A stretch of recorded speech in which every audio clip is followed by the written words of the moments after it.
Hello, everyone. Hello. Hey! Welcome. Oh my Yeah. goodness, lots of folks around. Right? But thank you to KJ and Raptorus to start off with for the subscriptions, and Tarmarn for the follow. Welcome everyone. I'm so excited.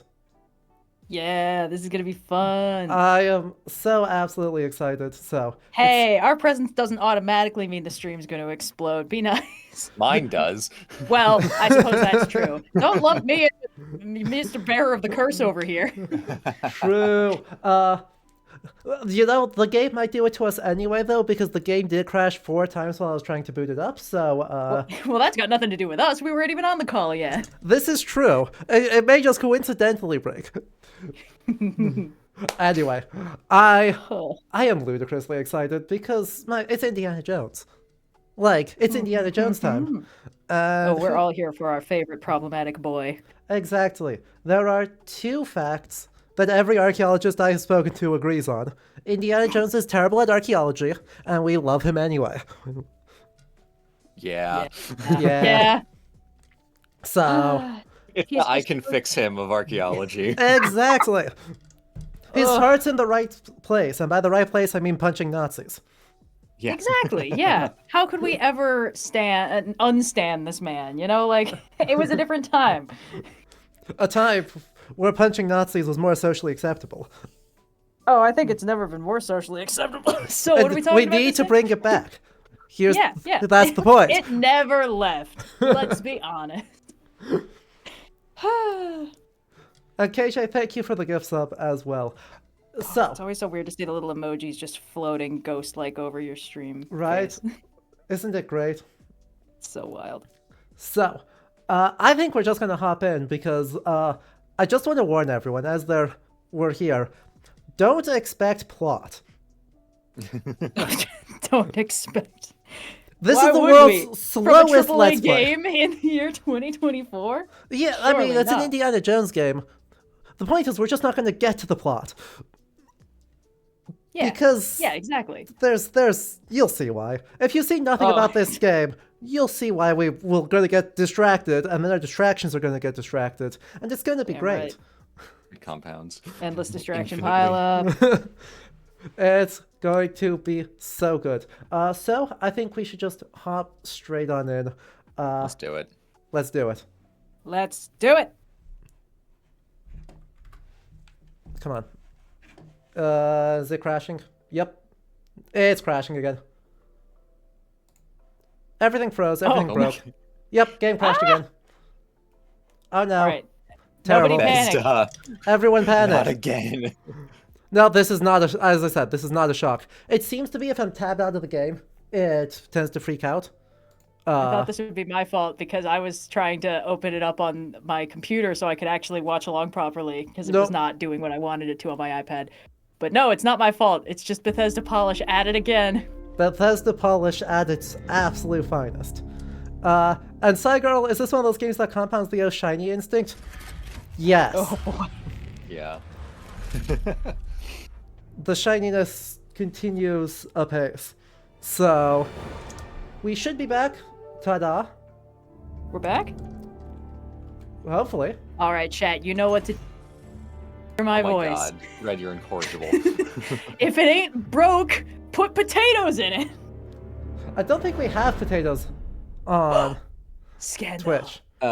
Peter, Bethesda is the publisher, not the developer. The developer is Machine Games, which is bought into the ZeniMax umbrella in 2010.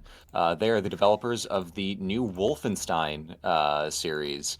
So again, it's another punching Nazis game. It's more games about punching Nazis. We're at Machine 6... has a fire in their heart, and they cannot resist. 6 straight games of punching Nazis. Woo woo! Woo! There we go. The game Since you like punching Nazis, you may like punching more Nazis. Playing cheeky with the hat covering his face. How dare you? Who's that mysterious man? Who is that mysterious Harrison Fordy sounding dude? True. The tutorial is the opening of Raiders of the Lost Ark. Yep. Of course course it is. It's an Indiana Jones game. game. Iconic. Yeah. Gotta pay respect to the classics. Oh, I think I've mentioned Magenta and I watched Raiders and fucking the one with the Grail and his dad. You know the one. The other good one. The good one. Crusade, yeah. We watched both of them back to back, and what we noticed is that, of course, the Raiders theme, the very iconic, bombastic, heroic, brassy, they only play it when Indy's getting his ass kicked. Yep. It only plays when he just took like a really serious punch or is like dangling off the wing of a plane or something like that. They never play it when he's winning. It's always when he's getting his ass beat, and it's so funny. I love that for all of us, actually. I don't know if I ever consciously noticed that, but what could be better than amping everyone up when our, theoretically mild-mannered archaeologist is getting his ass handed to him. And I must give Harrison Ford endless credit. He has a really good "I just got punched" face. Yeah. Him and Chris Pine have made an art out of it. That was something I noticed in the J.J. Abrams Star Trek movies, is that he was really good at selling the "I just got clocked" kind of thing, which is really fun.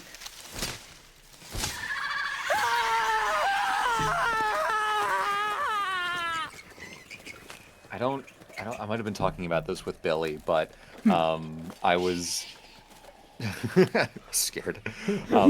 I was saying that, like, at the beginning of like Troy Baker's, arrival onto the gaming scene with, Joel in The Last of Us and Booker in BioShock, I'm like, oh man, Troy Baker is such a chameleon. He disappears into the roles.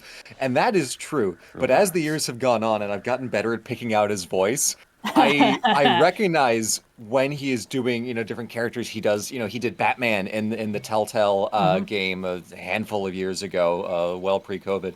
And I was like, oh, that's a pretty good Batman. That is also Troy Baker. And now it's there's one line of the man in the GTA 6 trailer, and he says the word trust, and the internet's like, that's Troy Baker. That's Troy, my boy Troy? He said one word, and we can all tell that's Troy Baker. Stop hiding it. We can tell. It's so funny to me. Like, the thing is, every voice is distinctive once you're keyed into it, and the more popular a voice actor is, the more stuff they get cast in, the more you, notice. Troy Baker is funny to me because I always had trouble distinguishing him from Nolan North, because they have a lot of overlap in their vocal ranges. Like, Nolan's lows get lower and Troy's highs can get higher, but in the mid ranges it's very similar, and they made a joke out of that in Uncharted 4, because Nolan North plays Jesus Christ, Nathan Drake. Nathan Drake. And Troy Baker plays Sam Drake. His brother Sam, who he's had the whole time, we swear. And it's, I don't know, it's always funny to me when that happens. Also, I like the digital double of young Alfred Molina in this scene. Oh, yes. Up-and-coming actor at the time, Alfred Molina. I'm sure he's going to have a... Yeah. Surely this pulp adventure thing will be the main focus of his career going forward. They would never bolt a bunch of tentacles to this man. No, definitely not. No. Fuck you, Spider-Man! Entirely the wrong Spider-Man villain.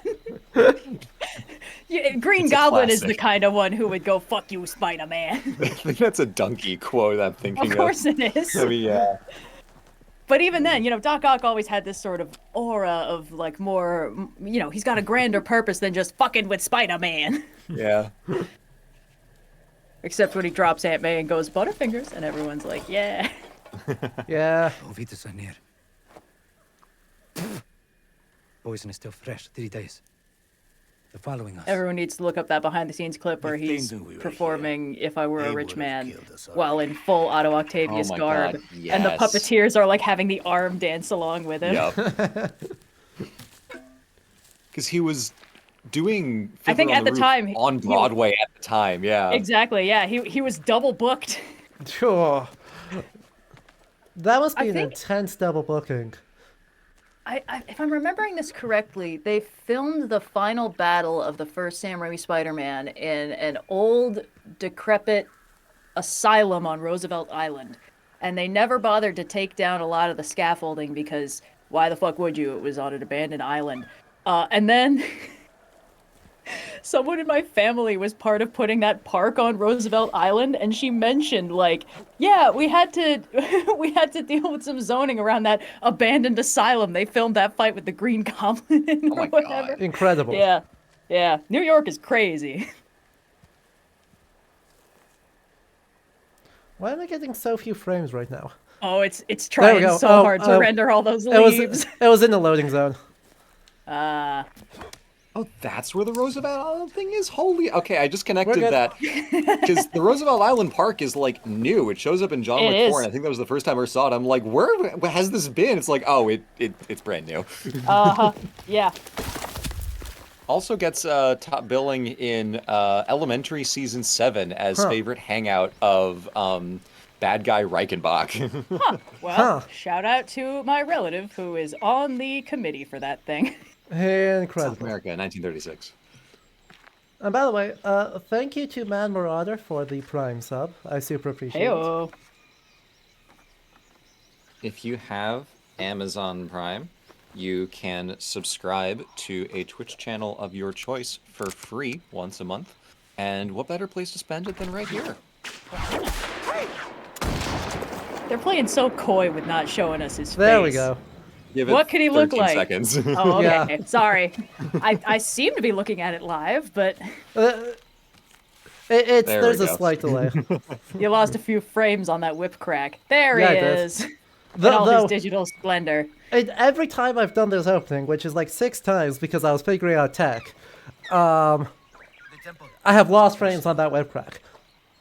Weird. That's really funny. It kind of just sucks. Well, they really perfectly molded his has definitely been broken before nose. I mean, I'm sure they just took like well, I guess they couldn't have taken a 3D scan. Harrison Ford doesn't look like that anymore, but whatever. I'm sure they lovingly studied all that archival footage they had. Exactly. We've got a... Lucasfilm, I'm sure, provided them with a lot of resources. I mean, here's the thing. The ghouls at Lucasfilm reanimated Peter Cushing after he was dead. Like, Harrison Ford is no problem. There's days of footage of him to work with. He was good. He was very, very good. Senor, nobody has come out of there alive. Please. I'm just gonna eyeball the weight of this. Yes, 5-ish pounds, something like that. You first, senor. Yes, the Blizzard Wizard, that is the exact same face reveal as in Raiders. This is a shot-for-shot remake.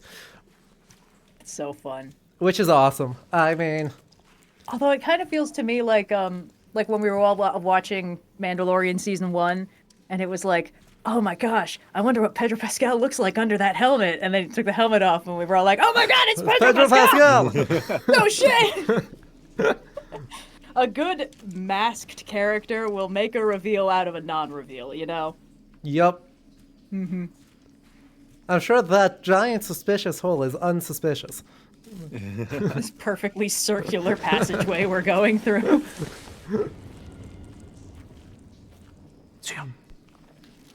It's a surprise tool that'll hurt us later.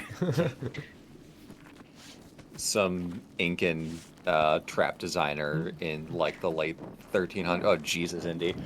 In the late 1300s, is like, get a load of this one, you tomb robbing bastards. It's the work of like, 1,000 men over 50 years perfectly smoothing this giant boulder so it'll run down the rails. Yep. Finally, my greatest creation.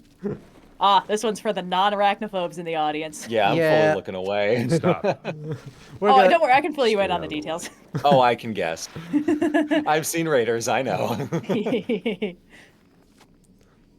But yes, a fun fact, the culture that we're still temple robbing here is actually a real culture. What? The Chachapoyan are actually real pre-Inca Andean culture. That doesn't sound correct. Don't these magical golden artifacts just grow underground and then emerge fully formed from the forehead of Zeus so that you can just dig them up and take them home with you and nothing could ever be said that would be bad? Oh, they're perfectly You know what? Like, Indy's face is good. They are really carefully recreating all of Alfred Molina's little, like, panic expressions, and I respect the shit out of that. His scream is just so good. Did they get him back to voice his character? I don't think so.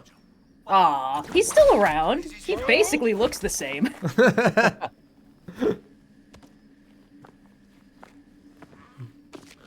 Woo!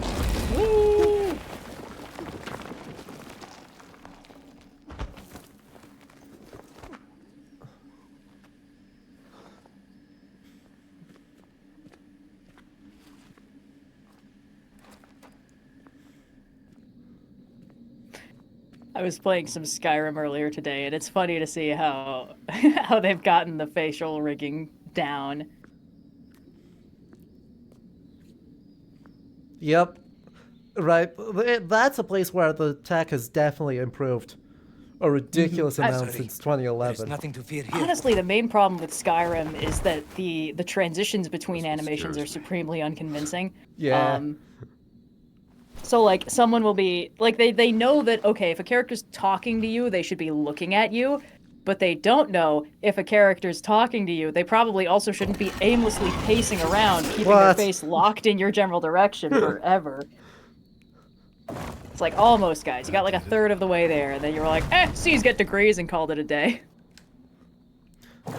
I mean, it's the high quality Bethesda jink we're here for. Oh, yeah. That's half of the fun. That's it. Oh, I got roped into another Daedra quest line earlier today. Unlike most of them, it doesn't give you an option to just go like, actually, I'm not gonna do the evil thing. But what it didn't do was lock the door, so I just walked out of the building. That quest is not going to go completed. It was like, you've lured the priest of what's-her-face to me. Now I need you to kill him or just whack him with this mace. I was like, I don't think I'm gonna do that. Yeah, what if I simply don't? So I just left. Hope those guys enjoy each other's company. Yep. I'm sure nothing bad will happen. Well, previously that established this Daedric Lord was like, you finally have him in my power, and the guy was like, I've defeated you before, and the Daedric Lord was like, but now I have a champion, and the guy was like, oh my god, you protagonist player character? Surely not! Oh, please don't hit me with that big mace! And I was like, okay, bye. And so like, so I know he's gonna be fine. Yep. Oh, truly just eyeballing it. Oh, the smirk on his face when he thinks he got it. Give me the whip. Yep, unfortunately, copyrighted music. So, you fucked up.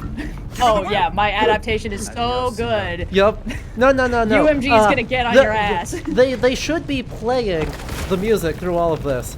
Except I had to turn on streamer mode, so I don't get the MCA.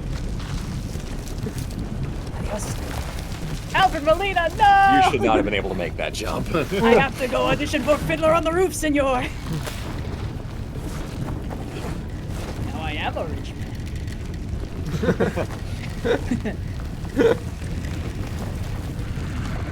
I wonder how they mocapped Troy hanging off the side of a ledge like this. I mean, they could just build it out of foam pads. It's not that hard. Yeah. I'm honestly not sure they did. You know, it's weird. Like, the faces are perfect. The expressions are almost, but not quite. It's still got just a little bit of that Bethesda vibe, you know what I mean? There's still just a little bit of stiffness around the... No! Alfred Molina! No. It's still in America. Still like 10 seconds behind, I guess. Anyway. Well, where the hell were you? Oh, we tripped. Oh no. No! You ever wonder what it looked like if Indy just fucks up? Just don't trip. Marcus. Where's that exit? What is that? Like a labyrinth. I love The gall to make that actually the canon ending in Indy's flashback. I think the implication is he's having it as a nightmare, but Yeah. that is Yes. funny. Like, wait.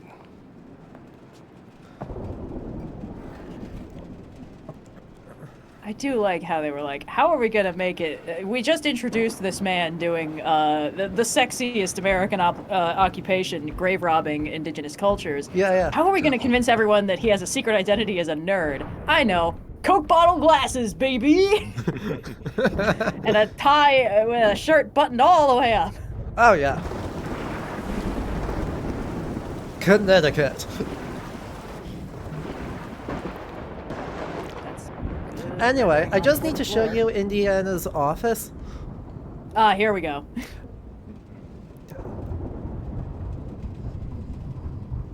Okay, was that lightning effect, like, bad, or was it just me? I am on low graphics. It does look nicer on high graphics.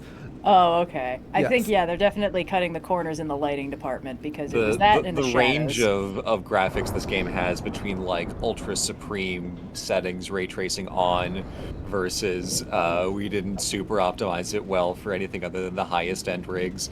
It's a pretty wide window. Uh-huh.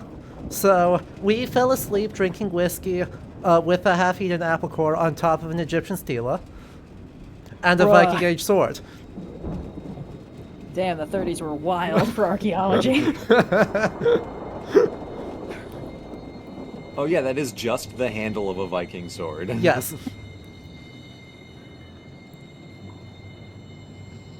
So, objective number 1 is to turn on some goddamn lights, because there's a lot here. We got a perfectly good lamp on that desk. Getting some perfectly good lightning from the outside. There's a rest of a college. Yeah. So, Kids, we're gonna go turn on some lights. someone's getting expelled tonight.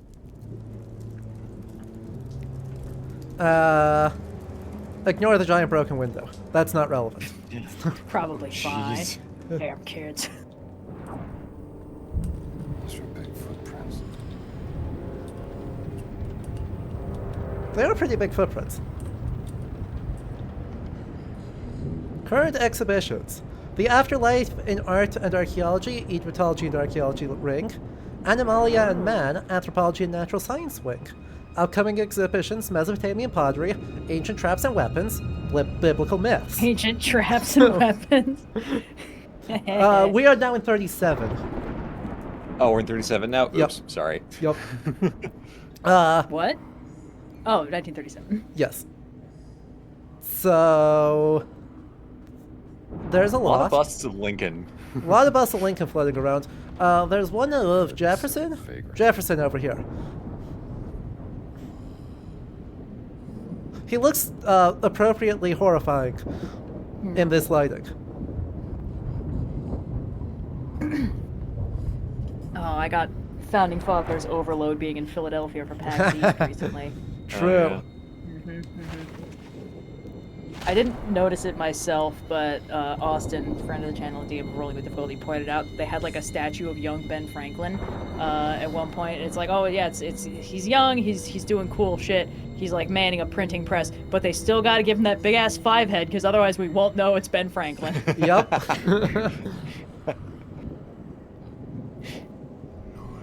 So what's in here? We have Etruscan, Ooh, we gonna get some We bootleg have war vessel. a Greek ostracon from Edfu.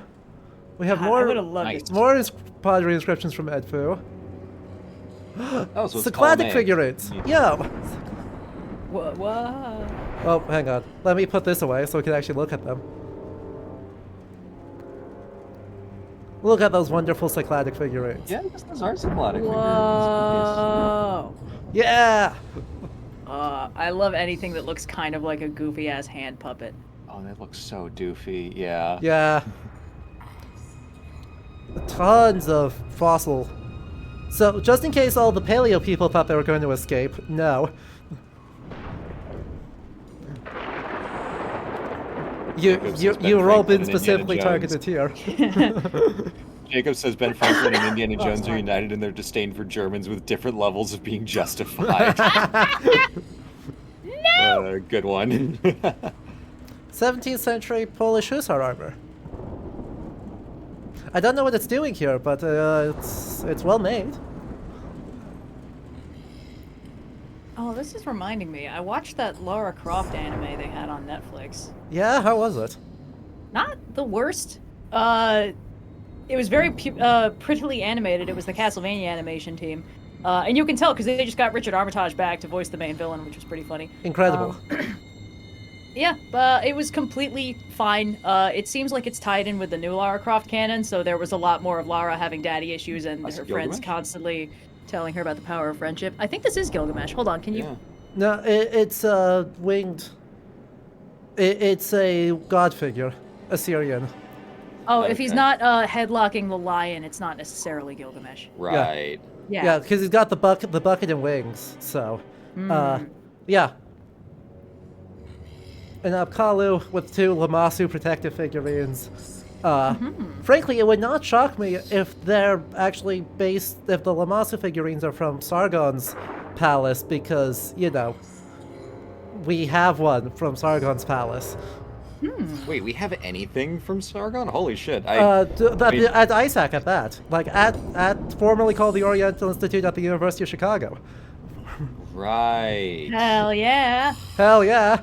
Canonically, where Indiana Jones got his bachelor's degree, by the way.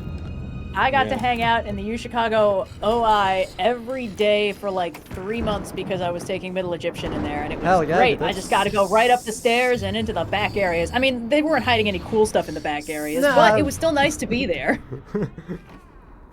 Unintelligible Latin, always a good start. They do have the organics cupboard. All right, pal. I guess you wouldn't have gone to see the organics cupboard. Can't sleep Ah, true. here. Oh god, he's like 7 feet tall. Oh no. Well, he did mention hell big are you? footprints. You know what they say about guys with big feet, big boss fights. Am I right, fellas? Oh. Jeez. Ow. Oh, he big? Oh, Indy's just a little guy. Oh, trying to choose the one thing he can use as a Whatever you're weapon up that to, isn't a pal. priceless artifact.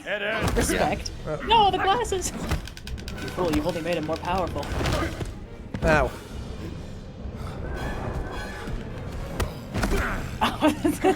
Fisticuffs.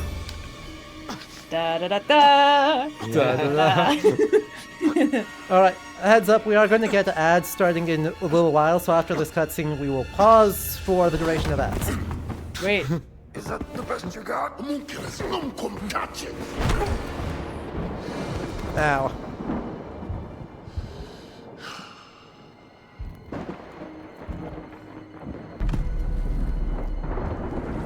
Indiana Jones and the Small Great man, Circle. no! Leave him alone! He's regular sized. Yeah. He's perfectly average. That's our title drop. He's Indy not getting the even. shit beat out of Apparently him. Harrison telling Ford's ya. 6'1", so They only blast the Raiders March when he's getting his ass beat. It is truly his signature move.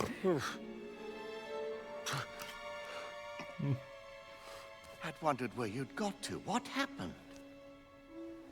Where did he go? Who? The giant. Oh, we did just get the ad starting, so we will pause here for just a moment. Also, thank you, Ginger, for the follow. So, right, obviously subscribers do get ad-free viewing, so subscribers, post your favorite emotes. You know the drill. But we don't like people missing stuff, so we pause for ads.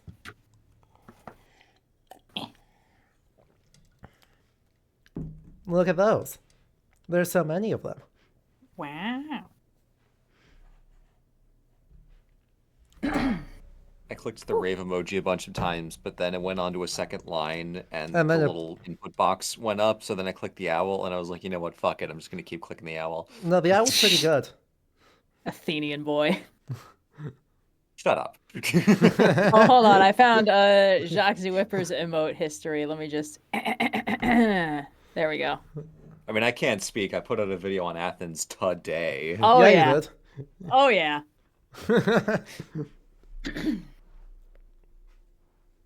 Mr. B. Oh, no. Gross. Gross. I mean, Gross. not to speak ill of our peers, but Okay, but like he's not my peer. He's it's a fair several point. orders That's of a fair point. magnitude up in the I guess- stratosphere. Yeah, everything we do is punching up. Yeah, I suppose Yeah. that's okay. Yeah, no, fuck him. I guess if he's getting ads playing on Twitch itself as a platform, that also, the gap is widening. Exactly. We should be back Yeah. from ads now, so Oh, goody. welcome back. See, Oh, for the any- shitty Oh, Squid Game Netflix. Someone knockoffs. bring That's him in the what- museum. He Jeez. was Fuck, that's still Torment happening? Nexus, the Yeah. show. Oh yeah, Wasn't it's he still getting happening. sued about that? Not enough to shut it down. Anyway. I didn't even realize it was still going. I thought for sure this was like, scandals are coming out months after the fact, now that the NDAs have Darn expired. skins. But no, it's Spoke still some form of going? Latin. Oh yeah. Crazy. Oh yeah. Latin. I mean, his viewership has dropped, but hey, cutscene. Let's just focus back. Okay. Come on, Marcus. We need to find out what he took. Yes, righto.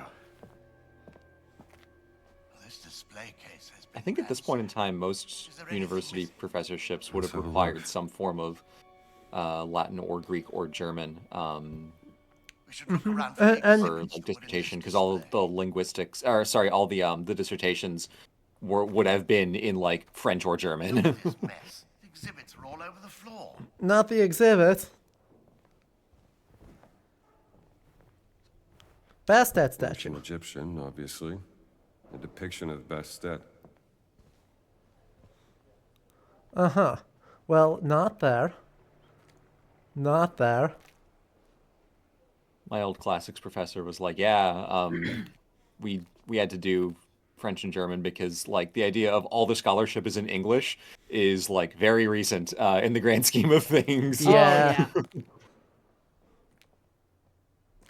You know, it's funny. One of the things I'd taken 2 classes that let me go behind the scenes in any sort of museum context, and one of them was about art preservation and material techniques for that, which was interesting because I got to hang out backstage at the Art Institute of Chicago and just like go through all the little secret back alleyways and see how that stuff worked. But I wasn't like touching the paintings or anything. And the other one was when I got to go on an actual dinosaur dig, and we actually dug up a big like sauropod Yeah. thigh bone.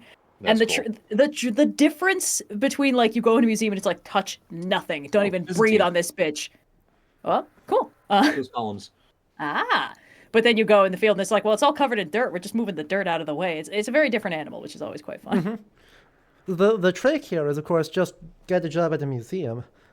Oh no, absolutely. And then That'd be you can do whatever you want because you're in charge. You're not wrong. It would be fun. I just feel about like- which flags were in the display case. It was Syria, Egypt was the green one for sure. Yeah, The third one this might should have be been Egypt. Iran. I didn't get a good look at it. I think that one is the Syria one because that looks like Yeah. that's Kingdom of Egypt with Bastet. That's yes, so it's that's Syria. Egypt with the green. Mhm. Then Iraq. that one might be Iraq. that might be Iraq or Iran. Kingdom of Iraq. That makes Yep. sense. Yeah, 1924 to 59. Nice. That makes sense why we're having a cuneiform quiz. Oh, and also that that Iran flag, that Syrian flag is a version of the ones that are being hoisted in Syria right now. Wow. Which is cool. Yeah, yeah. Oh, and of course my chat is able to identify the cuneiform alphabet is Ugaritic. Ah, Incredible. thank you, Jacob. Let's see, who needs to plot where we can wander around and look at all of the material culture? Also, this is such a appropriately 1930s museum display. In that it's just it sucks. It's Oh. bad. Oh boy. Wooden cases that are almost certainly letting off volatile gases. Untempered glass, so you can just smash and grab. Also, huge windows, so everything in here is getting sun damaged 24/7. Yep. Admittedly, really- it's rocks, but still. Really shitty halogen bulbs. And no color, right? No color, no big fancy graphics, none. Minimal interact. Frankly, the fact that we have this much interactive is a miracle. Like, for the most part, you just get, like, an identifying label and be like, yes, the act of staring at these artifacts will intrinsically make you smarter. You don't need to be told Oh, what they yeah. are. Just their aura will imbue upon you the spirits of the ancients or something. Your Turbo Chad genius brain will allow you to piece Yeah. together exactly the circumstances of their excavation and what culture they come from. Exactly. Mummy of a cat. Aw, you Aw. little guy. Just a widowed dude. A statuette of a sitting ibis on something, and there's... Oh, look. They got the glare correct. You can't read shit. That's so funny. Oh, yeah. Jacob says, Ugaritic is usually what people post when they post a cuneiform alphabet because most cuneiform scripts are syllabic, Sumerian, Akkadian, etc., or alpha-syllabic like Old Persian, whereas Ugaritic has a pretty close to one-to-one correlation with the later Phoenician alphabet, though those later characters are actually via Egyptian. Wow. Amazing. Ooh, a Fiance baboon. Associated with Thoth, one of the moon gods. The animal has a hole in the crown that once held a lunar disc sitting on top of a crescent moon, an attribute of Thoth. For a 2,600-year-old artwork, it is in remarkable condition. Although the animal is small in size, its posture and expression command authority. Dong out. Dong out. The size... More of a pussy out kind of not statuette. Not that small, actually. Ooh, a false door. A statue of a siren. You see why I'm going to get distracted? They're like, they have labels. Professor Jones, shouldn't we be pursuing that mysterious assailant? No. Yeah, give me a minute. Animal worship I'm is just frequent in many... proofreading. Frequent in many religions, but none took it as seriously as the ancient Egyptian. Yeah, that's some 1937s. All right. Gotta make sure he didn't rearrange any of the artifacts or rewrite the descriptions to be incorrect. Exactly. The artifacts rearranged to the ground. Yeah, but who knows what that devious man could have done? Maybe he also lockpicked open a display case and then swapped 2 statuettes, and then where would we be? I'm taking so long that's reminding me how to access the game manual. A chain of evidence has been compromised. Assyria. A pair of guardian figures were found flanking the entrances of the throne room of a Mesopotamian king. Stone mythological guardians sculpted in relief or in the round were often placed at gateways to ancient Mesopotamian palaces to protect them from demonic forces.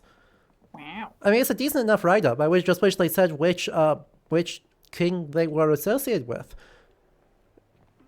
See, this sign could have easily been picked up and moved. It's just standing there. Exactly. Who knows what that man could have done to it? This feels so much like the setup to one of the crimes in Elementary, where it's like some really esoteric bullshit that someone tries to change to get like a permitting license moved around, and then they break in, and then they have to kill a guard, and then it's this whole thing, and then Sherlock and Joan figure, Get off of there. That's glass. Why? Isn't that Yellowstone? What? Where? Sorry, give it like 10 seconds. Behind still. Yeah. I'll keep my eyes open. Good. I gotta keep both eyes open. Oh, that the painting. The painting that just says archaeology under it. Yeah. It looks could like be one of those wide shots of the Valley of Kings. It looks like it's got like thermal pool formations around here. Well, that would probably be Yellowstone or like Iceland, but yeah. The way it just says archaeology underneath it feels like one of those shitty motivational posters. Right. Especially it's since like Perseverance, and it's just like a lion's face. Hang doing in there. As random as we can get, because these are all Polish, but anything from like later Neolithic to like mid-Iron Age Viking phenomenon. So this is truly random.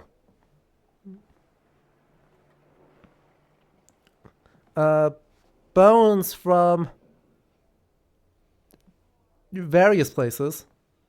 Montana, Mexico, South Africa, Canada, Alaska. It's really the check this shit out approach to gallery design. Siberia, England, and Italy. The box. It's just bone science. This is the bone science box, and in it we have the bones. I mean, we got to remember this is 1937. We're lucky the bones are all labeled correctly. Yeah. True. And they're tight. This is the Brillingham-saurus, named after its discoverer, Sir Burlington, who definitely did not just put an Apatosaurus skull on a Brontosaurus body. Okay, we don't have a photo mode, so you'll have to forgive me standing on the things. I won't break them. I'm small. Indy, no! Oh yeah, we've established you are a very small man. Exactly. I was told by the giant, but I was just a small man. Yeah, he's just a little guy, Your of Honor. Indiana Jones. Truly. He's like 4 foot nothing. They need to get him a high chair to eat at restaurants. An Olomouc crozier from the 16th century. Wow. See, this is the sort of thing we're here for. And by the way, most of these, if not all of these, are from actual museums. Like, extremely high cool. likelihood. We have a spreadsheet. Well, hopefully this won't crash the game again. But, like, we do have a spreadsheet Oh boy. that we're working on to try and help identify where some of the things are from. So, So- regards to the thermal pools, Mammoth Hot Springs, most likely. There are some famous ones in Turkey that are actually, I think they're drained now. Something like got fucked up with them and they're all gone. But the Whoa. ones that they're probably referencing in this are the Mammoth Springs in Yellowstone. Fantastic. All right, we saved it. Ooh, look at that redware. We had a fun display. I think it was in the. This was probably the Museum of Science and Industry in Chicago. It doesn't feel like a field museum thing. In the Evolving Planet exhibit, they used to have this thing about the La Brea tar pits, and they had these vats of tar with these plungers in them, and one of them was a really thin, narrow plunger, and the other one was really wide, and it was basically showing why larger animals got trapped in the tar pits more than the smaller ones, because it's when you're smaller, it's easier to pull yourself free. And I guess they were like, this will just be a fun little way to like teach the kiddies about, suction and viscosity. But as a child, I was like, what if I get trapped in a tar pit? This is important information directly applicable to my daily life, along with all this shit about quicksand. Exactly. Yeah. Fun fact, another case where they're doing a crazy amount of research. 1937 KT location hasn't been discovered yet. 1937 KT. Oh, in 1937, the KT KT extinction event location in the Yucatan hasn't been discovered. Correct. Okay, I see it. Yes. So, fossils are a record of the disasters and extinctions that our planet has suffered. Ice ages, floods, and volcanic eruptions have all been responsible for calamities that at the time must have seemed like the end of the world. The most well-known extinction was the one that killed the dinosaurs, yet science has yet to come to a consensus on its cause. Many have been suggested. So cool. It is up to our next generation of academics to find the answers to conundrums such as these. Let's kill the dinosaurs. They are doing a bonkers amount of, like, small things. Like, who is this for besides us? Yeah. Also, So cool thing. I don't know fun. what the labels say on those little Greek vases, but the ones that have the red, black, and white are most likely Italian because the original vase painting was black figure, where it's just black figures on red clay. Athenians came up with red figure, where you put the black background and then carve away for the figure to be in red. And the Italians decided to put the white in. I don't know what material they use for that. So if you see a tricolor vase, it is most likely either early Italian or it's after that style kind of came back eastwards, which is Nice. Which is neat. Yeah, so they don't have labels. These two are just called Cantharos 1 and Cantharos 2. Fine. The Chinese porcelain, or the Chinese section, it's got a whole section with, like, again, labels. It's not to loop back. The thing about Yes. the KT extinction event location, my favorite thing about it is that around the arc of the impact crater, there is it's not a line, there's an arc of cenotes, which are so the Yucatan Peninsula is basically all, if I recall correctly, it's basically all exposed ancient fossilized coral reef. It's all limestone, pretty much. Yeah. And it doesn't form rivers in the way that the conquistadors expected it to, as any, God-fearing landmass in Europe would. And instead of that, most of the way that the locals got water was through these cenotes, which were basically just these sinkholes cracked through the limestone down to fresh water. And this is also part of why they had so much trouble getting their horses through the forest, is because the ground was all fucked and like it was turning their horses' ankles all the damn time because limestone is really temperamental. But the cenotes are like that on a very large scale. And there's basically just like an arc of them perfectly around the impact crater edge because that's it broke cool. the ground. It literally That's broke the so ground. fucking it made it more cool. unstable. Right? I love it. And Arcanist, these are Qing Dynasty. Blue and white porcelain gets imported from Persia during the Yuan Dynasty, but exists mostly in sort of south-central China, just off the Tibetan Plateau for a while. Popularizes in the Ming Dynasty, gets exported a shit ton in the Qing Dynasty. So, And also, like, a thing with art is, like, as much as we're kind of applying categorizations to stuff, it's always kind of a spectrum. It's like, yeah, this thing started here and then became popular, but then had a long tail of popularity, or didn't just exist in one place. There's like crossover and kind of a band of stuff. So styles are not like, okay, and then it's 1400 and we become Renaissance artists. It's like, okay, it started in one place and then spread slowly. So there's a kind of fluidity to art periodization. So even if like that blue ceramic was most popular or most closely associated with the Ming, it could easily also apply to several other places and periods in time, which makes the job of the art historian harder, but Yeah. therein lies half the fun. My God, that's a lot of art. So even my, like, oh, Greek vases, if it's white, you can tell it's Italian, is only like 2/3 true, because eventually Exactly. that stops being the case when the It's- style goes to everywhere else. It's accurate right until it's not. Okay. Oh boy. Finish planning your next classes? Yes. Nearly. Look at Send it. my students on a field trip. Ah, the Their classroom. heads out of books. Yeah. Go easy on them. World's They have a lot on their uncomfiest plate, desk alert. Jones. True. A note. Cat mummy notes. Artifact 21. Siwa. Beautifully crafted cat mummy. Odd piece. Discovered in an unmarked tomb in the Mountain of the Dead. Characteristics of craftsmanship usually found in tombs of wealthy people. Unusually lightweight. X-ray? There is something odd about this cat mummy. Can't quite put my finger on it. Meet Marion, Hotel Redmond, October 2nd, 7 p.m. Oops, Where I put those notes. we're going to ignore that part because... Professor... The Break-In, Björkman's letter. My dear Professor Jones, I want to thank you humbly for sending me your letter. Your findings undoubtedly pique my interest. I'm glad that you are eager to help us retrieve the Uppsala scroll. Of course, many years have now passed since we lost ownership of it, but I have reason to believe that an ancient and very dangerous cult is behind the theft from Miss Lawrence. There are rumors that one of its members owns an old castle west of Sigtuna. If you have the time and opportunity, you are most welcome to join me so we can try to find the Uppsala scroll together. I can arrange accommodations for you and your potential companions at the centrally located Strata Persgatan 10 here in Uppsala. I look forward to your reply. Sincerely, Professor August Björkman. Uppsala University, October 16th, 1937. Well, I'm sorry, Professor Björkman. We're going to have to not do that. A different Also, plot fun has happened fact. to us. Uppsala is where this game was made. That's where Machine Games is based. That makes sense. Wow, that's cute. Aw. Flirting student. I barely got any sleep. I was very lonesome. This is the reason I was late this morning and missed your thesis on the Neolithic decline. It's rather devastating to me. I want to ask if you could do private tuition. Ugh. Yikes. Apple. This kid with his apples.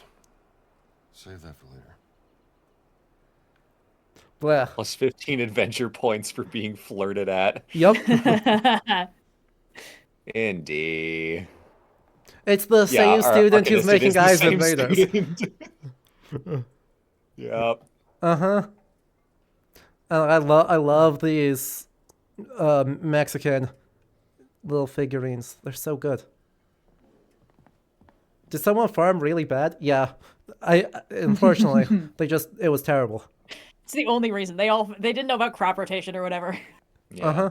Oh, have you seen that tweet where it's like me about to set human progress back 500 years? Jeremy thinks the beans have to take turns. Incredible. By the way, there's a class schedule.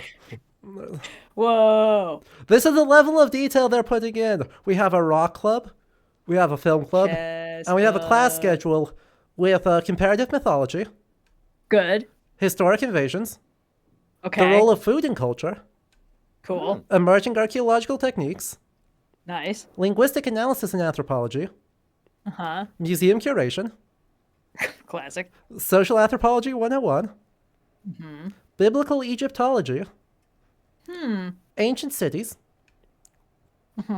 artifacts of the Siamese kingdom. It's still called Siam, not Thailand. Yep. Oh, Yeah. right.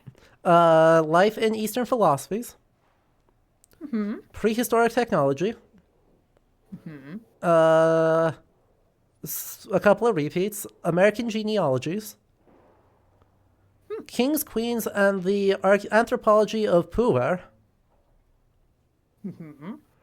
And that's all of the unique ones. Now, he's part of an actual department. They're like acknowledging the rest of the school exists. Wow. That's a decent slate of classes, I'll be honest. It is, except it's funnier. my absolute nemesis is, I'm sure, on the reading list for comparative mythologies. Oh, yeah. I mean, All of my nemesis are on there. 1937. DeVries would have been, like, recently published at this point, right? The Problem of I Loki think was he was published in late English in 1800s. 33. No. Oh, really? Yep, The Problem of Loki was published in English in 1933.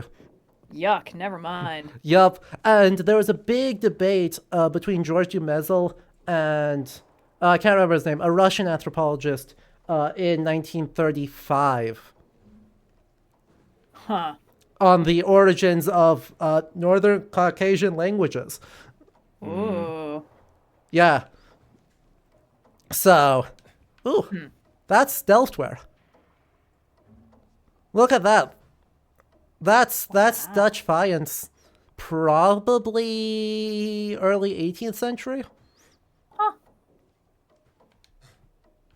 Oh, this is making me want to have more wood paneling in my house. Right? Oh my god, same, dude. I mean, you have the opportunity for wood paneling. I've No, got I like know, that but minimalist it's- apartment thing. It's oh god, it's so much work to put it in. Oh, but look at the dividends. World's oldest I know. radiator. I know. Yeah. Globes everywhere. I have a globe in my I like told you Amazon you shopping wouldn't cart, and I have to keep stay. deferring buying it because it's one of those ones that like rotates on its own, and it's too expensive. But at the same time, it would be tremendously cool. So I'm like later, and then it's never later. Yeah. Okay, we finally relocated Indy's office. First thing, let's put on some Yay. music. Gramadeck Records Rhythm and Blues series.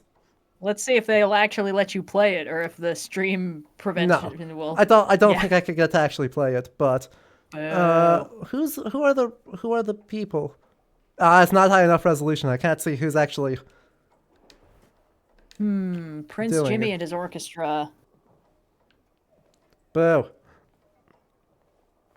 Oh, I should grab that. Rule number 1: never leave home without the whip. We have canopic jars. We've got more canopic jars. Nice. We've got the just stack of Steely. Just the shelf The of them, bullwhip, the bullwhip next to the briefcase is a very funny visual. right? Yeah. Is it going to be a slutty day or no? We, This is more of a tits out kind of adventure. Ooh, look at that Bronze Age axe head. Wow. There's the jacket. The jacket's just there. You love that Indy's workspace is peak archaeological ADHD. The man cannot pick a single focus for a field. I wonder if that cross in the back of that one shelf is a cheeky little Uncharted joke. Or if it's just a cross, because there are a lot of those in archaeology. It might There's be a just lot a of those. cross. Getting a Yeah. lot of Boss Baby vibes from this. Nothing about it says Uncharted to me. Okay, cool. Yeah, it is medieval, probably 12th century. But the gilding's too fucked up, so I can't get more specific than that. We look at the fish. It's so scrungly.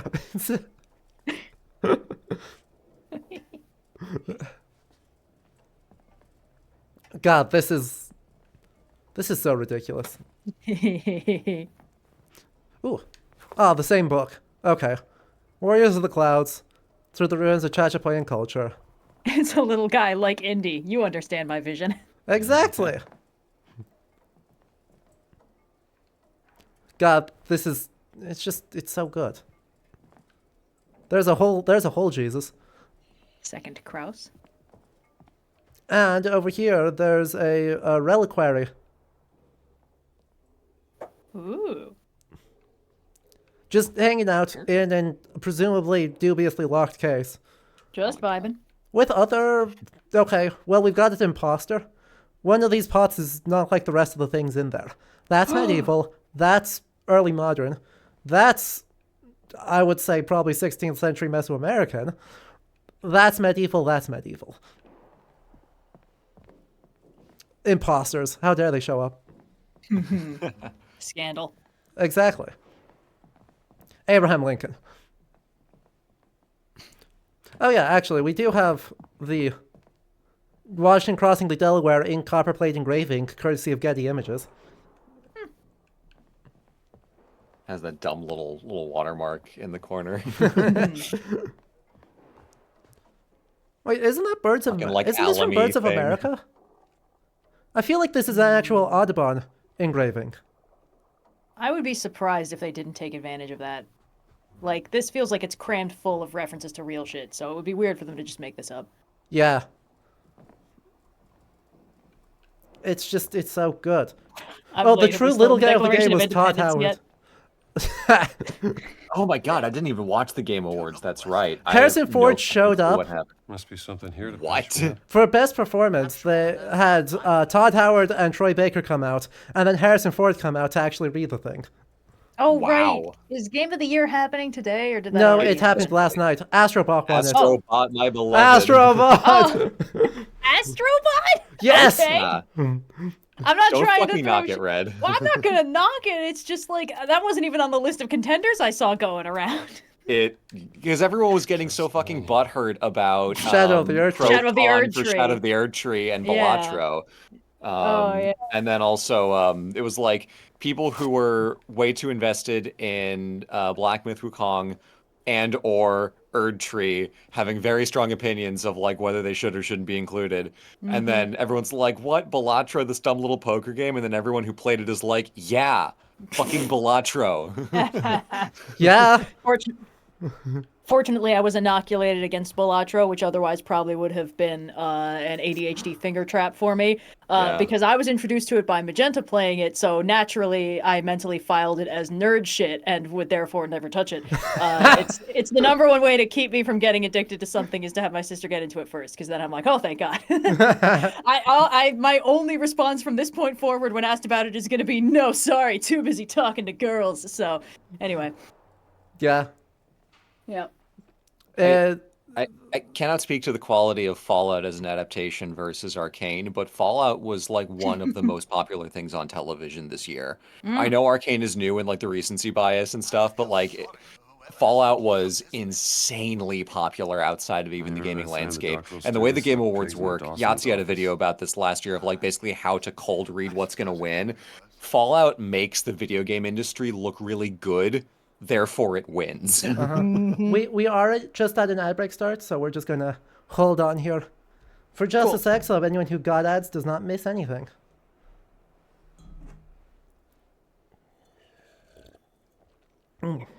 What are you folks drinking? I got some green tea, some Japanese sencha here that I could probably do to warm up, but well. I got a mocha from a bakery I'm testing out some brownies from. Ooh. How are the brownies? Pretty good so far.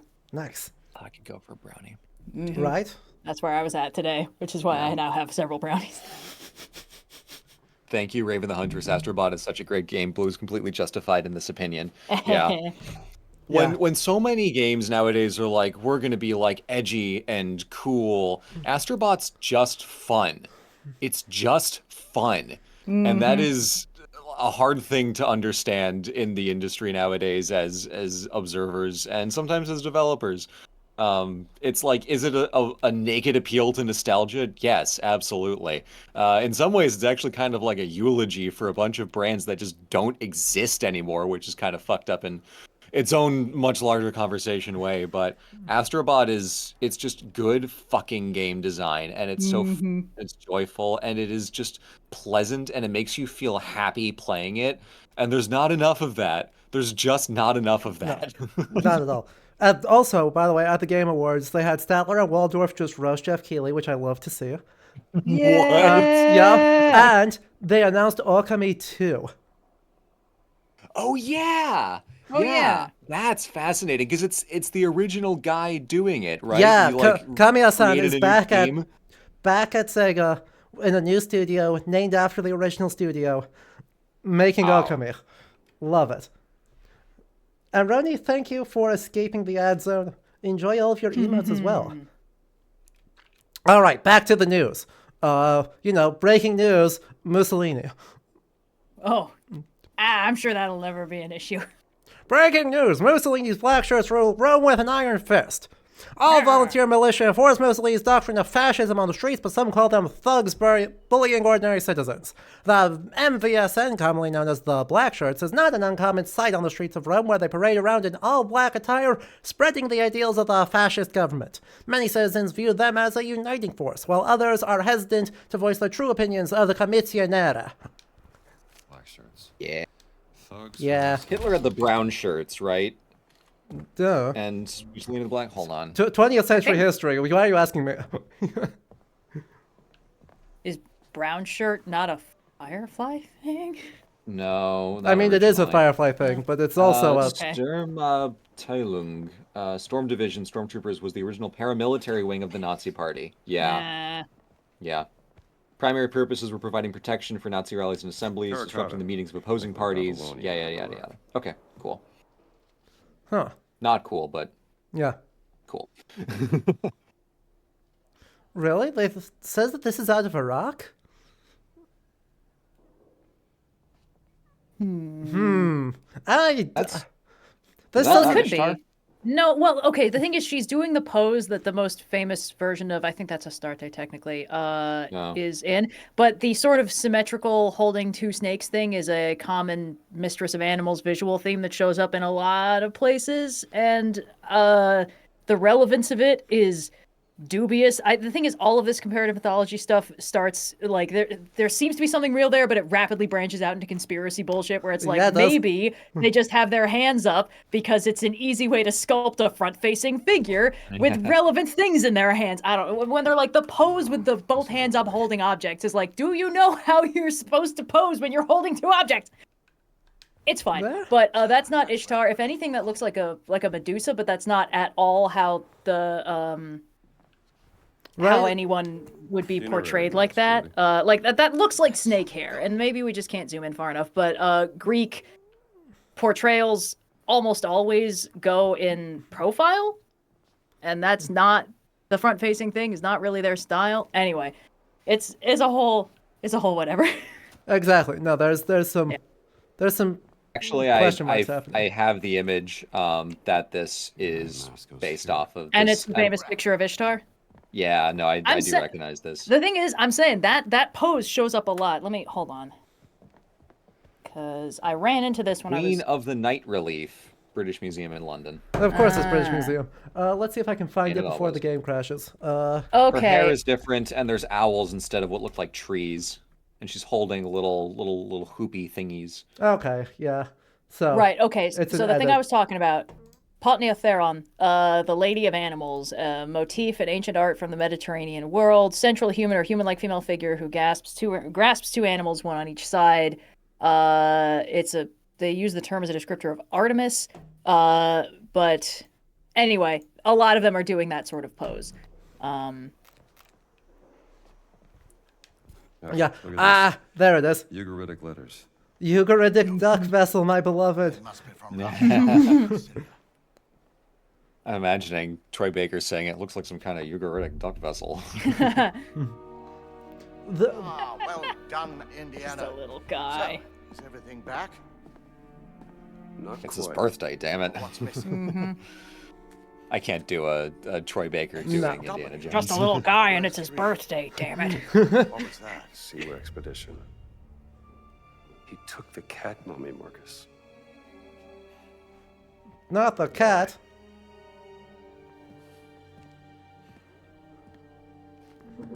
But why? Puzzle completed. Yay. Yay. They have left a clue to their identity. Yeah. Let's keep looking. The suspiciously hollow cat mummy perished the thought. Why did we put this on view before we finished doing the lab work on this? I don't know. well, I'm not going to read that comment, but that comment is very funny.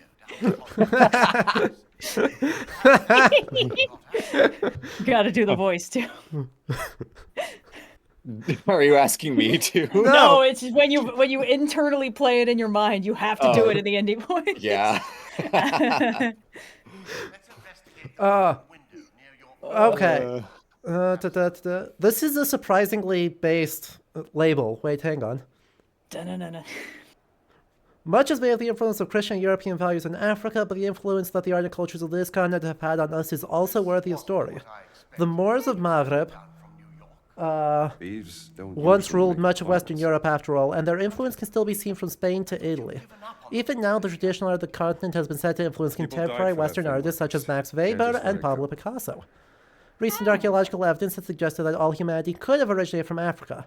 Food for thought, perhaps, for those willing to discuss the continent's relevance. Lost out the last sentence, but actually acknowledging that West African material culture influences alright. Cubism Why do you heavily carry smelling in salts? 1937. That's pretty great. Good This job, is game. This is a really good example of like, just because you're setting something in a historical like time period doesn't mean you have to like immediately be shitty to people. It's like, oh well, you see, the discrimination is like baked into the setting, so if we don't do it, it's inaccurate. It's like, no, you're looking for an excuse. This is a great example of how you can write it. And again, like a little yikes in the last sentence there, but that's, I think, a good example of how you can write in the voice of, 1937 academia while still being like not intrinsically shitty about it. Not I don't as know. gross Maybe as I'm it could have been. reading too much into this, but I think this Yeah. is a good example of how to avoid the trap of like, no, you see, we're being historically accurate by being racist and sexist. You don't get it. We have to do this. Don't ask me why I'm so intent on this. It's frustrating because at all points in history, mostly it's come down to individual human interaction, and in my experience, most people are polite to each other. Like, obviously cultural norms do shift and drift, and a lot of this is like a lot of the shittiness is like what you say in a closed space with like-minded people, and a lot of that can get really poisonous. But like, in my experience, most people are generally polite and nice to strangers, and like, any shittiness tends to be sort of more widespread, long-term, political stuff. It doesn't tend to shape every minute of every people's day. So whenever I see someone's like high fantasy thing where it's like, well, it's realistic for these women to be constantly in fear of their lives and their, their autonomy and of being brutalized on screen, I'm like, that's not realistic at any point in history. That just feels suspicious, Yeah. Yeah. Not to like rephrase what you said, but like No, after it's different perspectives. Yeah. It's like Kingdom Come Deliverance. It's like, oh, you have like basically actual magic potions, but you draw the line at black people. Cool, say less. God. Anytime someone is like, I can accept elves, but I draw the line at black elves, I'm like, so you're stupid. Anyway. It's not realistic. To the elves. Yeah. Famously, the realism. I do remember noticing when I watched the first D&D movie, I was like, holy shit, they've got an elf lady and she's a black lady. That's so cool. That often doesn't happen. And then I was like, wait, is this so they can pair her up with a black comic relief character without it being gauche in the fucking 90s? And the answer was yes. And then I got mad all over again. Anyway, I like what they're doing from the perspective of 1930s academia. Problems baked in at the time that they can't pretend Marcus, didn't exist, help me but out they're here. still taking a positive, like meaningfully positive approach to it, that I think is the good way to like, present a topic for a modern audience that kind of gets memed on as like, we're gonna just start making shit up to fit like diversity quotas. Not really whatever actually happens, but I think this is a cool way to tackle that, and a good illustration of what it looks like when you do it right. Yeah. Yeah, I'm glad they're doing it. They could do a lot more. Also, give back all those things because you super stole them. Marshall College. Yeah, again, like that's what's baked into the like you can't do this in the 30s and be like, we're gonna actually repatriate. Like that wasn't on the table. Yeah. There's layers to this. Also, Maraxa, we did not cover the Roman sarcophagus. Where's the Roman sarcophagus before I accidentally start the plot? Oh, please start the plot, like, at some point today. I would love to see the plot of this game. Okay, okay. I know what I signed up for, but it would be nice to do some actual Indiana Jonesing. I withdraw from the Roman sarcophagus. I grant permission to move on with the plot. Fine. Oh, I mean, A mysterious pendant. A pendant, Yoink. is it? Must have got caught when he left through the window. Let's retire to your office and figure this out. Good idea. Somebody sure went to a lot of trouble to steal a cat mummy. Giant's pendant. Oh, Indy's in denial now. Found it in the sewer, didn't you? Yeah. Just a 6 really weeks big ago. dude. I'm a normal-sized Something about man. that dig.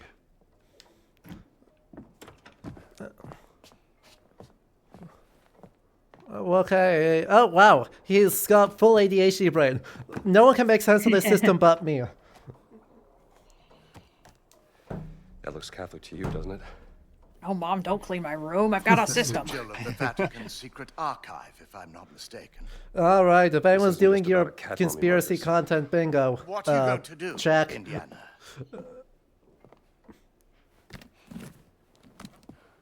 Vatican. God damn it. I'll need my classes covered, of course. Already? Indiana, Dawson seems the likely In archives, they just started digitizing their collection. It's actually really cool, but it's going to take them a while. It's true. It is going to take them a while, and it is cool. someone's left you a gift. Uh-oh. How long has that been in there? A year and a half. I've Don't. opened this suitcase for a year. Not since Cairo.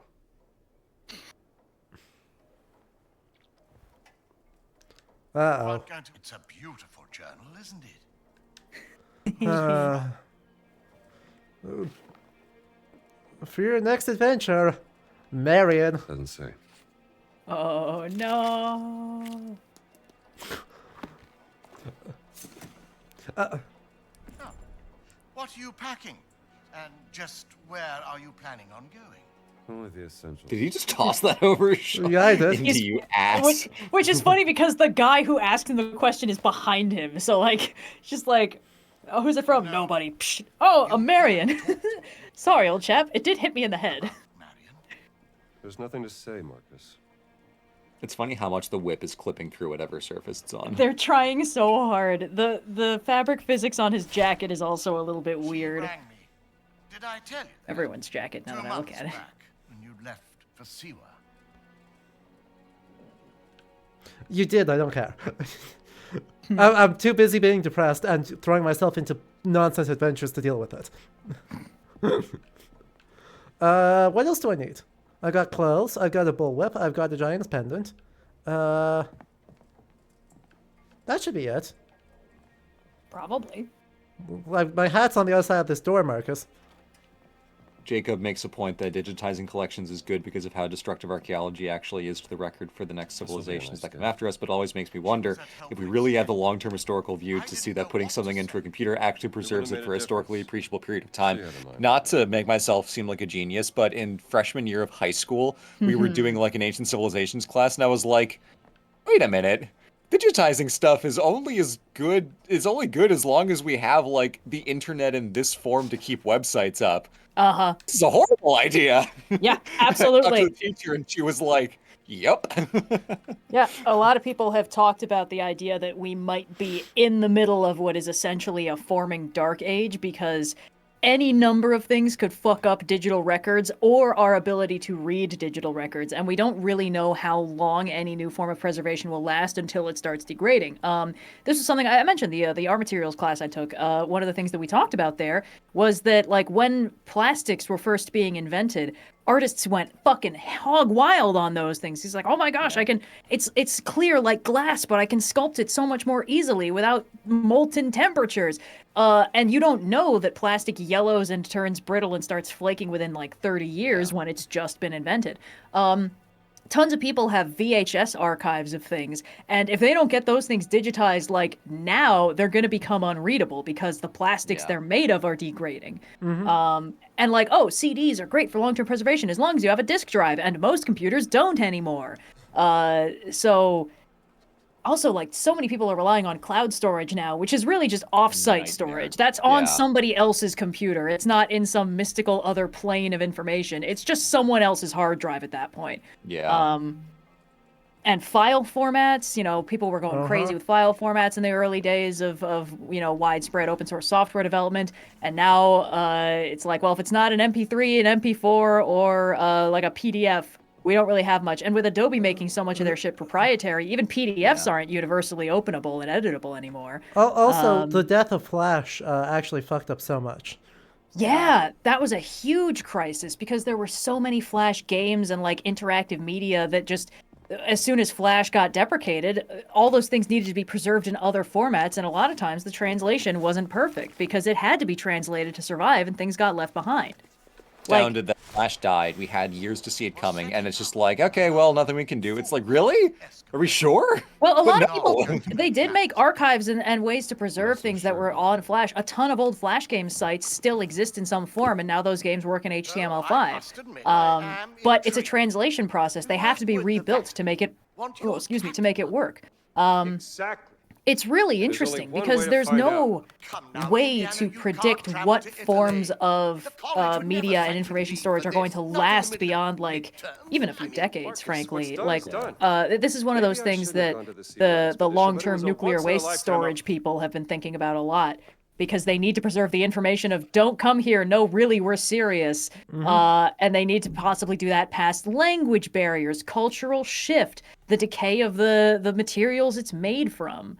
And there's no real clean way to do it. I've seen a bunch of, you know, proposed ideas, some more bonkers than others. But the fact of the matter is, start a nuclear cult thing is the dumbest shit I've ever heard, because all you need is one guy to be like, why are we worshiping this stuff? We should touch it. It's like, that's every, like, baby's first heresy in every piece of media. Like, this is the worst goddamn idea of the whole bunch. Oh, but it would be so fun to have a nuclear cult full of nuclear monks. I think that would slap. New Warhammer Think of the faction. world-building implications. That's not even a new world-building faction. That's like all the world-building factions. No, new Warhammer faction. Sorry, that's the... I meant to say that's not even a new okay. Warhammer faction, but brain no work. And when you got back, she What's up? wasn't there. I was just gonna, so that we can actually get back into the plot, I think. Oh, yes. Chad is starting to express some, this is getting too stressful to think about. So let's put the kibosh on it. So. Oh, sorry, guys. Let's put the kibosh.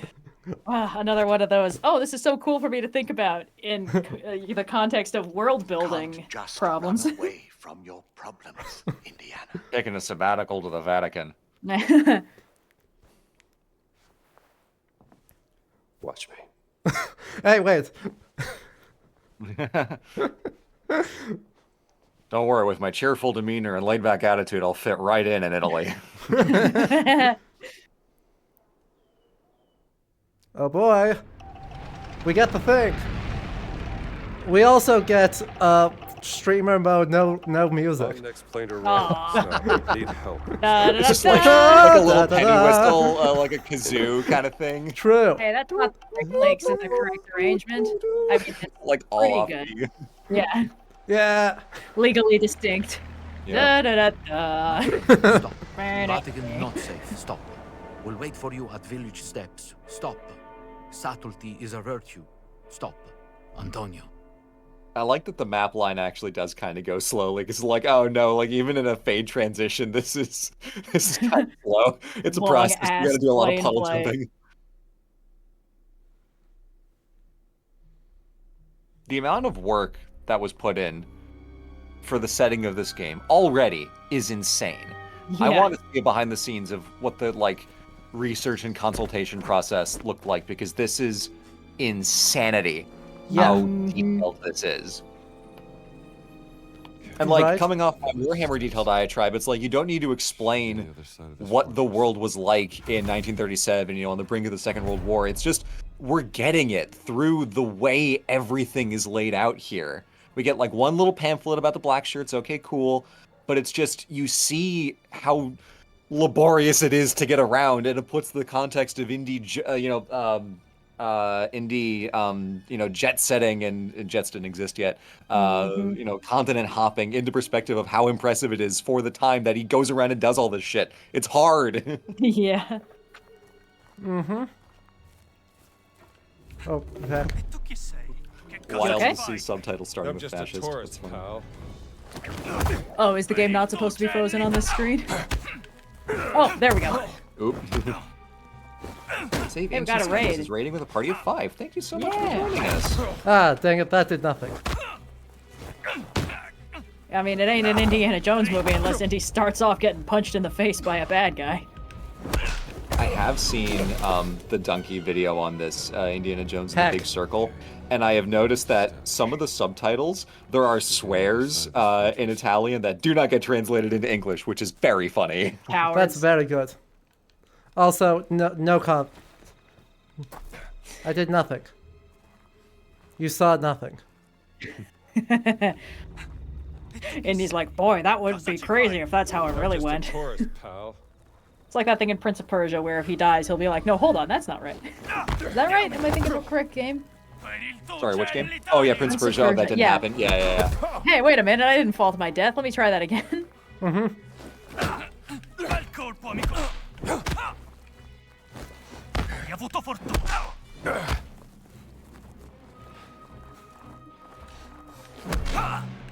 Got it. Finally. And that's Professor. Should be using some of your destruction spells. There we go. And thank you, Sasa, for the raid. They were also playing this. They are also archaeologists. Yay! So, more archaeologists playing this. How long did y'all spend in the opening museum level? True. What time is it? Amit. Roughly an hour and 20 minutes. How long did it take you?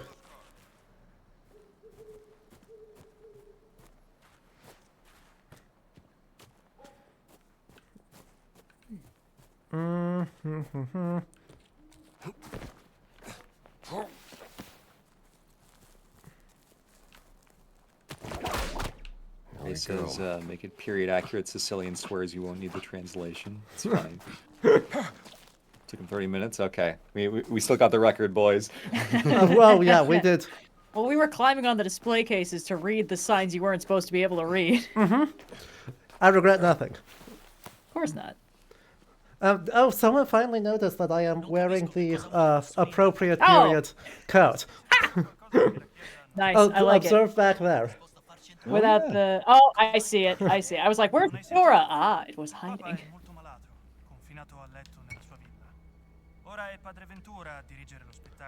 Wait, Pope Pius the 11th is sick? Oh, no. Darn. He's definitely either being just held captive or he's been poisoned. And oh, yeah. Yeah, there's only two ways that goes. Nobody's ever died in 1939, so... He's got another 2 years in the tank. He'll be fine. I don't know if I have it in me to make a Pope fights about World War II. That's a tough one to Pope fight. It's such a joyless interval. So despite the fact that this is theoretically one of my wheelhouses, I know nothing about Pope Pius XI. Mm-hmm. Oh.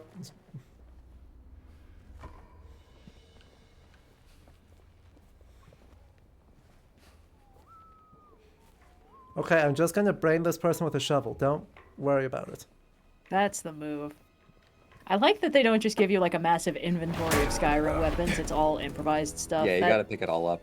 That aids the cinematography. Yeah, exactly. That's why I've seen the comparisons to Dishonored, which I think is honestly pretty great. Yeah. Papa. God, I miss Dishonored. I got Dishonored 2 a year ago, and I just have been playing other things instead. Ooh, that could be a fun thing to stream if that's a thing you still want to do. I'd be bad at it. That's okay. Oh, Roman busts. Who are you? You're gonna clean Caesar someone's after clock he with that conquers thing? Gaul. That's looks... my joke of the week. I don't know who either of these are, but... I have no idea either. This one feels like I should be able to find it out. It looks like Nero, almost. Could be.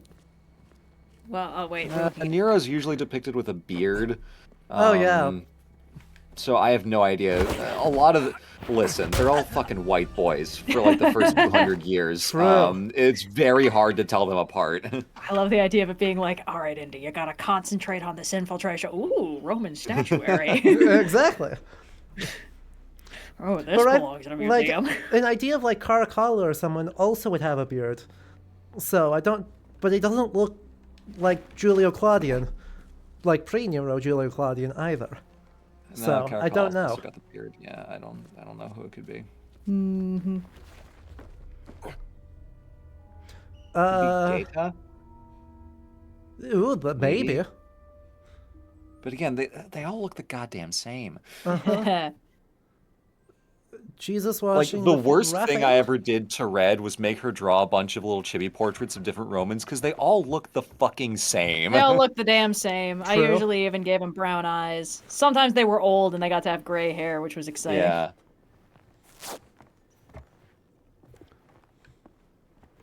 News article.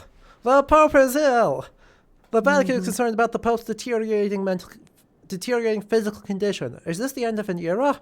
Reports about the Supreme Pontiff's grave illness have sent tremors of uncertainty through the Holy See, raising questions about the future of the Church and its position as a moral authority for millions of people around the world.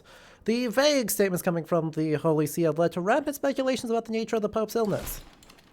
The Popolo d'Italia. He's probably fine. Mussolini's propaganda mouth. He'll be fine.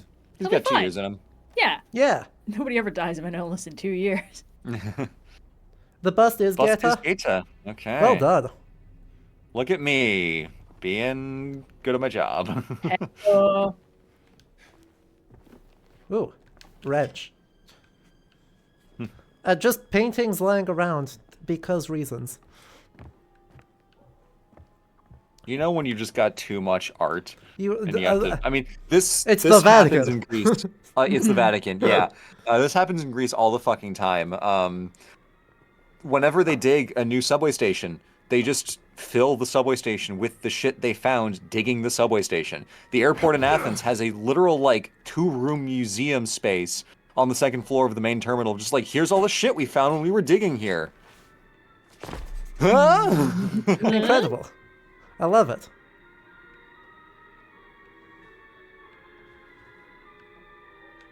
Good music. Ooh, a I believe violin. you. What's this? Okay, priorities. Which locks to you, Wolfen? I love that we can bash someone with a violin. Oh, are we in Castel Sant'Angelo? Oh, yeah, cool. Wow. Oh, the Saloniki subway just opened up with a bunch of archaeology on display. Oh, yeah. Saloniki new Ooh. subway. I have not seen this, but let me Google. Wow. Smithsonian article from a week ago. Holy shit, yeah. Oh, geez. Amazing. Yeah, holy shit. Yeah. Oh, that's a lot of pottery. Holy balls. Well, Incredible. we lost Blue. Yep. Heard me sense myself in real time. Okay, I'm back. Nope. You can't. Wait, are we back not right allowed into to an ad swear? break. You're absolutely allowed to swear. Oh, thank no, God. I am. I just... Violin as a bludgeon, Holmes would probably approve. Yeah. Look, No, he wouldn't. He likes playing the violin. He's just not good at it. This is That's not blatant even character true. assassination. What? he is good at it. Well, it depends on the version, I guess. If book version is good at it, he just doesn't give a shit like 97% of the time. It's true, yeah. But also, book version did not internalize the way the solar system works and what orbits what, because he was like, this isn't important for my investigation. So how long is he going to stay good at violin? Let's be real. Good point.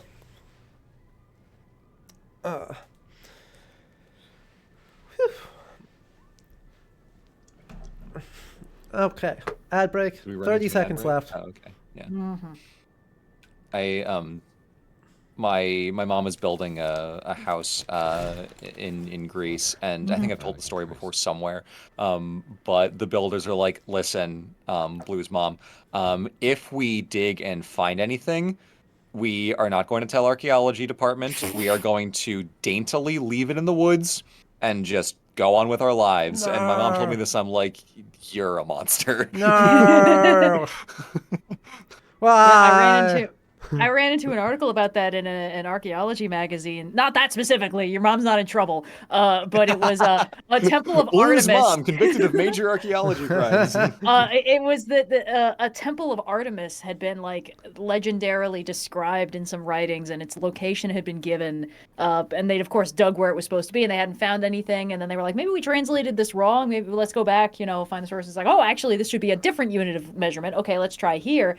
And they were digging around, and they didn't find anything. And then like one evening somebody drove past and was like, hey, you guys are archaeologists, you should check out this building site like 2 blocks over. And it was this big housing development that was going up, and there was this massive like excavated marble stone with like the specific kind of carving on it around the edges that made these guys go, oh shit, hold on, that's from the period we're looking for. And then they came back the next day and it was fully gone. But because they had the eyewitness of like, we know it was here, they had enough permission to like start looking around, and they found the entire temple complex underneath half of the zoning for the housing development. So they got the whole thing excavated, and whoever was building that was out all of the money of the construction of the building, because obviously they couldn't move people in there. They had to undermine it to excavate the archaeology, which makes sense. But that's why the policy is, if we find something, no, we didn't. Because there's a huge financial perverse incentive to not have to scrap all of your plans to build something. Yeah.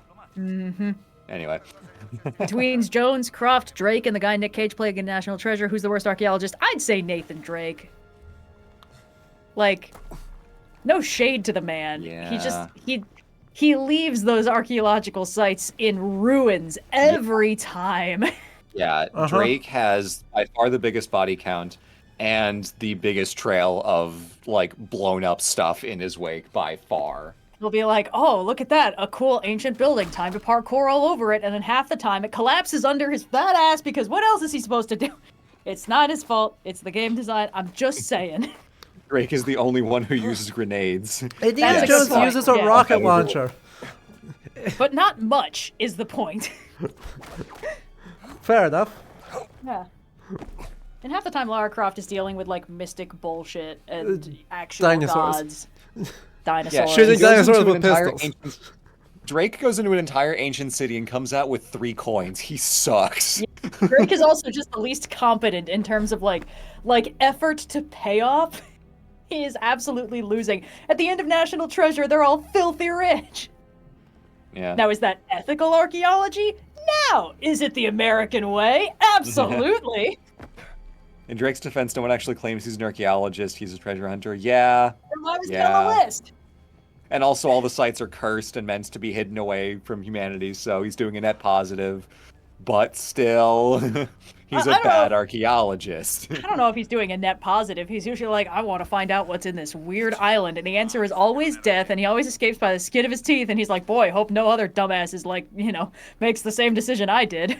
Now that it's marginally harder to find and get to.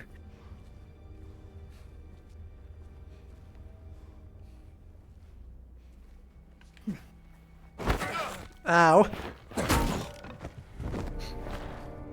You'll be fine. That looked painful. This could be interesting. Oh!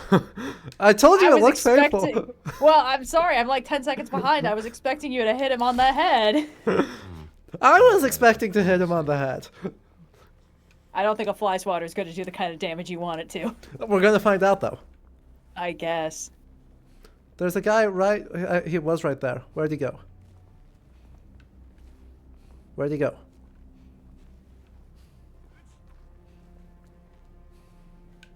He's... slowly walking down the stairs.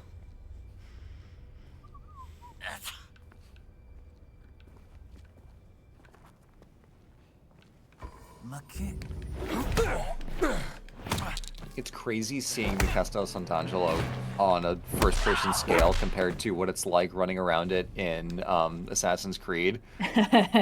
Very different experience. Yeah. Look, so that only kind of went poorly.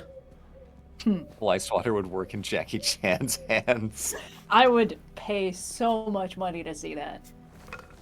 We need a successor to the Jackie Chan school of fight choreography. Yeah. I'm sure they're out there somewhere. I can't think of them. We're currently in the era of John Wick, which is a good era to be in, but I'm interested to see what True. comes next.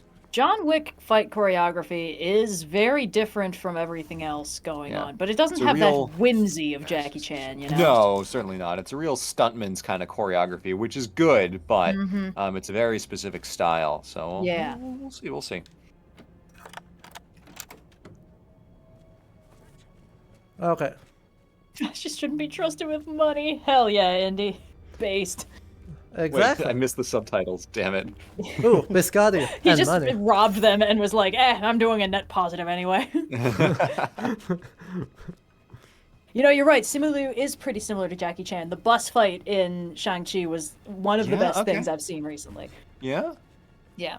Very intentionally derived from it. You can tell the way he uses the jacket in the fight is extremely similar to the classic Jackie choreography. Yeah. I think it's that specific combination of like, this guy is an ass kicker, but is also willing to absolutely take the punch and look ridiculous for a little while. Yeah. And that's a hard combination to strike. Because like, a lot of today's famous ass kickers are not willing to appear to be on the back foot for a while. Like that's kind of why a lot of people are finding Dwayne "The Rock" Johnson is losing some of his charm. Because he's no longer allowing his characters to take L's in movies.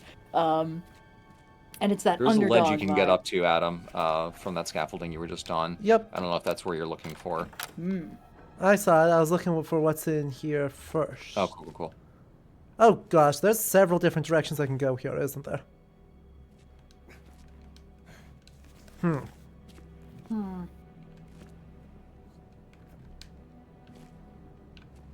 Will I just fall? Oh boy. That's spooky.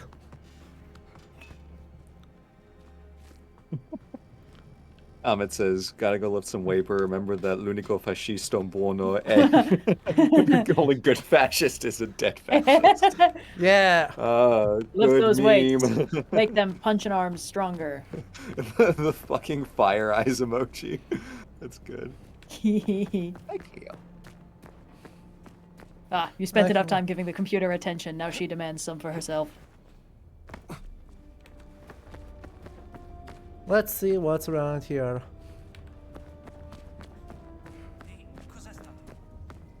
Cleo, my cat just showed up. Oh. Our cat. I didn't know I had this key. Oh, I gotta hang out with so many pets on my Philly trip. It was awesome. Good. Amazing. Kittens, Latka the dog. It was great.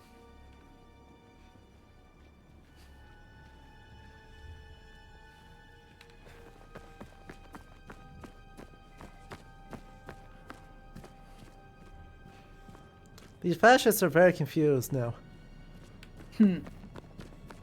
Logical. Comes with the territory. Yeah, it's using all their brain power trying to justify their bullshit worldview. Exactly.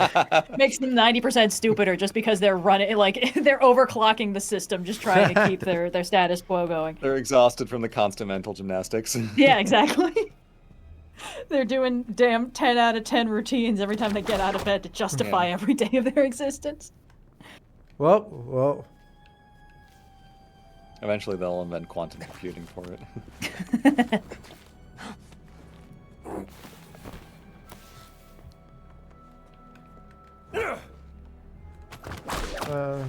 Getting closer. Up we go.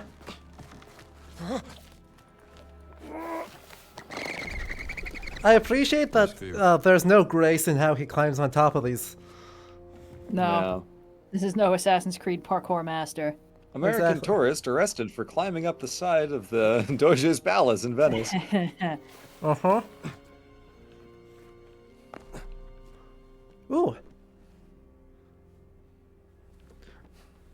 I can't remember who painted this. I've seen this painting before. I can't remember who painted it, but it's peak.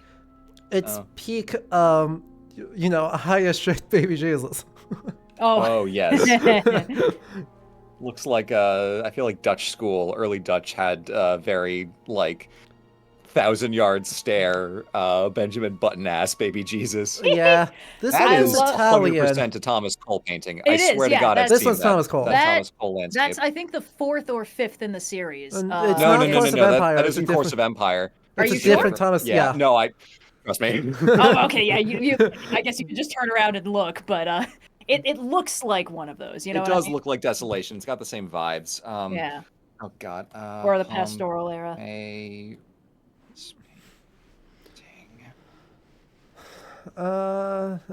This is also probably circa 1450.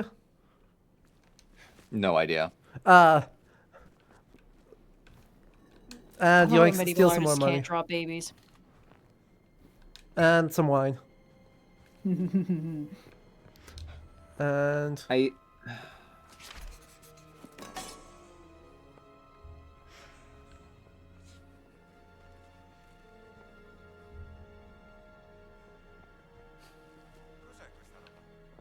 Merce confiscata dal Vaticano. Ma il Vaticano è un luogo sacro. È tutto a posto. Non preoccuparti. Similar to some of... Oh. Yes, it is a painting of Pompeii. Pinterest, give me a name or I'm going to fucking kill you. Pompeii, Robert S. Duncanson? Do we trust that? I'm going to reverse image search it. yep.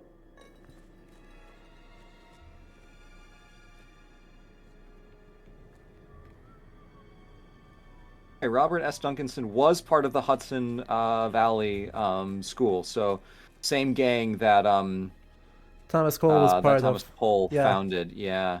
Cool. Look at me, goddamn go. Look at that. Yeah, Pompeii, 1871. We're along. God, I'm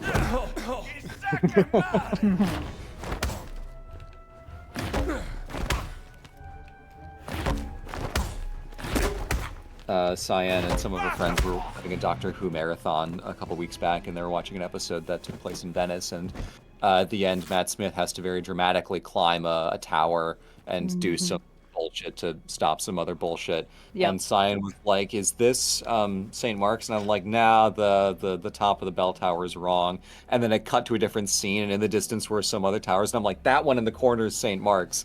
And then one of Cyan's friends is like, "How did you do that?" And I just stared at her blankly. I'm like, "I'm really good at my job."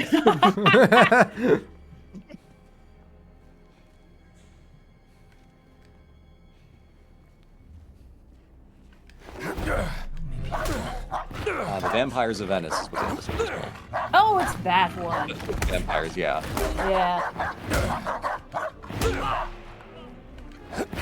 I'm sorry, puppy. I'm sorry. Dog. The dog's not a Whip to fascist. scare away dogs. Well, the dog doesn't seem to be doing all that much. Oh, just kidding. Yeah, it did kind of roll me, actually. Can I eat food instead to heal? Down this cheese wheel real quick. Eat some biscotti, heal some health. I believe. No? Maybe not. Maybe Is it working? I can't tell. Maybe we should use some bandages to heal our health. Oh, so the dog, if you just crack your whip at the dog, he just gives up. Oh, what a good boy. Aw. What a good boy. Is that good boy behavior? I mean, not having to kill the dog automatically makes a good boy. That makes Indy the good boy in this situation. The Shush. dog, well, whatever. So that's just over health. Okay. The texture on that biscotti, it looks like it has pistachios in it, which is Sicilian in origin and more modern. So it might have been very new at the time this game takes place. Nice. I can't find specifically when Sicilian biscotti became a thing, but that is really funny. Indy just scarfing down bread while wrapping bandages around himself. One of these has gotta work.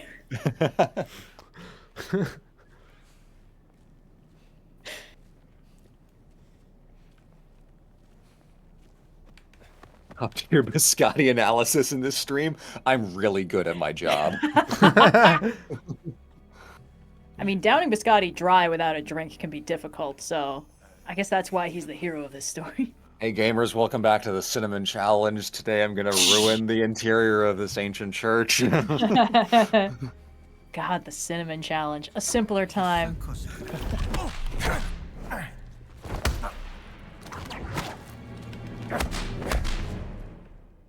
Flawless.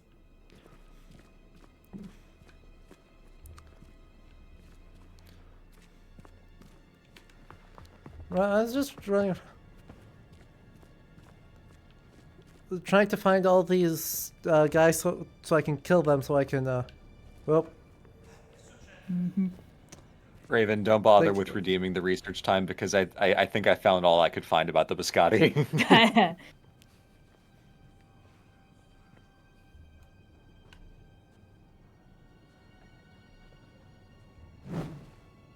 Although I will say the only food that makes an appearance in the Veneziad specifically is biscotti. Incredible. It's good to have branding. Come on. Walk around the corner. I dare you. I dare you.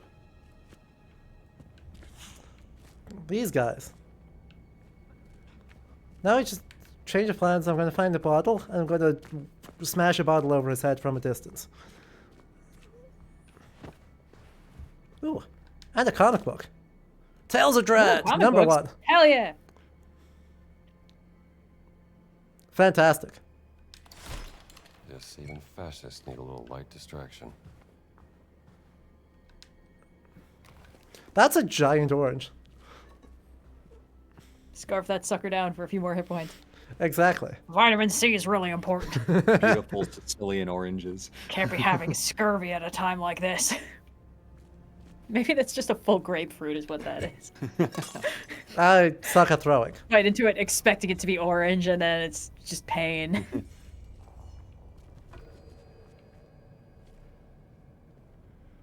Oh no, you've given him a weapon.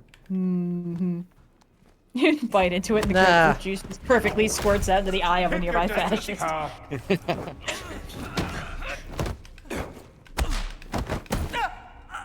Poor thing. Felt like a leaf. Look at that. That's... Why do I want to say that this is a Gentileschi? Ooh, and more ceramics. Hold on.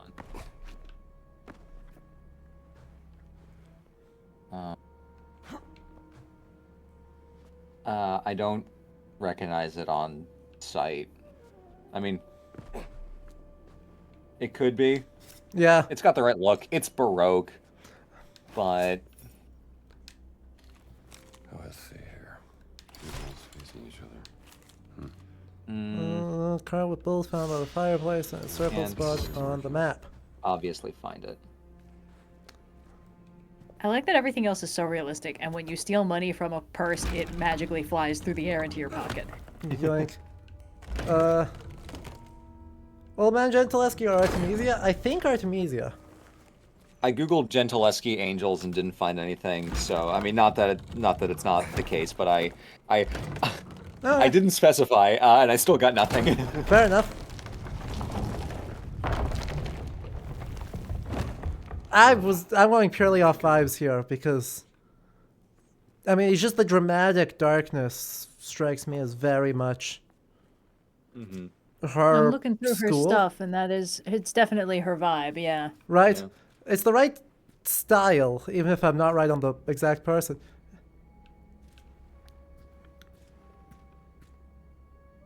There's just a lot of art in here. I wonder how much of it is on Google Arts and Culture. I wonder if that's where they're sourcing a lot of these. Oh, yeah. Nighty night. Ooh. Made by Pope Paul III.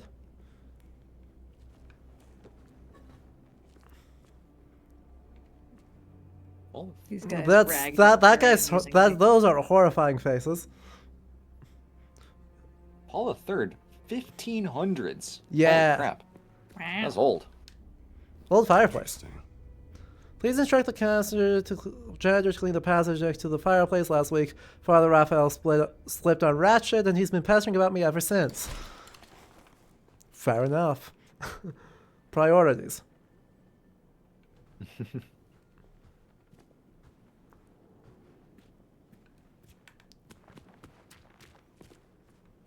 Okay, well. I think... Ooh, another mystery note. Cesare Borgia's letter. Wow. Your Holiness, surprising you of recent developments in our plans to invade Camerino. The Duke languishes and his army is ill-prepared for an attack, however the city wall will prove difficult to breach. Therefore, I've enlisted Leonardo da Vinci as military architect and engineer. Undoubtedly, his contributions will prove invaluable in overcoming the city's defenses. You're always dragging poor Da Vinci into this. Right? I mean, that is what happened. I know. But let the man sketch in peace. Can paper last 400 years untreated? Yes. Can paper last nice 400 years untreated in a secret passage that we know has rats running around in it? No. But that punk Ezio keeps getting in my way. Okay, now for the And I would have gotten away with it too if it wasn't for the meddling assassino. Oh my god. I was not prepared for Mario today. It's not Mario. Oh, you wish it wasn't Mario, my friend. Woo! That's Mario. Look, just because Ezio's lacking a certain joie de vivre doesn't mean that wasn't the Mario. It's 2 octaves lower. And the fact that your argument wasn't the accent is better is the point I'm trying to make.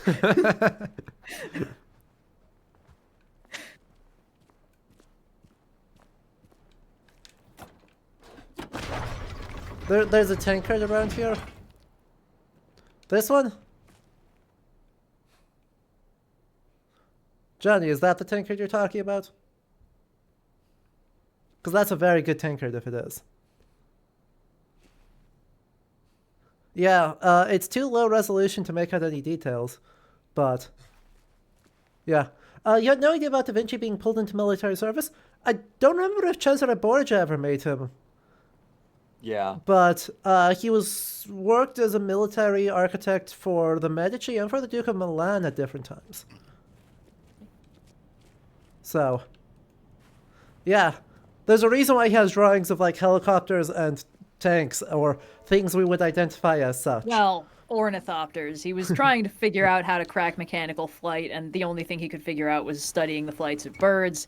Which but makes those don't sense. scale. Yeah, a lot of the ideas are like they could work on a small scale model level, but moving that much air for that much weight becomes a much more prohibitive difficulty. But there's a reason why whenever someone wants to do weird futuro tech in like a steampunk setting, they'll usually just be like, Da Vinci cracked this one wide open. Yeah. It's just our boy Da Vinci. Yeah. So the letter was from 1502, which is the year that Cesare started employing Rodrigo Borgia, or Cesare started employing Leonardo da Vinci. Thank you, thank you, Brain, as his military architect and engineer. He worked for another year, and then Alexander VI died in 1503. Yeah, and then after Rodrigo Borgia died, Cesare obviously was in no position. So Da Vinci looked for another patron and eventually found his way into the service of Francis I of France. Huh. Innovative. He bopped around various courts. Take it easy.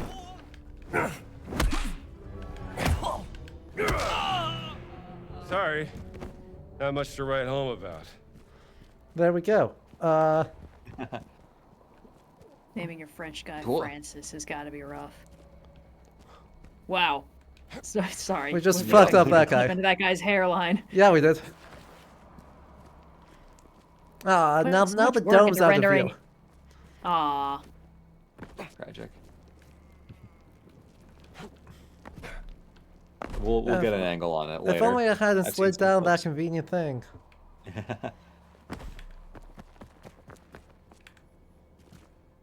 I will also have to hop out in a little bit. Sounds good. I'll be able to stick around for a hot minute. All right, I appreciate The most it. pressing thing I have to do is design a character for a rolling with difficulty one-shot we're recording on Sunday, and I can do that and do game stuff. Yeah. Yeah. And I love that you can just charge up one real big punch. Have an arrest.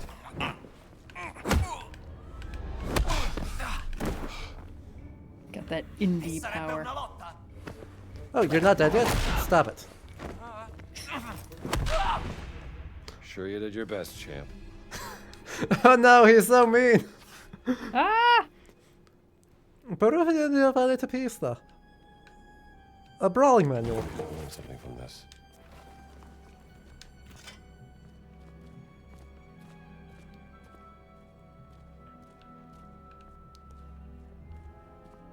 Man, there's just a lot of cool stuff in here. Ooh, more bandages. I appreciate that. There it is. The village steps. They put so much work into the environments here. It's absolutely crazy. Right?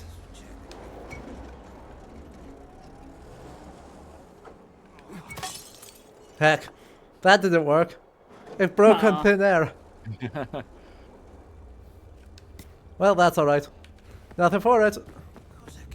All right, pal. You asked. Now that we're on the hour, I will head out. But thank you so much, Adam, for having me.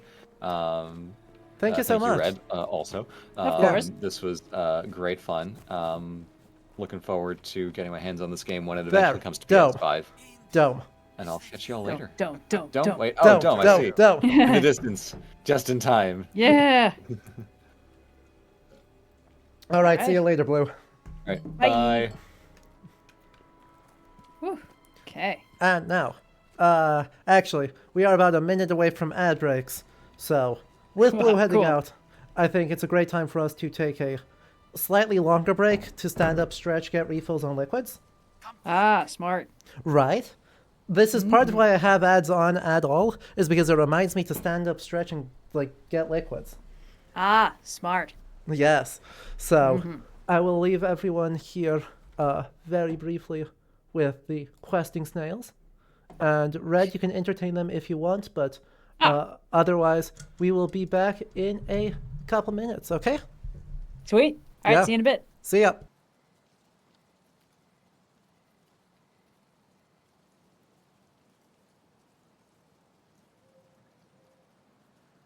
Okay. I am still here. Have I watched Dan Da Dan?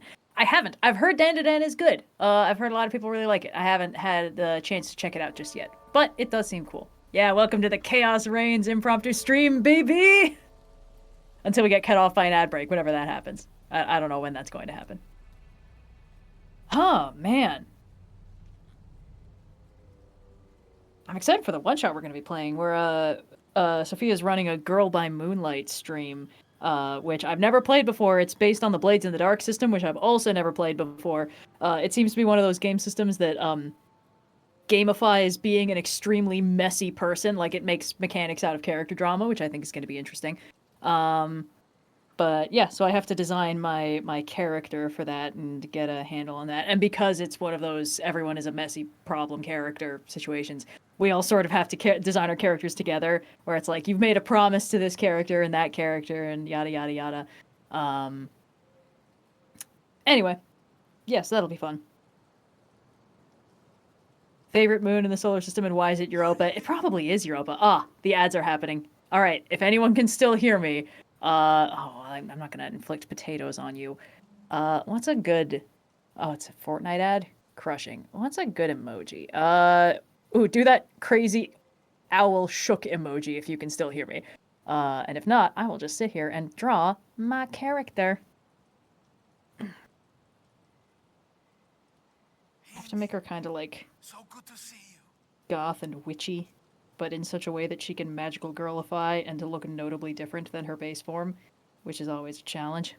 You guys can hear me! Imagine saying shook instead of the spinning cat.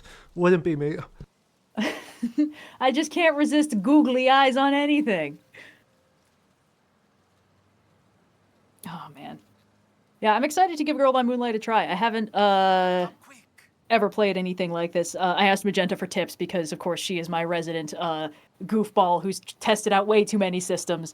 And I didn't really hear anything particularly bad about this, although we did have an interesting conversation about where the concept of lines and veils came from, which I thought was interesting because that's a whole... for those of you who aren't aware, it is essentially a system wherein somebody starting a new game can be like, hey, these are things I don't want addressed at all. These are my like, I think those are the lines. These are my hard lines, like absolutely none of this, please. And then Veils are like, I'm a little uncomfortable, but like we can explore this if we're careful. And the problem is, I don't know about you guys, I don't have in my brain an alphabetized list of everything that makes me uncomfortable. So I'm not particularly good at playing into a lines and veils thing. So I'm often like, most things are fine. And then I'll be like, apparently I was less fine with this than I thought, but you know what, that's okay. Because the thing is, at a good table, you can just tell the DM, like, hey, I don't like what we're doing here. Can we pause and figure this out?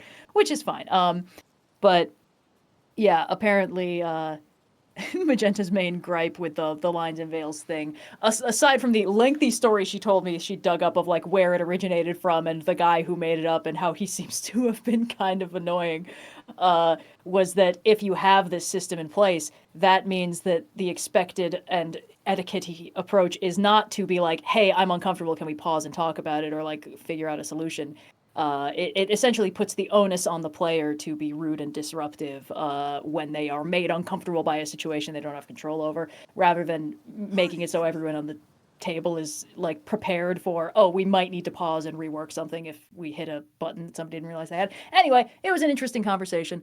But yeah, the yellow and red card system. Hello. That's also a way to do it. But anyway.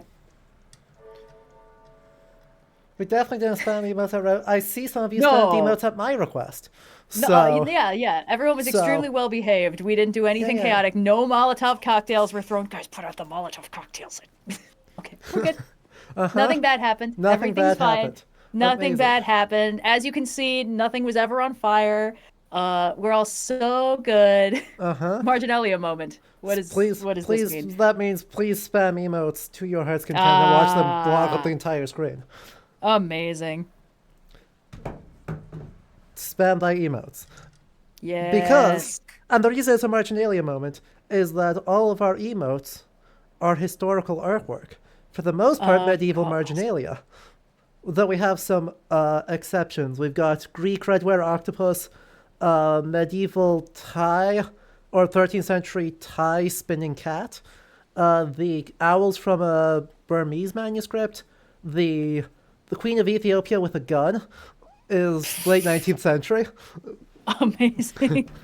So, the face is in the staring face is an Ethiopian magical charm that I found in Harvard Special Collections.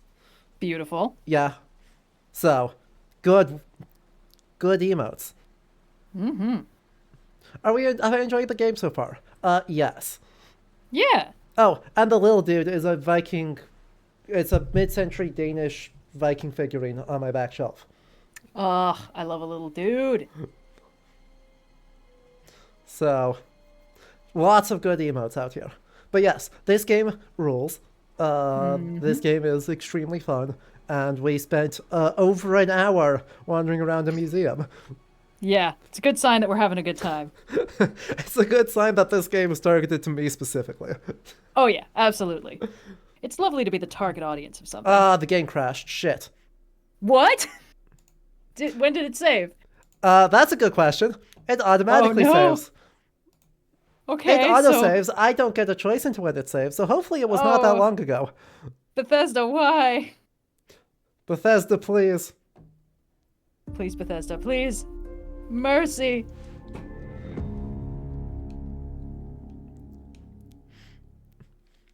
Honestly, given how tough it was to even get the game up and going, the fact that it made this long, the fact that it made it this long before it gave out is actually doing great. That's true. Yeah, very impressive. I think I just didn't like that I stopped playing for any length of time. Oh, it was like How dare barely you. holding it together. Exactly.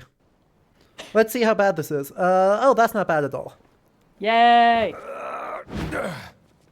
We have to slide down here again so we get a look at the dome. St. Peter's looks so good in this game.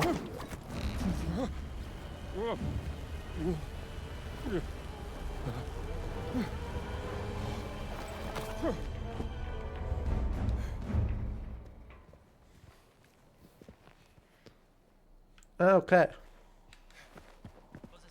Well, honestly. That's close enough. There we go. I don't want to go too off topic, but there's a little bit of discussion in the chat about the game system we're going to be doing the one-shot in, Girl by Moonlight, which I think it's going to be fun. I mean, Sophia's DMing, and Sophia's like a card-carrying Sailor Moon fan, so I'm sure that it's going to play the hits of the structure of magical girl storytelling in its most pure form. So that'll be fun, I think. Yeah. Yeah. I think you'll have a great time with it. Oh, for sure. It's always a little bit worrying when you get thrown into a new system, and it's like, well, I don't want to get anything wrong, but The village steps.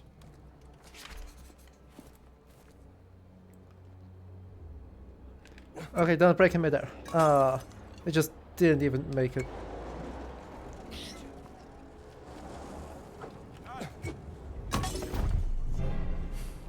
Okay, well, I clobbered him in the face and it did nothing.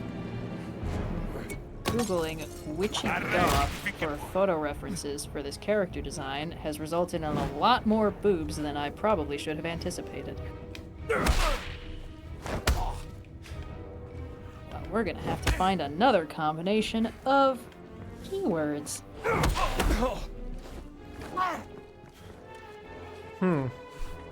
I need to find something that I can use to break this guy's face in. Ow. There we go. I feel like I'm gonna have the to frames. Yeah. clean out my brain afterwards. Oh, The frames seem to be not doing the best they've ever they're done. trying so hard. I'm Do you have surprised. any other way? Oh, sorry. Go ahead. No, I'm just surprised that it was not a loading screen issue this time, but it was longer lasting. But we're back now. It's fine. I just saw Yay! Father Ventura with a black shirt on his way to Red, the I've been castell. comparing Warhammer to StarCraft to piss off my friends. Do you have any other ways enrage Father Warhammer Ventura? players? Say anything that you know about the lore of the game, because True. it will be Who is Father incorrect Ventura? in some small way, the Men in and Black. they will feel a friend burning Mussolini. need to tell you about it. Just Practically like, runs the and if you don't know, Vatican now just that make the Pope any has assumption, taken and in. just ask a simple question, and they will get so mad. Just exactly. Anyway, Well, I, they're of course, my talking a Google- lot about the Pope, and like, oh, now that the Pope has taken ill, Mussolini basically runs the Vatican, as Oh, if the Pope no. was not, you know, cooperating with Mussolini prior to this point. Oh wait, Oh wait. I think they're gone. Father Ventura opened the gates to the Vatican. Now the fascists are everywhere. I had Shameless. to Google Dark Academia for the outfit the references I was guest they're thinking waiting of. Now I for? feel like I need to I have wash no out my idea. brain. yeah. But yeah, in 1935, there's a fairly well-publicized meeting between Pope Pius XI and Benito Mussolini. And Mussolini, it's a public debate, sort of, that Mussolini wins, but that's after 3 years of active cooperation, where Made it all. the Pope decided the best way to preserve Catholicism was by that name in a cooperating with long fascists. How Ugh. many years has it been? 19? Yeah, that really sounds like what Since Love Thy the Neighbor means. infirmary by the Yep. Piave. Those were dark times. Unbearable without a good friend at my side. Follow me.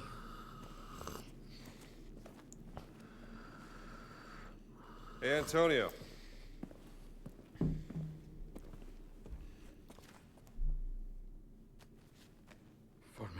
Yes. Also, Now, that's the 19 years latest ago would humdinger out of be New York City. 1918. So yes, an infirmary in northern Italy in World War One. Grazie, amigo mio. 1918, a year where only I good think things you happened. need some rest. Uh-huh.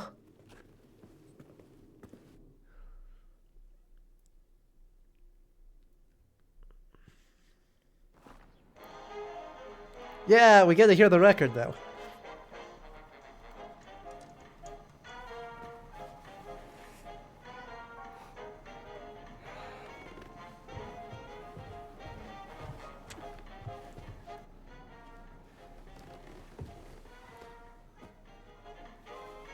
Buongiorno. This American music is astounding. True. How do they play like that?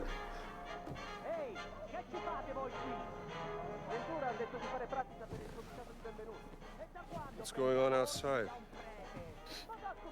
They seem to be Just a little man particularly vibing. on edge this morning. It's probably the 7 guys I knocked out. I have cornetti if you want something to eat. Yeah!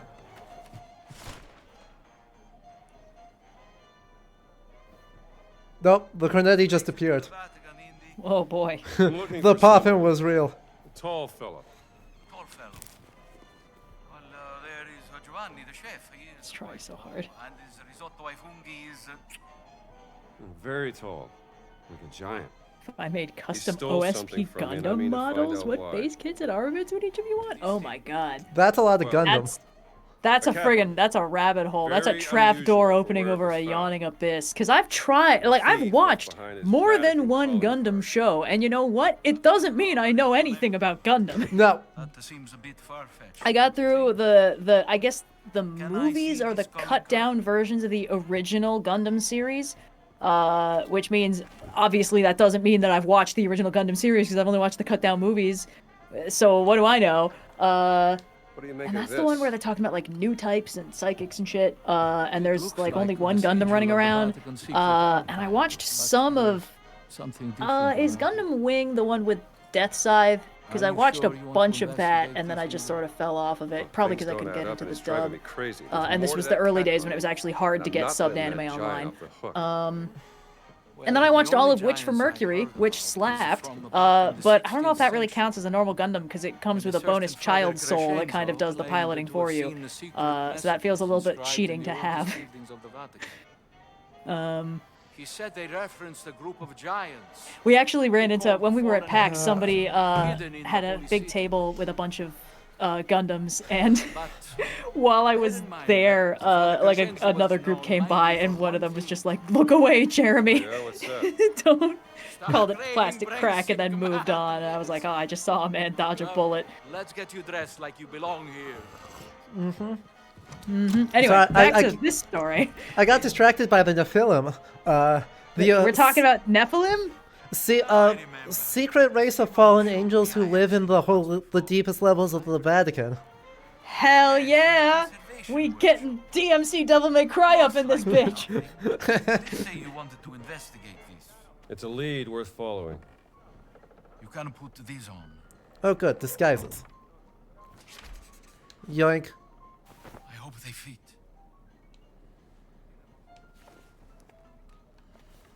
Oh. There we go. You're gonna have to pretend to be a priest. We're gonna be so good at it, don't worry. I'm a man of the cloth. Understand? Perfect. I'm visiting from America. You should have become a man of the cloth.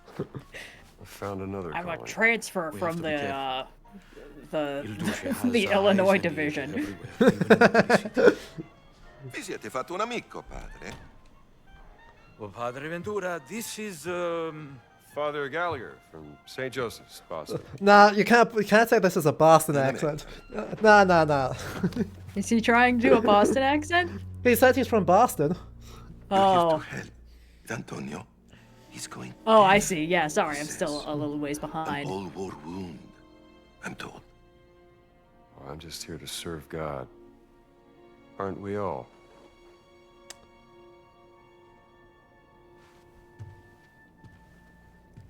Ne assumete la responsabilità.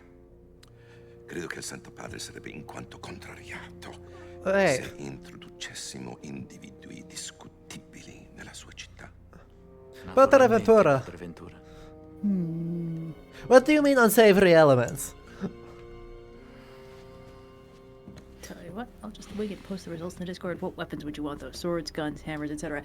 If there's a Gundam with a shield, I will tell you flat out that is going to be the one Blue wants, and I will take a scythe if you have one, and a sword if you do not. Good luck, Indy. Thank you, this sounds extremely If cool. you need me, I will be here, in my office.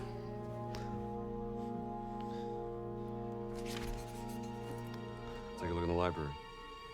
See if I can't find that. I like Father Antonio. He seems He's fun. great. It would sure suck if he like dies in the third act to make us feel bad and then motivate us to do some shit. They would never introduce a loving mentor figure and then endanger him specifically to motivate Indiana Jones.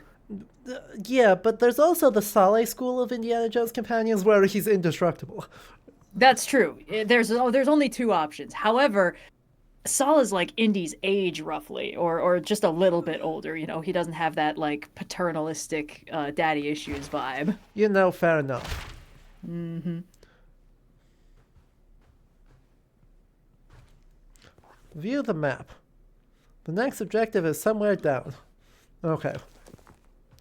It's a good library. Yeah, aren't you descending into the heart of the Vatican to find their copy of DMC Devil May Cry? So you yeah, but specifically in this something... case, it's on the first floor of the library. Oh. I know. We have to work our way down. Hmm. It's a good library. We're gonna have to level grind a while before we're ready to face Lucifer's army himself. Exactly. Signora, you didn't know the power was on when you're standing next to some lit lights. You have pirate Gundams? That's rad. I feel neutral about being assigned one, but that is an extremely cool concept. Does it have like a Gundam eye patch? Does it come with a smaller Gundam that sits on its shoulder? Oh. Secret entrance. In my Hello. library? Where do you think it leads? You know what? When that guy was speaking Latin, we probably should have guessed it was going to be some Vatican bullshit. Yeah. Can't see. Can I borrow your light? Can I borrow, please? There's a candle on the table you can use to light your way. Good Okay. thinking, Indy. Oh, I see what you mean by a pirate Gundam. That is pretty funny, but it's a little disappointing that they didn't really break from the base Gundam shape. Just put crossbones on his back. I'll be careful. This is very exciting. My hands are shaking. It is exciting. Build this place and what it was for. Whatever its purpose was, it's been abandoned for centuries. Yeah. Yeah. Centuries is probably right. Usually they say it's been abandoned for centuries, and I'm like, but it's the Vatican. Nah.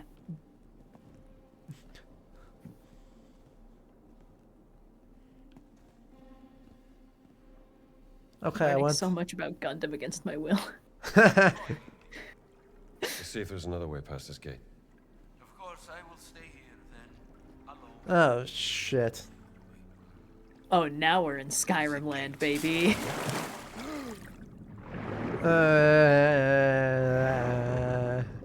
As if you're not gonna fall down the big hole. There you are. Let me get that gate open for you. It's very dark. I think we need some light. Well, now your disguise is basically ruined because you are Exactly, 'cause I'm definitely bedraggled. Dripping wet. Alchemist's laboratory. Yeah, the Tiber in 1937, I'm sure the epitome of safe to swim in. What was that thing that was happening with the Olympics where they were like, we want to make it safe for the triathletes to swim in the river, and then they didn't and everyone got sick? Yeah, that. That was this year. Was that in France? Yes. Or, okay, cool. That was the Seine. Father Crescenzo. Right. And this is not French. I know. I was just like, this is, my brain reminded me of something. Uh-huh. You know, I feel like the Vatican really shouldn't leave skeletons lying around one basement down. Yeah. 1578. For all the signs that has occurred in Ursid Place, at what cost, Father Crescenzo? I do not... Lost? I am lost. There is no escape. My mind. Rotting. Scribble, scribble, scribble. I conserve fuel, lest the darkness consumes me. No, I must exercise this miasma of despair. Scribble, scribble, scribble. Whatever soul finds this, use the map. Find the abominable etchings. What do they herald? Perchance, it is all for naught. Inkwell runs dry. Heavenly Father, save me. Ugh. Didn't even doodle. The true sign of a disturbed mind. No, he got the doodle with a lot of X's. I guess. You know, this might French be a map Gundam. of those inscriptions you That's talked about. extremely funny. Save that one for Jacques Whipero. But if you can bring me some photographic evidence of these inscriptions, we can study them Photographic together in my evidence of office cats, without I hear. raising suspicion. Let's say I bring you some evidence. You got a camera I can use? No, but speak to Ernesto, the old janitor in the Vatican post office. See? I hear he has some special deals from the lost and found section. Oh, I heard about the Vatican's new anime It'll give you access to mascot. places in the Vatican only priests are allowed. The one that's like named Luce or something. The one that's like, oh, this is our little embodiment of light. Because historically, the concept of a light bringer has never been bad. If you need anything, you will find me in my office, Indy. Uh-huh. Oh. Ancient relic. Curious hand-carved stone object of prehistoric origins. Yeah. It's weird. Much older than anything here. Where's it from?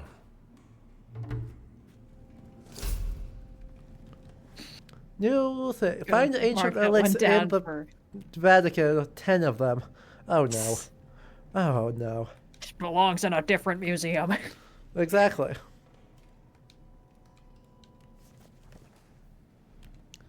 Deal increased unlockability. Unlockability. There we go. We read some books. We learned some stuff. Aren't we so good?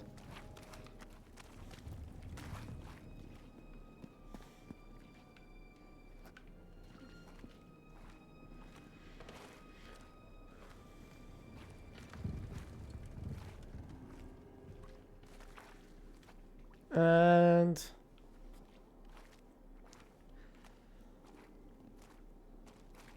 here we go. Slowly. Behind our deaf friend. Adventure.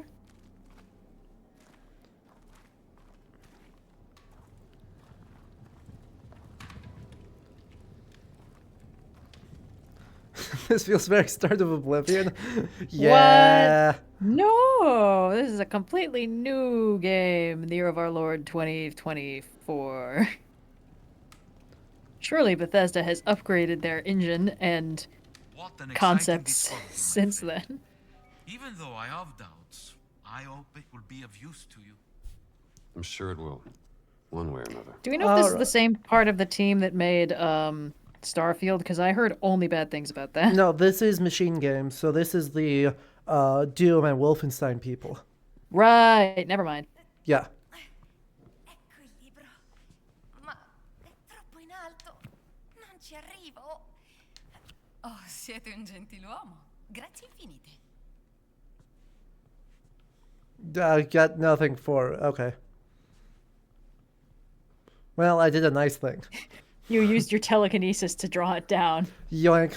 Very nice of her to be talking to the bookshelf. Right? And we had a nitpick redeem, so we need to find something that we're not like or think the How game about the could part be where- doing better. The part where it Didn't keeps even bother to exploding. look at you. Yeah, that too. Yeah. If the game could stop crashing, that'd be nice.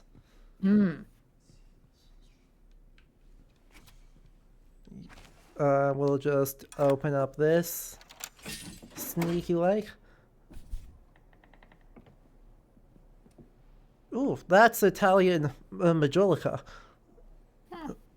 So another like fake porcelain competitor developed in the 1500s. Oh, that's fun. Yeah. Oh, and Lysander, thank you for the follow. And, I mean, that's also an example of it.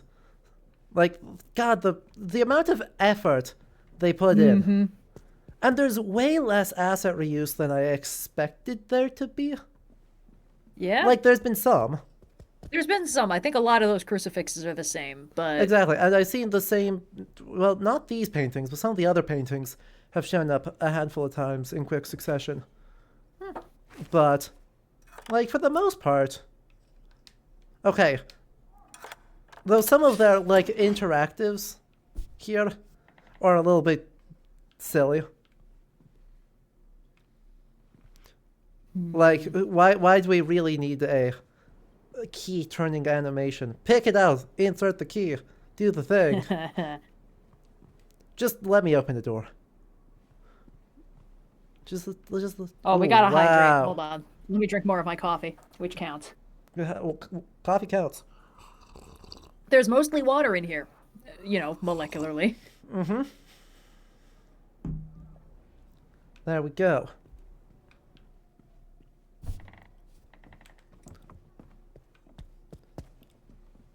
Man.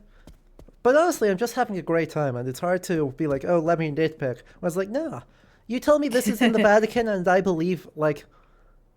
I mean, I've toured St. Peter's and the Vatican Museum before, though it's been a bunch of years. I was like, yeah, this looks totally plausible. Nice Baroque ceilings, Italian marble on the wall. There's a comical number of paintings. And also the place is a little bit, like, the interaction between just replastering the wall and dropping plaster on this beautiful hardwood and a Renaissance painting right there. What's this? Is just, it's very good. Yeah. A lot of secrets in the Vatican. They've done a really good job of making it feel like a very immersive, realistic space for you to traipse around in, which is why most of the nitpicks are just like, oh, the way you moved through that is a little bit weird, or like, they didn't quite find a way to make that feel natural. Exactly. Don't worry about me.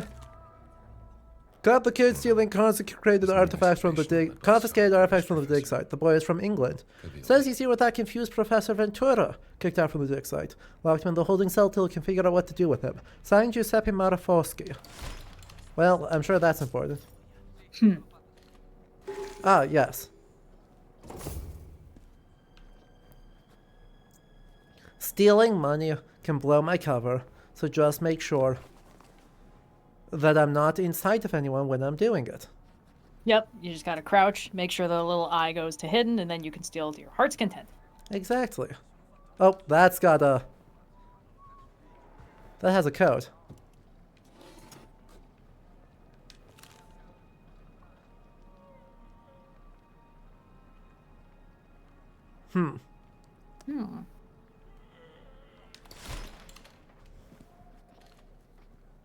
You can't see me, right?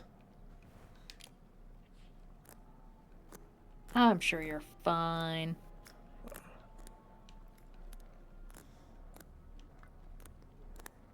Not bad. See, we're fine. We're totally fine. The most fine.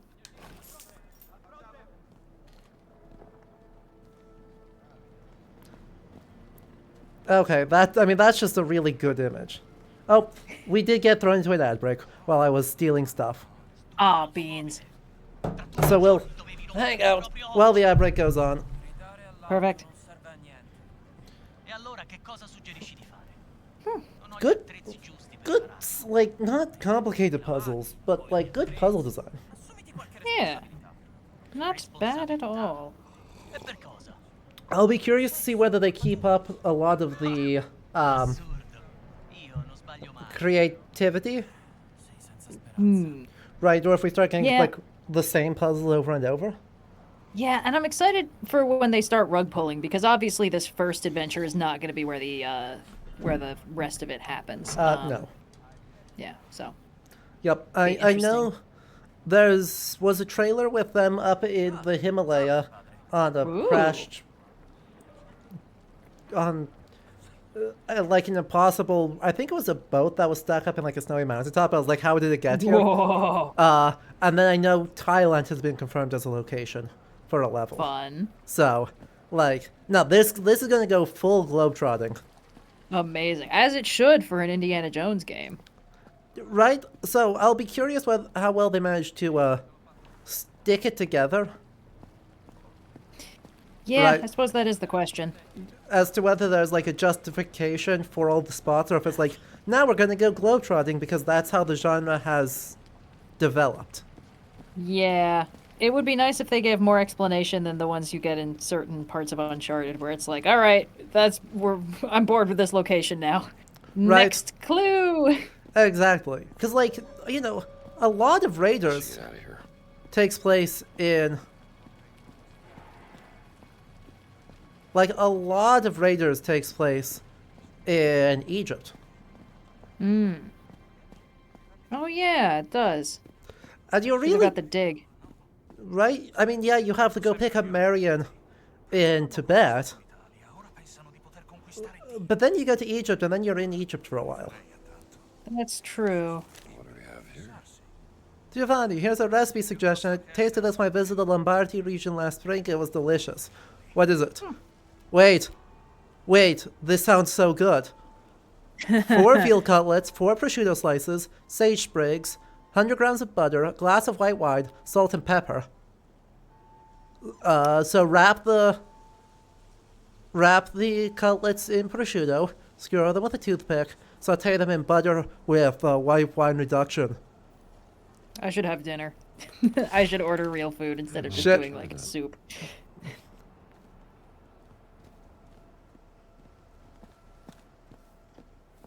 Salve.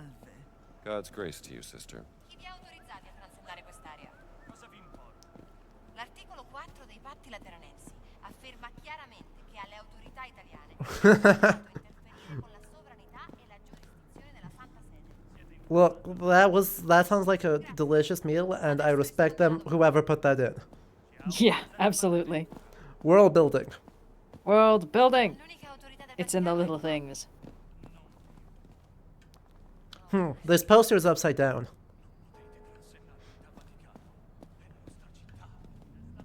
Perhaps this could be a sign of El Diablo. Where am I supposed to go? Oh. Really?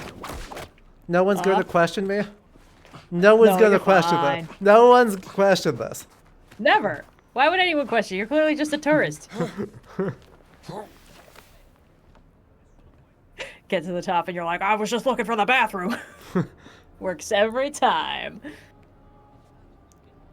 And this will not work to avoid detection. Exactly. Not only am I a tourist, I'm an American tourist. You just gotta say no ticket and you'll be fine. Exactly. I like how you don't have any reflections too. They probably could have put that in. They Maybe might have it on high. Thing. Yeah. Yeah.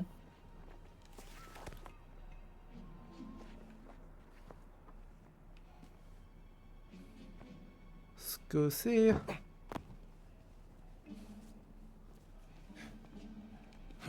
Oh, come on. Go through the window. That went easier than expected. Are you sure? I was this close to getting got. Ah, you're fine.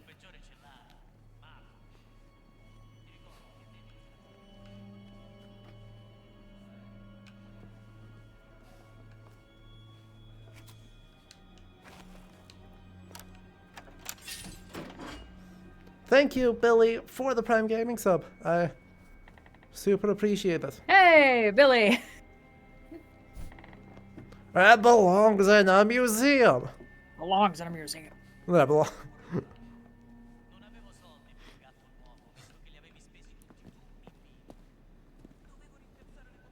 Oh yeah, there is absolutely another recipe. Ooh. Risotto ai funghi. Pick some fresh chanterelles, clean and slice. Heat a pot of vegetable broth infused with dry porcini. Melt some butter in a wide pan, sauté the onion. Add the rice and stir. Add white wine once it changes color. Ladle the pan with broth. In a separate pan, sauté the garlic and the shallots, but add the chanterelle and stir. Once it's creamy, mix in parmesan, salt and pepper to taste. Yeah. Antonio was right. Wow. That sounds good. I am definitely going to need to get real food after this. Right. Those recipes. They're tormenting me. I have the stuff to do Moroccan couscous. And I need to actually do that.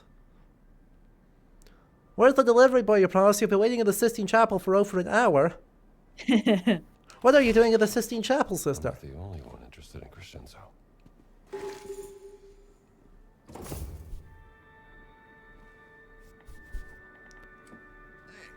Penso a qualcosa?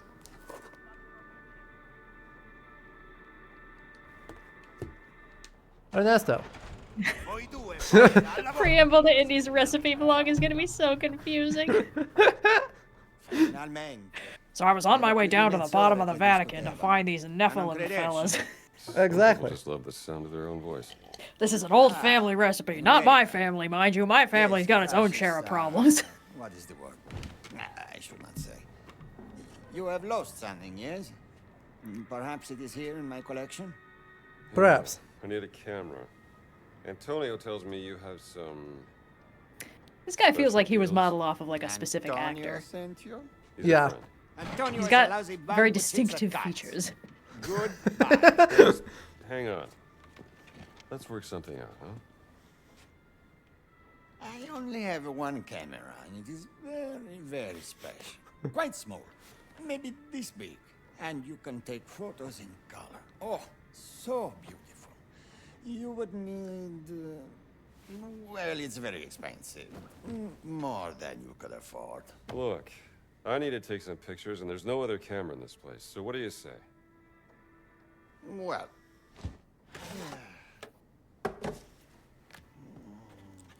There we go. This We just... is the price you pay. I assure you, it is more than fair. It's absolutely not. Give... What's the... 379. Guess what? I've got good news. It's really that good, huh? Camera is yours, signore. And tell Antonio that I still think he is a lousy cheat. Oh, man. Incredible. Thanks, Ernesto. Amazing. Incredible. Good thing we've just been robbing these fascists blind. Camera.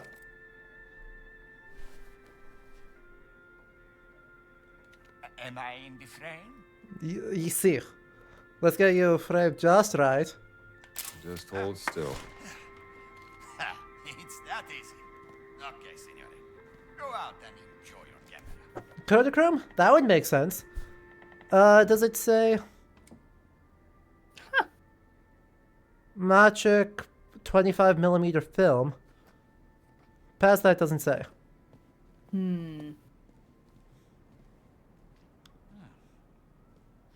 Go take a picture of Antonio.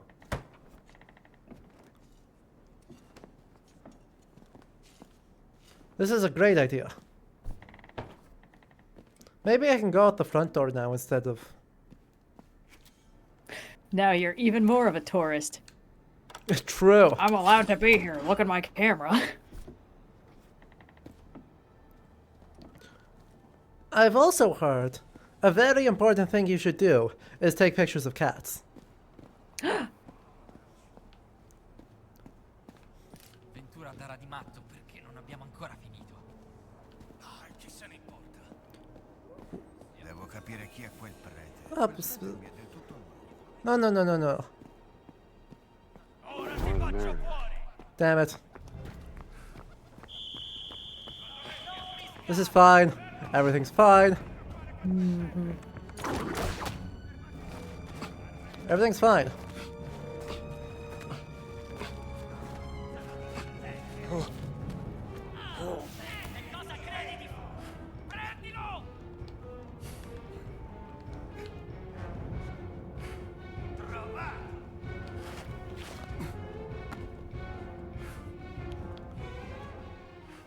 None of them can climb, so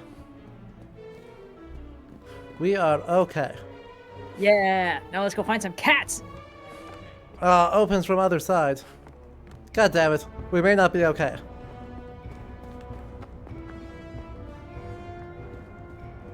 I think what this game has achieved in realism, it has sort of sabotaged in how you are supposed to get through a location and guiding you thereof. You know? Yeah.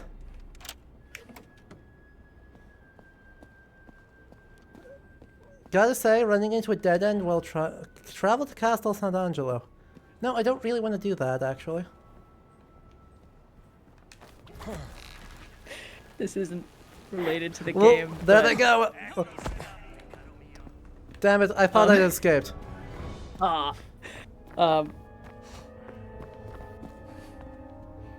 asked my my family group chat if anyone had a tarot deck I could borrow for the one shot, and everyone is like, yeah, of course. Except the answer isn't being tremendously helpful because my mom is like, do you want classic Rider-Waite, somewhat more archaic and graph style, or something else? And my dad is asking what the time period of the game is, and it's like, magical girls, Dad. Like, loose Sailor Moon 90s, I would assume. There is a few things you have said that are more on brand for your family than that. What I love, anytime I talk about my family, everyone's like, oh, you make a little more sense now. And it's like, yeah, I should fucking hope so. I am the jock in this crew of nerds.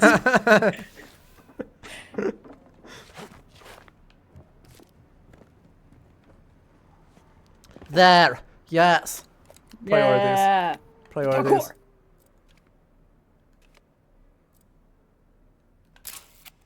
More of a dog guy. No. Indy. Absolutely not. Don't say that in front of the cat. A little sleepy guy. He's just a little orange guy.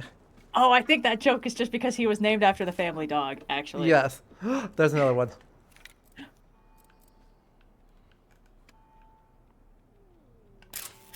Meow. Got it mid-meow.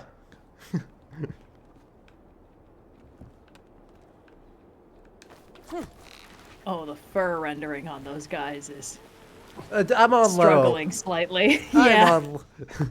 We're in like Kung Fu Panda 1 era levels of fur density in the 3D rendering. Do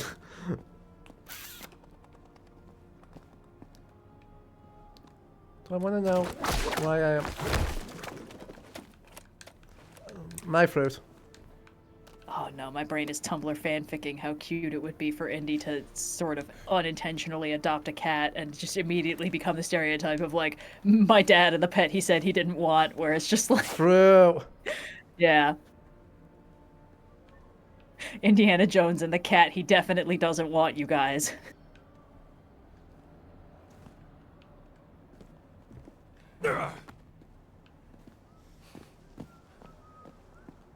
Now... Can I go up this way to get out of here? I've gotten myself immediately lost. You know, this game needs a visit from the yellow paint goblins. Padre. Keep up the good work, sir. Oh, you have a map? I have a map. Ow. My Will the map ankles. help? The map actually is quite helpful. The map gives pop-ups. Right, Indy ankles. Sorry, please go on. The cats are nice and give you XP, but all the dogs are fascists. This is incredible anti-doggo propaganda. You are so right. All the dogs so far are fascists. That's true. Maybe There's plenty of time to turn it around. Oh yes, join me in my headcanon fanficking of Indiana Jones adopting a cat. The door to the museum opens from the other side. That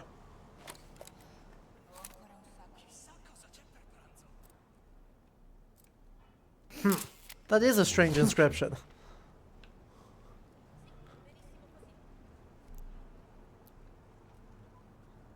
One, it's in the style of Roman period graffiti, Right, with all this, how spiky it is, it's in Latin.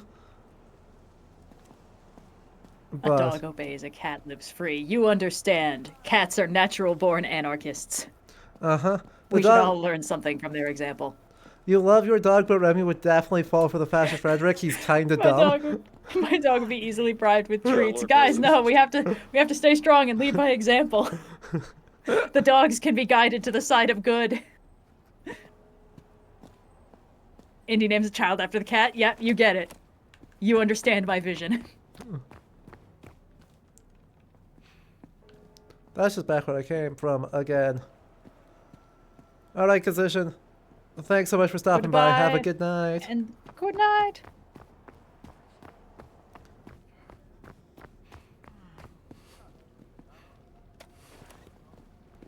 Ah, of course, on the fountain.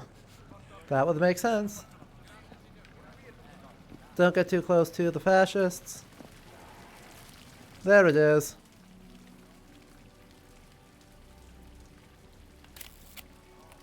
I need a better angle. What do you mean need a better angle? Literally the entire thing is in. I think I need some more photos. Maybe you need to get closer. I think I was too close. Ah. They don't want you climbing into the fountain for this one? Apparently not. I don't understand it. Weak sauce. Oh, pardon. Let's go this way and see what's in here.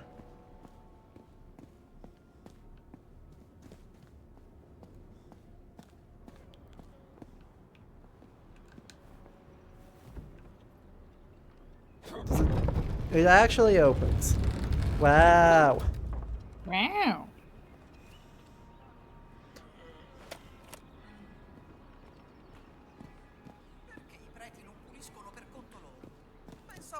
If I remember correctly, the IWW and other unions use a black cat as a symbol for a while. To the point that it's sometimes considered an anarchist symbol. Hell yeah. Hell yeah. Speaking of, happy Friday the 13th to all who celebrate. True. I say as I design a witch magical girl.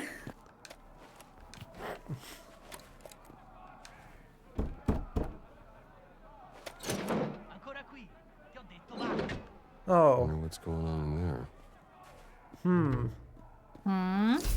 Underground boxing ring.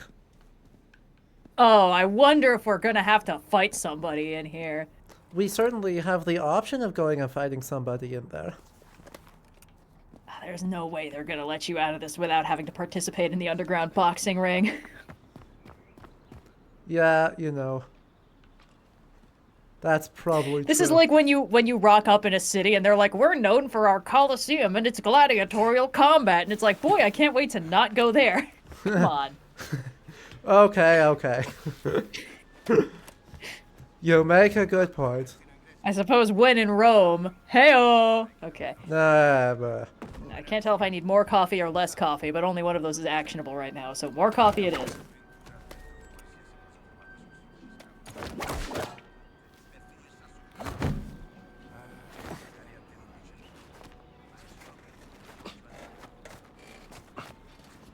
The fascists are saying that anything found at the dig site could be important.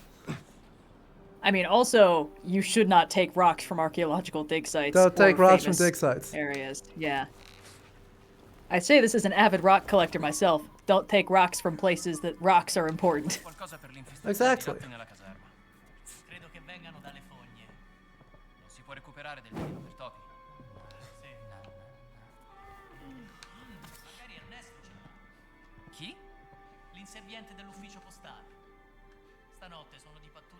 How to design a magical girl without defaulting to Japanese school uniform for the base. This is an interesting bit of character design questioning that I have never had to ponder before.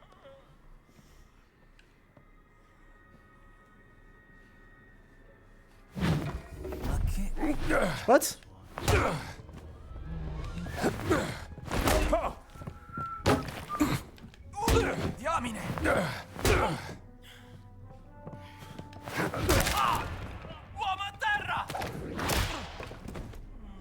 Got him with the whip. Yeah, the Indiana Jones way. What you really should do is truncheon in your left hand, whip in the right. That would be smart. Here I am, stuck in the middle with you. That song was blasting in my head the whole time I was driving, for predictable reasons. Yeah. Yoink. We'll steal some money. I gotta say, having recently driven through Pennsylvania, it's so pretty. Like, Pennsylvania is gorgeous. It's gorgeous, and as long as I pretended not to see the 2 Trump signs I saw on the way, it was so nice. Yeah. Honestly, 2 I was pretty happy with. Like, it could have been so much worse. Can confirm, it can absolutely be so much worse. But the mountains were so gorgeous. And like, oh, yeah. I knew they were because, like, when I was little, we would drive through them for road trips, but I wasn't the one driving, and it was like, oh, it's so much scarier when you're the one driving. It's like, oh, but it's so fun and pretty. It's so gorgeous. The more I drive and the more I learn that I like driving, the happier I get about it. That's a good space to be in. Yeah. Because I'm always like, what if I fly too close to the sun and it turns out that there's limits on, like, travel and how much I enjoy it, and, like, what if I was barking up the wrong tree on this? But, like, no, thus far, only good things have come from me, driving where I want to go, which is very rewarding. That's pretty good, yeah. Yeah, I got through almost the entire Discworld audiobook for Thief of Time on the way back, which was nice. Incredible. Yeah. Sealed? Not locked. Sealed. Sealed. Ah, one of those you need a special key to open these bitches. Requires jail... No, right, because if this one says requires jail cell key. That one just said sealed, so I think they just put, like, super glue. They've welded it shut. No entry. God, who made this food tin? Imagine making a food tin that, like, isn't good enough to beat up fascists. I feel like some of these guys, when they get KO'd, they have, like, a special animation they go into, but as soon as you drop them, they just Bethesda ragdoll, and I don't know if that's the way they should have done that.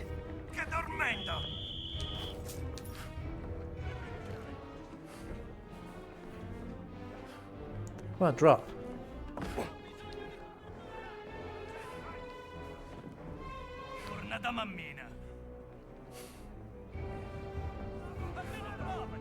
There we go. We've pissed off the fascists, and now we're sneaking away underneath through the secret tunnel. Woo! Secret tunnel.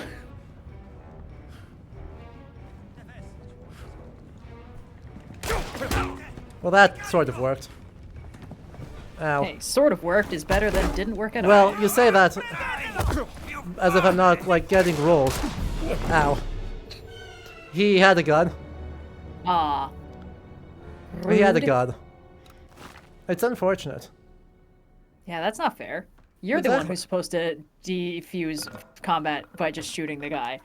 I mean, to be fair, I also have a gun. I've just kind of forgot to use it. You should probably be using it. Maybe. Also, everyone should look up the College Humor sketch, Zach Bought a Whip. It is my perennial favorite thing they've ever done.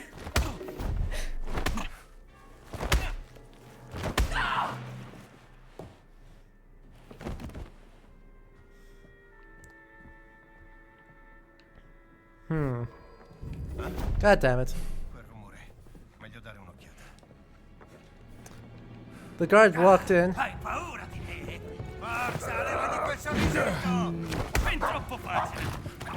MacGuffin are we hunting for in this game? I don't think we know yet. Currently we're looking for a stolen cat mummy, if I recall correctly. Exactly. Right. But surely this will lead us to some grander scope threat. Oh, you know what? Even odds the big guy you fought at the beginning turned out to be a Nephilim, and that's why he's so big. Better than even, I would say. Okay, yeah.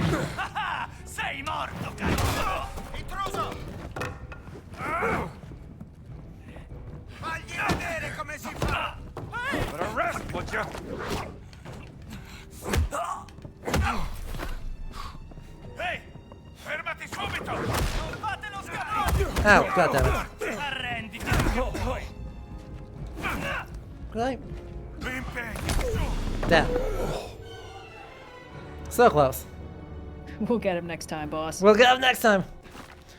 As a side, why would someone steal a cat mummy? Because there's something strange about this cat mummy. Mm-hmm. Right.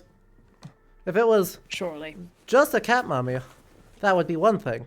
But Indy was like, no, there's something weird about it.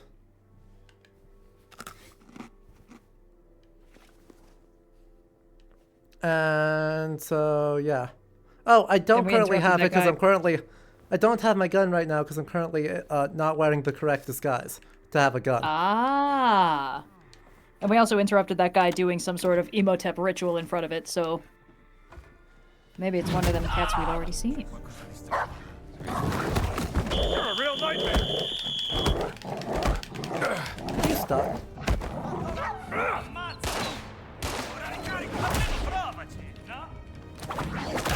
Give it a rest. Arrenditi finché puoi. Uno di noi è a terra.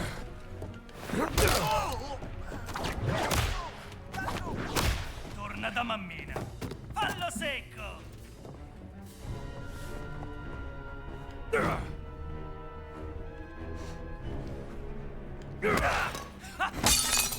Hold your horses. Fermati subito. Bel colpo, eh? Sei cercata.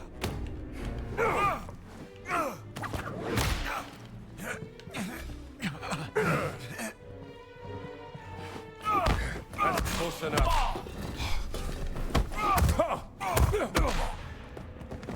Well, that was interesting. You'll work it out. We didn't die. We didn't die this time, and that's something. That's good. I like how the mechanics are really determined to make you earn those punch victories. Oh yeah. No, there's nothing easy and simple about that. Mm-hmm. And a very low item count. So that you're always kind of scrounging. Yeah. They're really making you feel like the underdog Indy is supposed to be. Exactly.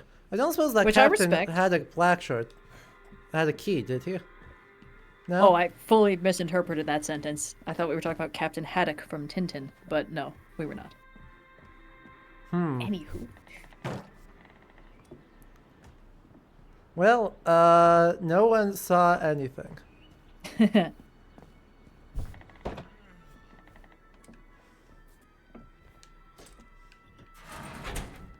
Yoink. My cash. Revolver bullets. A hammer. More cash.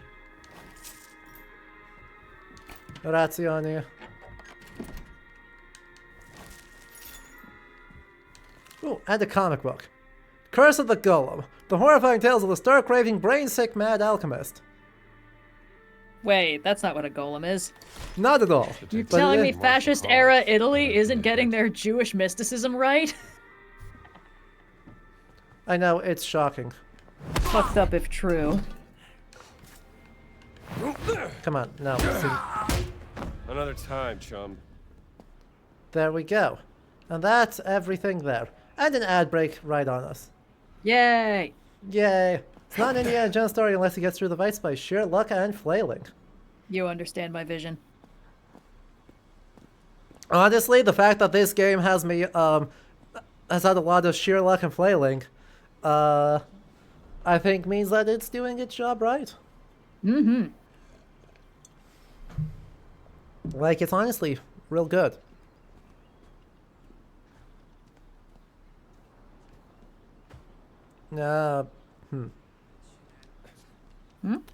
I would realize I'm about to walk directly in front of another captain. With 3 guys with rifles. Oh boy. Yeah, maybe hold off on that. Yeah, and he did see me. And it is a small problem.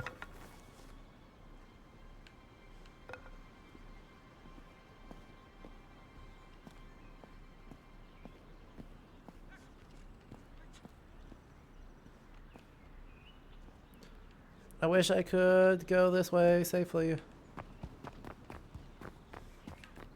There we go. I just hoofed it. Woo! Works every time. Sometimes all you gotta do is book it.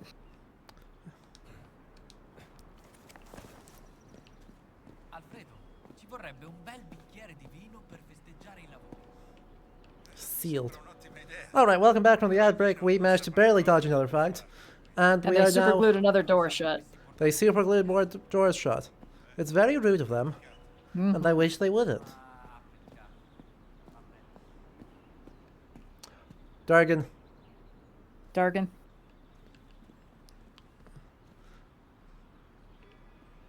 Oh, the Dragon of Light. My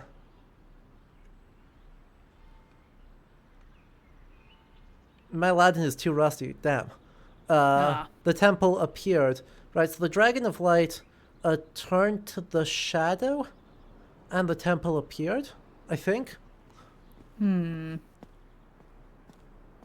Seems fine and not plot relevant. Yeah, I'm sure.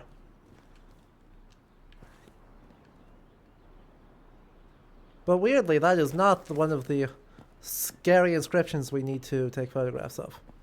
Huh. Vatican Maybe it is stops plot archaeologists with one simple trick. India hates them. Oh,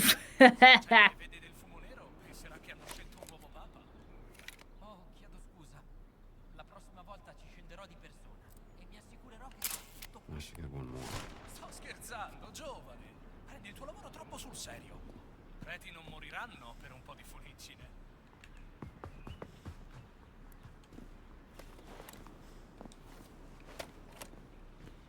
Movie Alright. idea, The Wizard of Oz, directed by Zack Snyder. Why would you speak this into existence? Have you seen his new show? Oh, Twilight yeah, of the Gods? actually. Yeah. I did not hate it.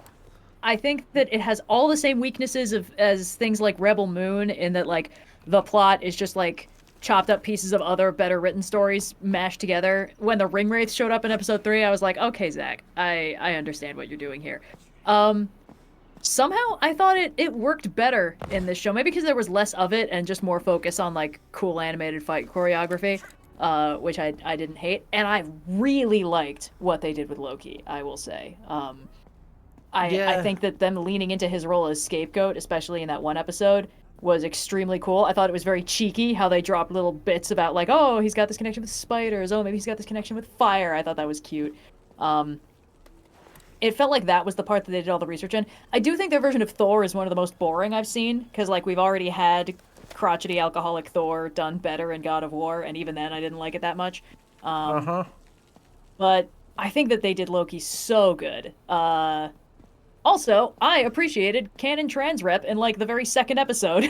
I will say this for Zack Snyder, as much issue I have with the way he writes, I think that the way he clearly truly does not seem to hold any sort of prejudices against who is and isn't allowed to kick ass in his stories. I think he just, like, he's the most, like, non-gendered horny filmmaker I've ever seen. You know, he truly just seems to be fascinated by the human form and all its beauty. And I really genuinely respect that quite a lot. Keep up the good work, sir. Yeah, I think it was perfectly fine for what it was. I don't know if I'm going to remember it to look up season 2 when it inevitably comes out, because they ended it on a sequel hook for some goddamn reason. Or I guess a cliffhanger. They sure did. Yeah, I found it was one of those shows that's less than the sum of its parts. Like, yeah, that's fair. There were some really good deep cuts and some really interesting ideas. And every time I thought it was doing something interesting, they proceeded to pause the action to be horny on main.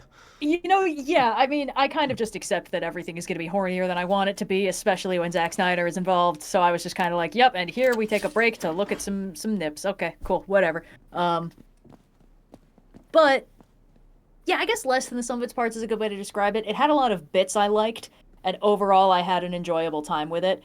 But I think it certainly didn't add up to more than the sum of its parts. Yeah. Yeah. There's got to be something. There's got to be a reason why I can. There we go. What's on the bot?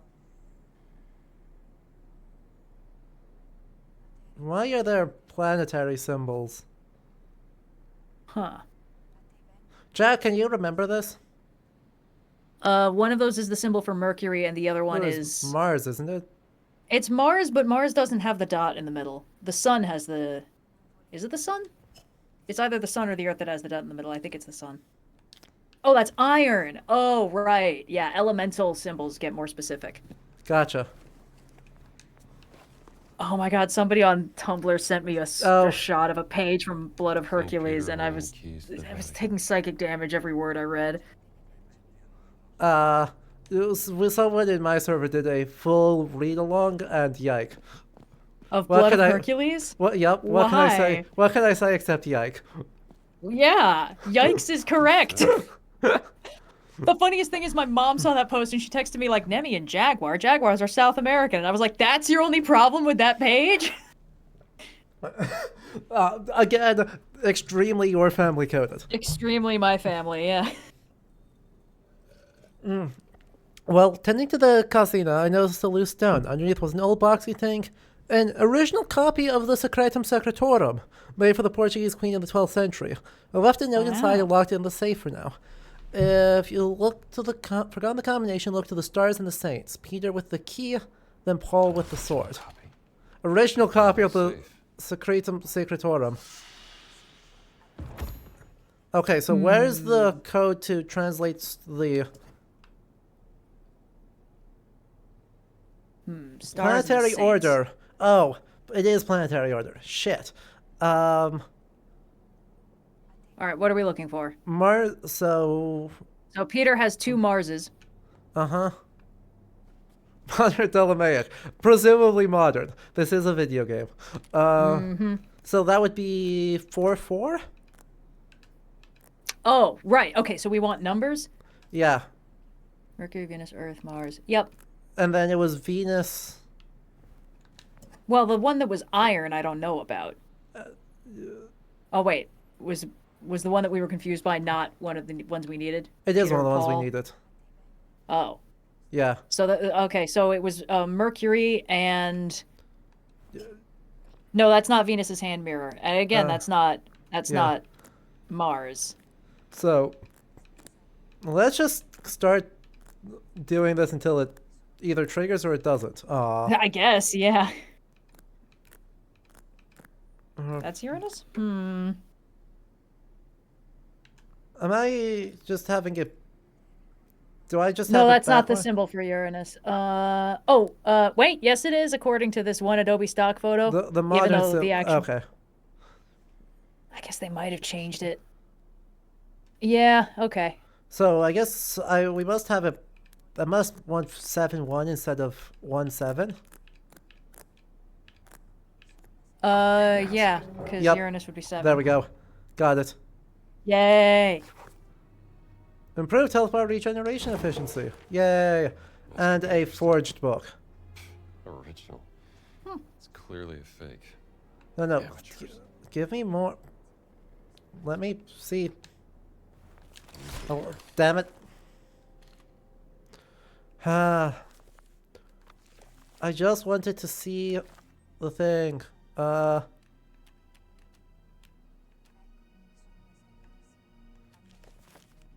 No, we're not including the sun. The sun would be... We obviously index from 0 here. We're all math majors. Girl, now I don't know how to identify where that mystery note I just grabbed was. Actually, is indexing from 0 a computer science thing more than a math thing? They all kind of blended together in my head. This one. Hidden note. Inspect. I locked this away to keep it from the other nosy priests. You are a close ally to Ventura. Perhaps you might deem this a book of interest to his expected German guest. Could even put you in a very favorable position once he has managed to take even more control over the Vatican. Unfortunately, it's a fake. Aww. I wish I could examine it instead of just carrying it around, though. Like, let me... Yay. Oh my gosh, guys, if you look up Magical Girl on Wikipedia, they have an anthropomorphic Wikipedia Magical Girl as the example image. I don't enjoy that. That's incredible. She's so cute. What Amazing. the fuck, guys? There are so many. They didn't go with Sailor Moon. They went with fucking Wikipedia-chan. Whatever. That's adorable, and I love it. The Lord be with you. Welcome to the Sistine Chapel. Yeah. Whoa. And they've at least got like, yeah, it's actually significant portions of the actual Sistine Chapel ceiling. They went fucking ham on What this. the fuck? This is great. What the hell? What the hell, guys? Why would you do this? I want to know how they did that, because in the entire Vatican Museum, this is the only room you're not allowed to photograph. Well, presumably they went in and they were like, can we please do a deep 3D scan of this room for our video game where Indiana Jones beats up on fascists? And they were like, sure. Hell yeah. I mean, I assume they asked. They must have. Yeah. So, otherwise, we could make a damn fucking Mission Impossible movie about the heist to sneak in a really complex 3D scanning rig. It's just a really, like, I don't expect to see that. I assume they'd have other things, right? Like, okay, so they have a virtual tour now, but, like, I've seen so many other games where they do something that looks sort of similar to, but not the same as. And so suddenly having... Okay, I know that there's supposed to be something in here I'm supposed to photograph. Well, you're not allowed to photograph the Sistine Chapel ceiling, obviously. Nope, there it is, Sistine Chapel ceiling. No. I need a better angle. Need a better... Did that count? Did you let it work? Did you say that that's a fine enough angle? It must be. God's grace to you, sister. Oh yeah, and you are a plot point. Plot point? There's a plot point of the Sistine Chapel, shocking. No, I thought they were just gonna let you hang out here and have fun.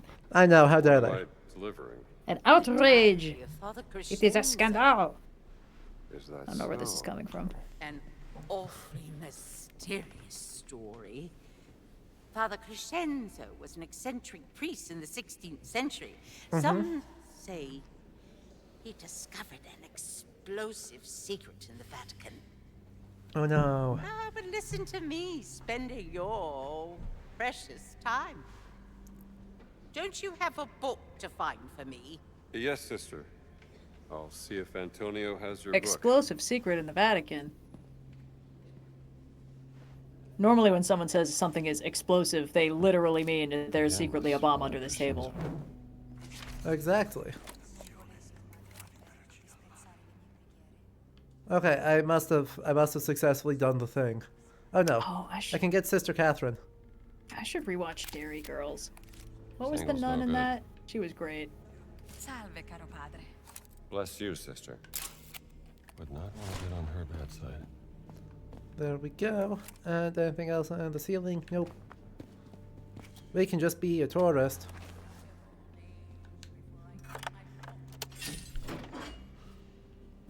You get the feeling that Antonio is not well liked? Yeah. I like the idea that Indy goes to take a photo of a person and is like, "Nah, that's fucked up and rude. I shouldn't do that." Oh, like, we did take the photo. Yeah, but then he was like, "We don't want to get on her bad side." Exactly. We should not have taken the photo, but sadly, film's expensive, so we're committed. Okay, so do we think you're gonna drop that chandelier on somebody or swing on it? Swing on it? Okay.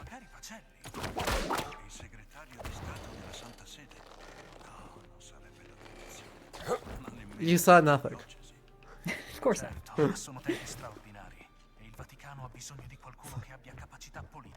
Shoutouts to the working class in this game for being just... I don't get paid enough for this shit all the time. Another day, another tourist.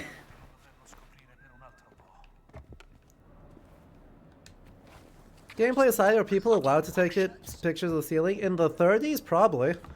Today, no. How many people had a portable camera in the 30s? Not that many. This is a fairly new. Yoink. These will go to someone who can use them. Yoink. Opens from other side. Again with this opens from other side. Boo, boo. Everything opens from the other side. Just let me game, Mom. Can I have something that opens from this side? Please? As a treat, I'm just a little guy and it's my birthday. Exactly. We're just gonna back off of that. Continues to be terrifying. Billy, stop voicing intrusive thoughts. Leave the man alone. Rush him. Wait now.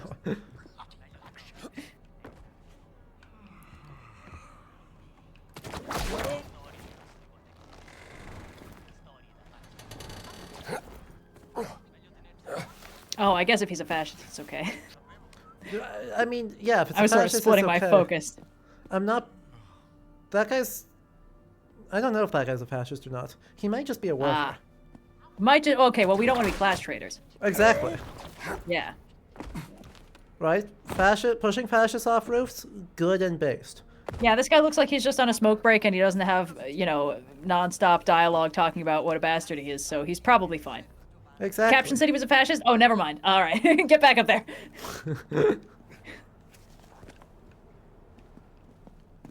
Ooh, lucky hat. Might be something I could pick up from this. Now those guys, those are fascists. Ah. See him? Yeah. Okay, but I do need to go this way.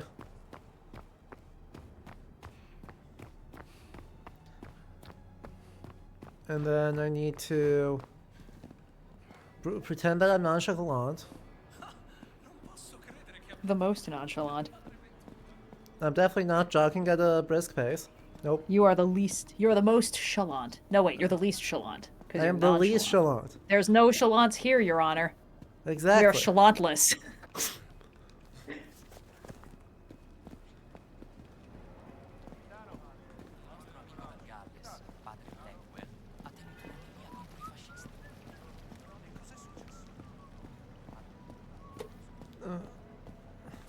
That would be very funny.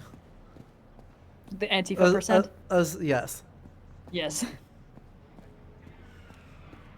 Chalantless is entering my lexicon. Yes! Once again, I have irrevocably damaged someone's vocabulary. Yeah, the forbiddance of chalanting was actually instrumental to the schism that led to the formation of the Protestants. Yes. Well, who are you getting a photo of? I have a camera, and I am very easily persuaded. Okay.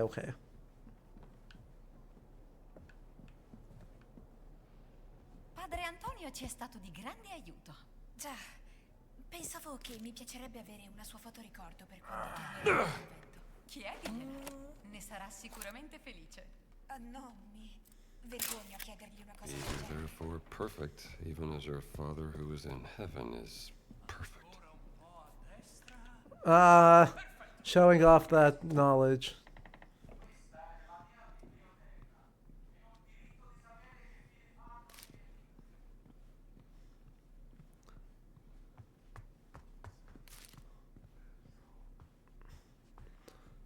All right. Che alcuni vostri libri promuovono pensiero comunista.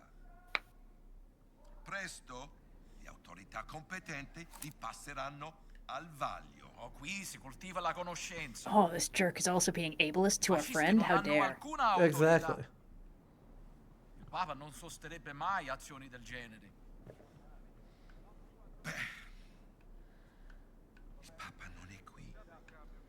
Do I need to beat him up for you? Antonio, do you want me to fuck this guy up for you, sir? Hey, I found a camera. We need a no-ticket equivalent. Sit for a picture. Aw. This is a little casual whip him in the back of the head and then pretend like it was someone else. Indiana Jones started with the movies, ZX. The novelizations turned into more novels. Catherine. She mentioned I should look those written up. by Father Crescenzo. You know There's like 30 of them. Let's see if my library has any. They're of wildly variable quality. Well, yeah, of course. They're tie-in novels to movies. It must be important. What's in this diary? I don't know. Maybe more of Crescenzo's writings on giants and fallen angels. I had forgotten all about it until Sister Catherine brought it up. Think. Where would they take it? I believe they keep confiscated Now material the in a audiobook room for the inside Two the Towers Apostolic becomes Palace. available. Not when I was driving for like 3 days. There is Of an course. entrance that leads there from the sewers. They got a couple magazines about Indiana Jones, but it Should I doesn't ask look her you like... know this? You may ask, but do not expect an answer. No, Good luck that's on it. tragic. A lot of books that clearly had Indiana Jones in their comp titles are coming up, but Ah. yeah. There must be more interesting things to take a picture of than No. Listen to the last 17 minutes of Thief of Time before I forget. Antonio, it's just you and cats are like the only things to take photos of. Uh-huh. Beat them about the head with a crucifix again. Antonio, that's so based of you. Really? It's an understatement to say I like him even. See, they got the soundtracks. They got more soundtracks. Why won't they let me have the Indiana Jones tie-in novels, guys? I just want to have some nice, delicious garbage. Tie-in novels for established media are always such a delicious mixed bag because, well, they're basically just official fan fiction after a certain point. And the thing is, fanfic does have one tremendous leg up over traditional media, which is everything is referential, which means everything you include in the story already has this massive corpus of context behind it. You can just, like, name drop something and the people reading it will be like, oh my god, it's that guy. And, like, that is something that you can have in other forms of media. Long form storytelling like superhero comics will get the same effect. Like, I've been reading through the new Gotham by Gaslight Kryptonian Age thing, which is an Elseworld story. Every time they name drop anyone I'm even passingly familiar with, I do the DiCaprio pointing at the screen thing, because I'm like, I know that guy. Oh my god, we're maybe going to get a Flash, or a Cyborg, or something like that. And when you're writing your own story, you have to do so much more legwork to get that effect where you just drop a brief reference to something and the characters in your audience go, oh my god, it's that thing! So, tie-in media to existing stories gets that effect while also technically being part of the main canon, which is a lot of fun. But oftentimes, wildly variable in quality. Yep. Exactly. The reasons that... Especially when they are the, novelization of the off-screen adventure that previously existed. Yes. Oh, like, that's some delicious trash. That's the good shit. I mean, Blue's not here to defend it, but that's why the Revenge of the Sith novelization is apparently so solid. There was a stretch of time where I was just going through every tie-in D&D comic I could find. Oh, and there God. are several. There's so many. Honestly, a lot of them are very charming. There was one from, like, the 80s that my dad remembered reading that I actually found extremely cute. It only ran for, like, 37 issues, and then it was gone forever. And there was, like, a letter to the editor in the last issue where it was like, I heard that it's gonna end, but I want to know what happens to the characters. I want to know that Vajra and Timoth are gonna, like, be okay and, like, go on and have cool adventures. And they were like, well, this story is over, but... this is from D&D. You could always just put the characters in your own home campaigns. Like, we're not going to fucking stop you. In fact, we're encouraging it. And I was like, that is so sweet. So. Incredible. They had a whole tie-in series that was sort of like an after the finale for the original D&D cartoon. It was like the original kids that got isekai'd by a roller coaster. It was like, yeah, let's do a few adventures with that. That crossed over with Drizzt, which was fucking crazy. Extreme tonal disparity between those two genres, so Drizzt and Co. got severely toned down to be kid-friendly, which I thought was pretty funny. but it's always just so interesting. You know, it's so interesting to see what people do with an established property like that. There was like a 15-issue run written predominantly by John Rogers, the guy who did Leverage and like several other things. And once I learned that, I was like, oh, you can really tell. You can Wild. You can smell it in the dialogue and the characterization of the thief and all that stuff. Anyway, but it's always so interesting to me. I won't say that it's like more interesting than original fiction. I think that, you know, seeing someone build a world from the ground up is always kind of unmatched. But I personally am fascinated by the space of adaptation and like integration of original ideas into a long-term existing story, and what gaps people think need to be filled in the original, because you can often tell in a piece of tie-in media, like, what did they think was a missed opportunity that they're getting the chance to do now? Yeah. Yeah. Guess I better get going. For reasons I'm still not entirely clear on, I spent almost all of yesterday reading through like 300 issues of the Boom Power Rangers comics. Incredible. I didn't watch original Power Rangers, which this was a tie-in for. And this led to some confusion because they didn't readapt things that were already in episodes for the most part. So you'd get a scene where, like, a character gets quickly abducted by villains, and then the next page, he's like, yeah, and then Rita told me that I should have the green power coin, but I said no, and she was like, okay, and then I had to escape, and now I'm back. And they're like, wow, Zach, that sounds crazy. I was like, that does sound crazy. When did that happen? It's like, it happened in an episode of the show is when that happened. Iconic. Yeah. Be away into the Apostolic Palace from here. Okay. We have made it into another place. Ooh! When the faces are so cold. I drive all the night just to get back home. We have to make our way down into the sewers. And then So from we can the fight some sewers. Nephilim, right? What? So we can fight some Nephilim. Yes. Well, so Cool. we can make our way into the Apostolic Palace, which is presumably where the Nephilim are hiding. Not to show my ass here. Apostle is good or bad? It's the Pope's Palace. Okay, Apostle, Yeah. good. Yes. Well, There's a word that I can think of that is like similar to it, but it means bad, and I can't remember what it is. apostate. Yeah, thank Yeah.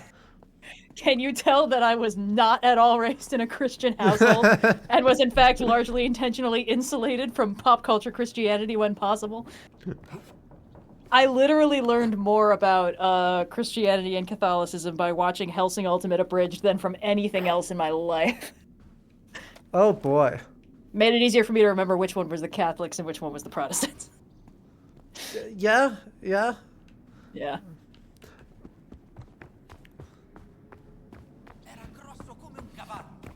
Well, I razzi non diventano così grandi. Non passerebbero più dalle fogne.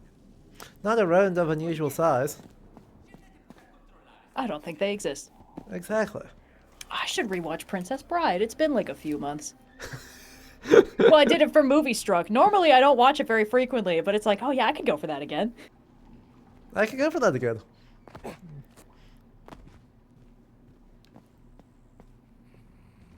I think part of why that was different. Again, I keep saying I'm like fascinated by adaptations of different things. I read through the novel before that, listened to the audiobook, abridged version and unabridged version, and then watched the movie. And it is a very fascinatingly distinct experience. Yeah. The movie is far sillier, I would say. Yes. Yeah. Like, it hits all the same beats, but because the book gets you in everybody's head, you know, they're all taking it completely seriously. Whereas in the movie, you're sort of an external observer paying attention to what these goobers are doing without really spending much time in their mind palaces. Yeah. I very, very much agree. Also, the book takes its central conceit that it is editing out to just be the good parts of an extremely dull 17th century book. So too seriously. It was extremely funny, but at the same time, I almost felt like I came out of that being like, I think the movie's better. And it's for one simple reason, which is the fictional author abridging the book. The tone of the author notes is too unprofessional. I just kind of didn't believe that would have gotten through even a single round of editing, where it's like, all right, man, you can't go off on a tangent about your divorce. Like, we got to stay focused. Have you read some of Umberto Eco's footnotes? He can go fairly far off the rails sometimes. Oh, I believe you. It's just I was too aware of the voice of the author taking the piss out of this fictional narrator, you know? Yeah. I mean, it's the exact same issue I have with House of Leaves, only House of Leaves had far less to excuse it. That's a grievance for another pod. We got catalog a book. What is that? Which is a game-specific one for a Book of Hours, which was a game about cataloging books. Oh. So how do we interpret that for this game? I think we don't. I think that's the neat part.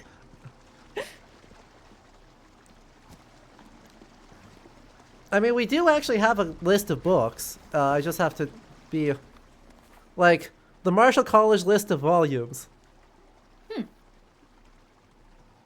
As our guide to all the books in this game. So, we're doing okay. Oh, I love how they do the mini-map. I like the implication that Indy's just drawing more of it as he explores. That's good. It's very, very good. And also, the fact that a lot of the markers only show up when we have the map open. It's just like, yeah, it keeps the vibes. Yeah, well, it keeps the vibes very intact. We do love the vibes. Ah, hail hydrate. More coffee. Woo! Don't want to be in the sewer water. No. I don't have water in this room with me. Only coffee. Well, getting in the sewer water would constitute hailing hydrate. Exactly.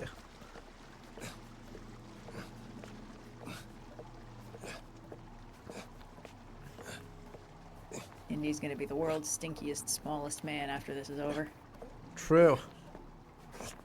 He's back in his adventuring gear. I guess I'm the time for noticing pretense is I'm over. very close to running out of stamina. Ah, oh, it is just moving. Okay, I can hang and regain stamina. I just can't. Ah, that's generous. I should replay Shadow of the Colossus. That's also good. Oh yeah, Ueda announced his next game at Game Awards as well.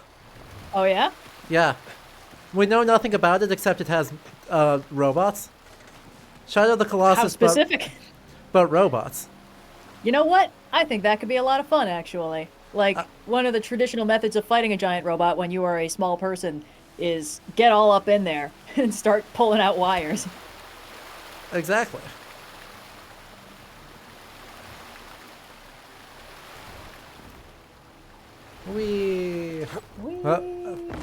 That didn't work. I thought that was going to work, and then it didn't work. So now we gotta go again. Yay! Yay!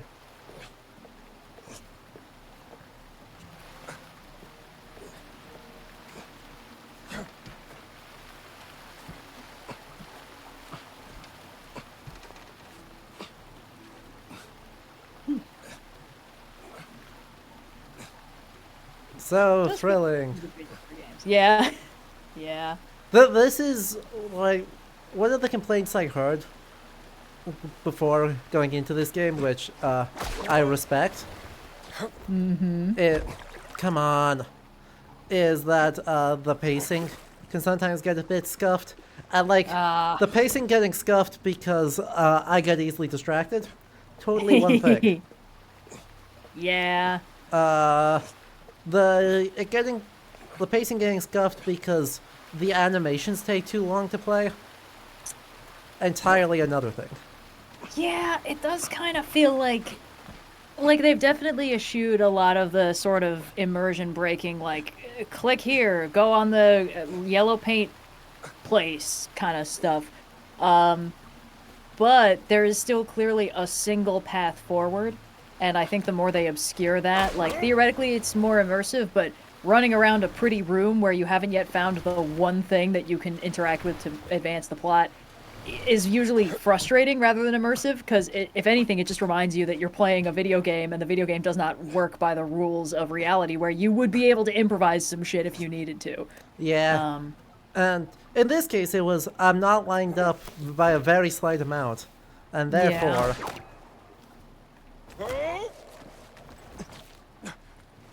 Therefore, now we've got to... make this a whole thing. Oh boy. Oh boy. If I miss this, I'm going to be so mad. I swear it looked like I was going to miss that. Oh boy. It's nice getting your spoilers from the future, because I'm still 10 seconds behind, so I was like, God, I hope he doesn't miss it. Uh-huh. Whew, I see what you mean. It was a little close. That's not a good angle. And now the game quick saves, right?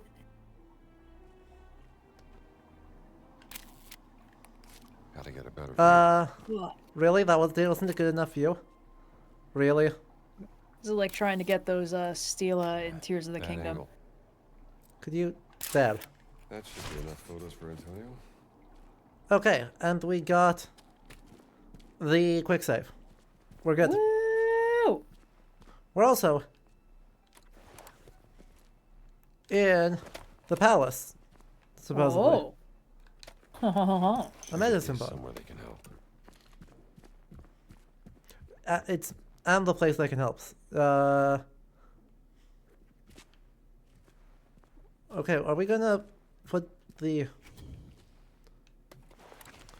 We're gonna change our outfit, right? Indy? Right? Nah, it's probably fine.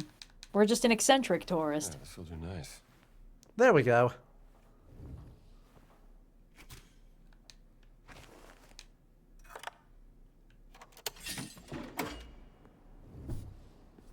So it still is restricted, but hopefully being a cleric will give us a little bit more time. Mm-hmm. I still smell the sewer. Shush. Silence, Indy. No one will notice. Christian, I wish... Don't read it. Don't read it right here. Just grab the book and go. Love that smell. No, he needs to get all the important plot details now. Oh, they put you in the cutscene zone. You're fucked, my friend. Oh yeah, no, I'm so... Constructed a secret chamber underneath the Vatican to contain and keep the most holy of objects. It's one of my favorite from the eyes of cinematography the tricks, world. where they put the camera in a weird, like... Oh, excuse me. Ugh. Oh, a weird, like, angle hidden among objects to make it feel like you're being spied on, even if there's no diegetic observer in that location. Yeah.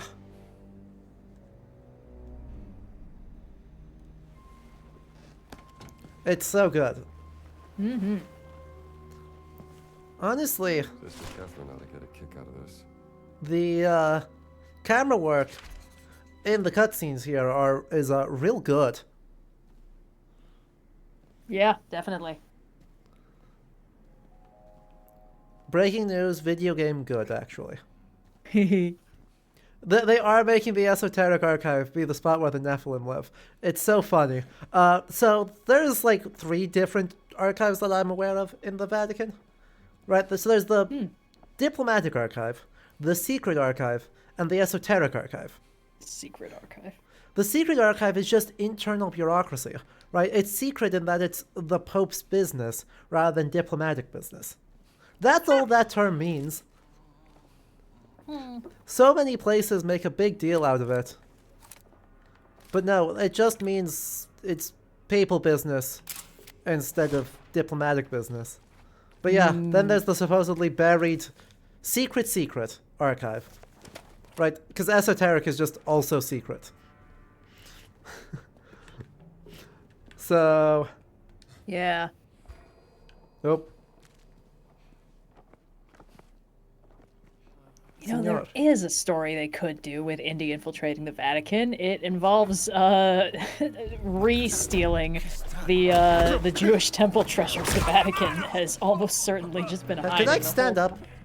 Jesus. Could you? Indy. He's just a little guy. This is him standing up. Less camera work. He's so itty-bitty. There's simply no way. He's just crouch walking. When he gets tall, it's actually just two Indies in a trench coat standing on top of each other.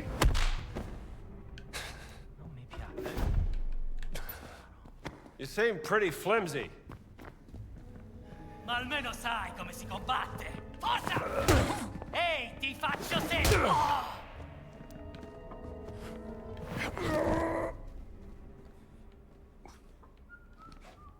Nobody saw anything. Where's my... Took that guy's helmet clean off. Bandage.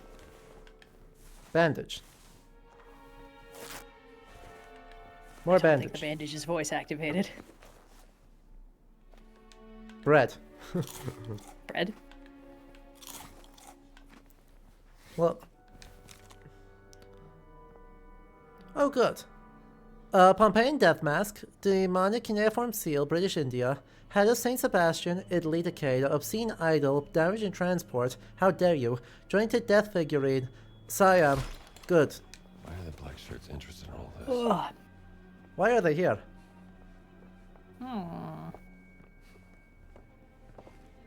The Well, Venetian demonic Inquisitor- cuneiform seal is probably some heretic bullshit. Exactly. As the kids say. Why are they interested in it? Is a fair and reasonable question, actually. You telling me the Vatican doesn't actually have a sacred duty to confiscate other people's religious artifacts because they consider them unholy or sacrilegious? What? It's fucking crazy, dude. I know, right? It's an Exorcist reference, you think? Yeah, that makes sense. No, I think this is a commentary on the Vatican basically being Team America world police before it was cool. I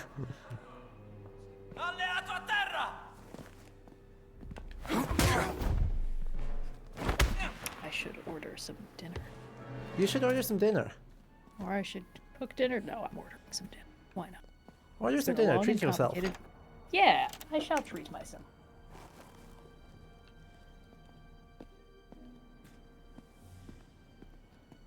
Is to build Mecha Jesus with the power of The power of foreign artifacts. That is one of my favorite. I don't know if like it actually, I don't know, has tremendously bad implications, but one of my favorite genres of like weird secret world urban fantasy adventure fiction is like there are ancient artifacts with real power and there's like a secret organization whose job is to make sure that that shit doesn't go bad. There was a manga that I read in like my mom's old issues of Shonen Jump back in the day called Spriggan. It was called something else before it was called Spriggan, and I actually had the issues where they changed the name because they were like, yeah, legal issues or something. And it got a 6-episode Netflix anime adaptation last year, and I was blindsided by it. I was like, oh my god, really? And I watched the whole thing, and I was like, yeah, one of these episodes is good, and the rest of them are fine. But it has that exact premise. It's like, yeah, there's like these like out of place artifacts, and it's our job to like make sure no hinky business goes down with them, and we have like cool like mech suits and power armor to help us fight bad guys, and a werewolf who is also a sniper. What? Oh, he's the best character. He's only in episode 2. That's why it's the best episode. It's not clear that he's a werewolf until he gets like shot, and you're like, oh my god, no, they're gonna kill the Shonen sniper guy, and then he gets up and is like, oh, I hate doing this, and then just fucking werewolves out and kicks ass, and it's great. Incredible. Yeah, but it had the same premise of like, oh, back in the day, you know, Hitler was searching for magical artifacts so he could use them to blah, blah, blah. It's like, yeah, well, in the real world, he was an idiot. In these universes, he was onto something. And that's always, you know, they did the same thing with Thor, the first one, you know, the one that I actually unironically like, and I'm the only human being in the world who does, apparently. And, I don't know, I think it's a fun adventure premise. And it makes the world feel big and cool. And it's got one of my favorite forms of storytelling, which is like you're late to the disaster. The crazy shit already went down, and you're slowly rediscovering how bad it got. Yeah. Peak. Always fun. Oh yeah, that's great. By the way, the truth. This whole Man? secret desk has a Vitruvian Man medallion as its mechanism. Damn it! We can't leave poor Da Vinci out of this again. Can I do what? Why do I? Okay, I put the chalice on the thing, and the chalice on the thing opens up a secret thing. That gives us a Vatican relic, an esoteric research journal concerning ancient relics. You know, they're in the perfect place to make jokes about them not having the Holy Grail. Yeah. CX, why do you keep posting cursed movie adaptation director and starring combos? I'm taking psychic damage.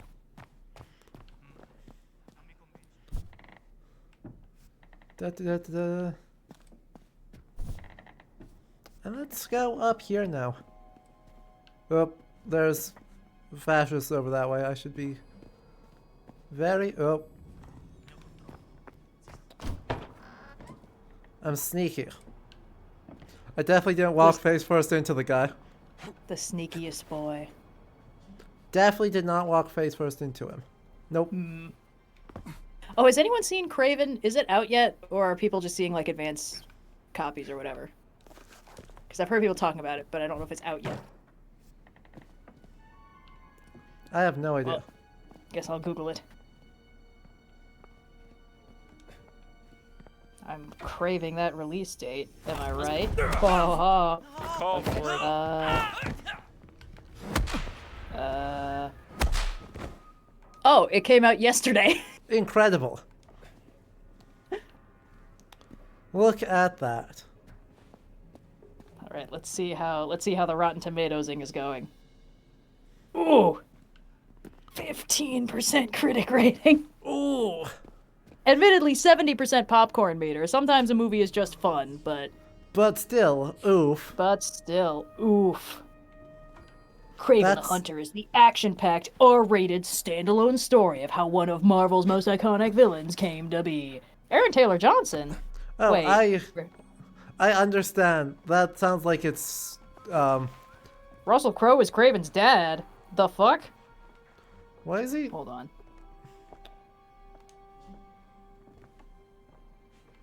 Is this not? Hold on. Okay, could I?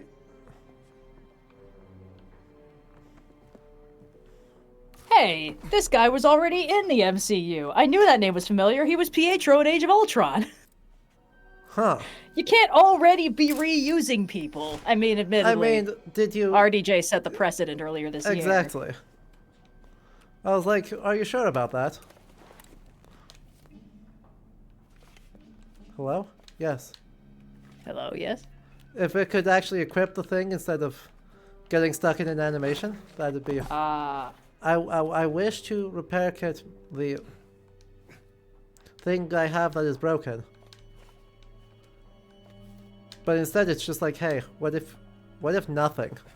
What if none of this works? And I just stand there with my bag open, looking goofy.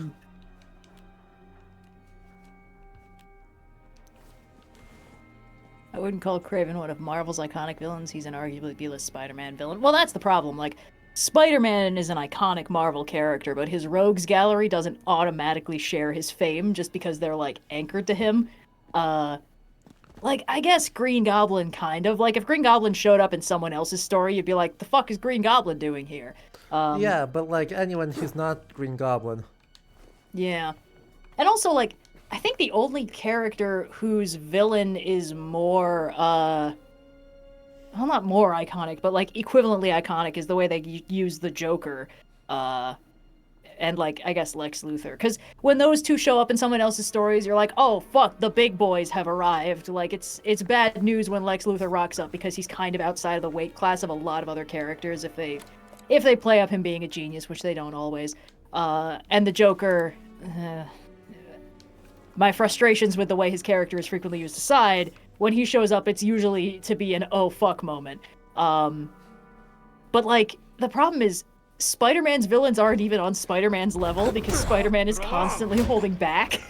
And there's a lot of stories where they go out of their way to just kind of prove Kraven, like, Hey man, look, this isn't like a great battle of equals where you're hunting the most dangerous game, alright? Pete is just too polite to actually put you down, so... It's true.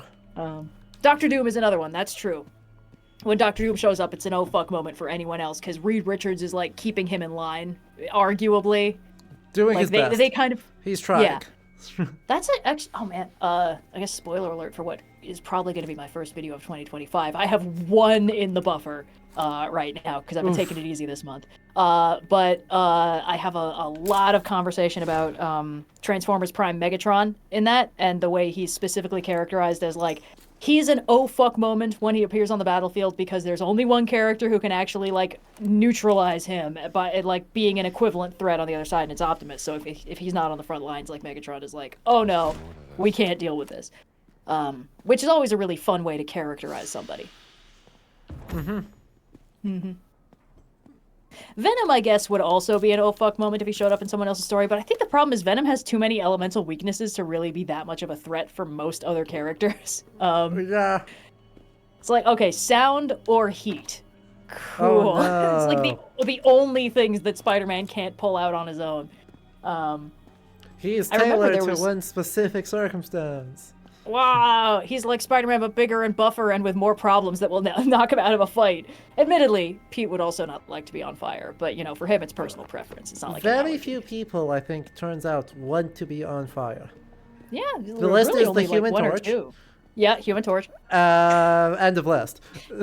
I had a single issue of some Marvel run in middle school that a friend gave to me, and it was a Spider-Man has the Fantastic Four help him deal with the Venom symbiote issue. It was like, in this version, he'd just gotten the symbiote and he was having a good time, but like it was throwing off his body. He was like unable to stick to things anymore because the symbiote was draining the energy field he uses to stick to walls in this version, whatever the fuck. So they like peel the symbiote off him and put it in a jar. And of course, Johnny doesn't know what's up, so he's like, whoa, gnarly alien goo. And then it like slurps onto him and makes a cool outfit. And he's like, whoa, rad. Wonder what it looks like when I flame on. And of course, the symbiote got the fuck out of there post haste and just left him standing like in his boxes. And he was like, hey man, what gives? So then Pete had to deal with the symbiote for the rest of the issue. It was pretty funny. Yep. Yep. Why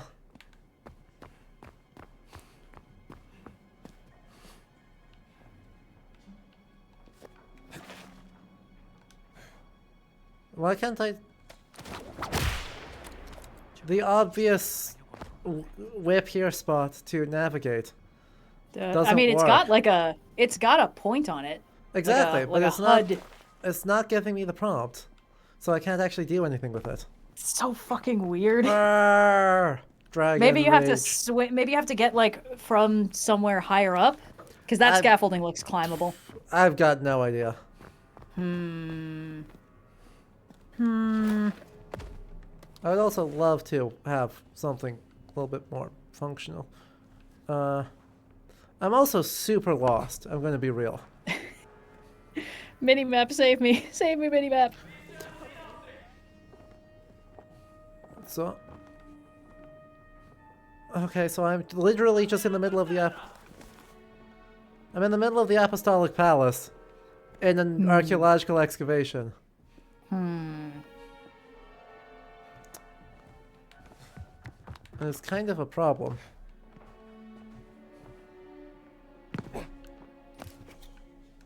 Ooh, a camera spot. Camera for what? A strange inscription. That's a good something. Come on. Gotta get a better view.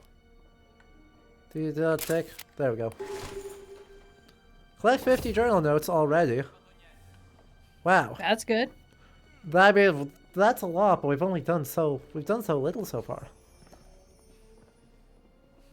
Oh. Now I'm just here again.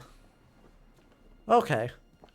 Now I understand how this level ties together. Well. If I could grab something, like a broom. It's weird that apostle is good and apostate is bad. Those are so similar.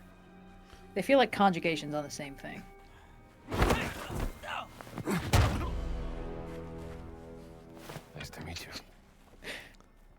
We just wrecked that guy. You got the broom. It's time to clean this place up. Exactly. Papa! I think they are related words. It's just the O versus the 8 endings. Like, I don't know. I'd have to look up the linguistics to know what the hell's actually going on there.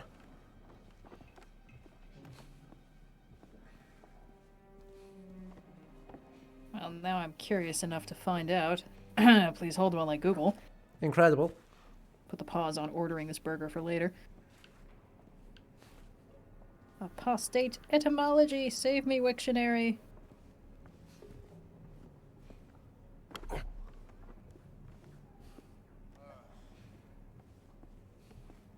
Huh. Okay, well, it's Latin, obviously. Yeah. I guess it's Latin by way of ancient Greek. Apostates, rebel. Huh. Huh. From aphistemi, to withdraw / revolt. From apo, from, and histemi, to stand. To stand away from. That's weird. Okay, well, now what the hell does apostle mean? Presumably the opposite, like one who stands close to. Oh, no. Oh, really? Wait. Okay, so yes, Weirdly. but by way of a longer route. It's from Middle English, from Old French, from Late Latin, from Ancient Greek. Apostolos, one sent forth. Huh. So merged with Old English apostle, borrowing from the same Latin source. Is it truly just this? Hold on, apostolos. That's not what we were talking about. No, wait. Apostello, I send off. Oh. Sorry, that was my calendar alert. I don't know if that came through the mic. Apostello is I send off from. Okay, so apo is the same root from. To the dreamlands. And then in this case it's stello, and in the other one it's the other one it's stemi. Huh. So. Okay. Kistemi.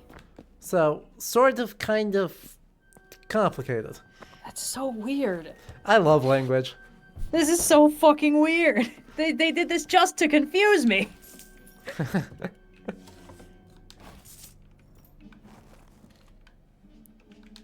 Ooh, another postcard. Ooh. How did Ventura get the Swiss Guard out of the picture? Oh, that's a good I question. Can tell it's a bad ADHD brain day. Immediately jump the tracks off that one. Incredible. 4 medicine bottles. Ooh, a sledgehammer. Ooh. Gosh, I wish this was a knife. Instead of it just having a place to like bolt something in. I wish that cross was a knife. I've seen crosses that are knives. There's one in the French Army Museum, or the Museum of Arms, Musée de l'Armée. So, it's a stiletto hidden inside a crucifix, which is as funny as it sounds. This is the most lengthy description of a Caesar salad I've ever seen. It has an emoji in it. It describes it as a timeless masterpiece. What? It uses the phrase, it's a fucking Caesar salad. Well, it's got to explain every individual ingredient. So we've got the bed of crisp lettuce as the lush green canvas for a culinary experience that will elevate your taste buds. It's a Caesar salad. Parmesan cheese described as offering a nutty and savory finale. Well, I gotta try it. Who could possibly resist this? It's a Caesar salad. I assume it's Caesar salad flavored. It seems to be a Caesar salad. They're gonna be so bummed when I don't even eat the plump, sun-kissed tomatoes that burst forth, because I don't like tomatoes. Yeah. Croutons are made from bread, which can be traced back to Mesopotamia. Every culture in the world has a lush history of eating food. You're so real for that. Uh-huh. Everything else has like a 1-sentence description. What the hell? This is truly the most like, I don't have favorites, and then it's like right next to it is like 7 pieces of chicken nuggets. The end. You're not gonna tell me how they're plump and sun-kissed? Do you even want me to buy the nuggies?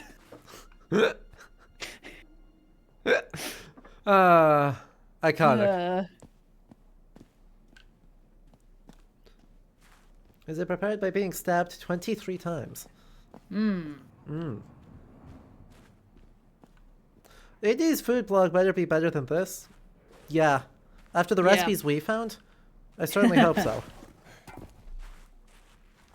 I stumbled upon this quaint little local recipe while definitely not infiltrating parts of the Vatican that were never designed to be seen by the light of day. What now? My serving suggestion for this biscotti is horf it down while hiding from fascists trying to break your kneecaps. True.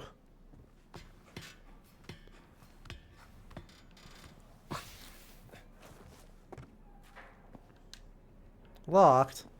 Alright, and let's try one of their dumb milkshakes. Last time it didn't make it to me, but this time I'm holding out for a hero.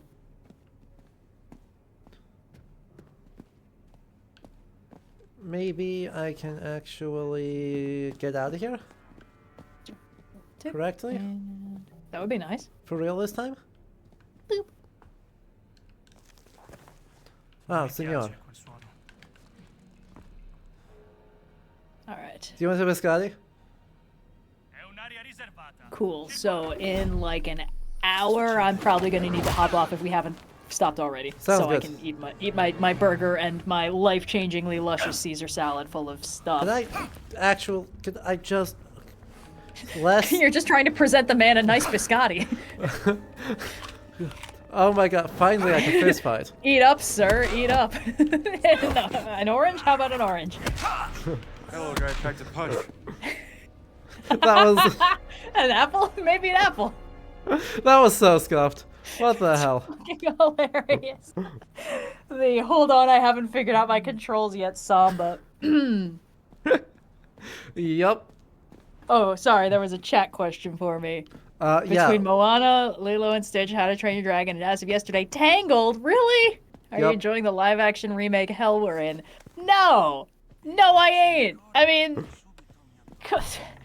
Like, setting aside the basic premise that it betrays a fundamental devaluing of animation as an art form, implicit in it is the implication that you made a movie animated simply because you didn't have the prestige or the money to do it live action, which is a blatant misunderstanding of the purposes and strengths of animation, which, as an art form, is unparalleled in presenting true freedom of movement.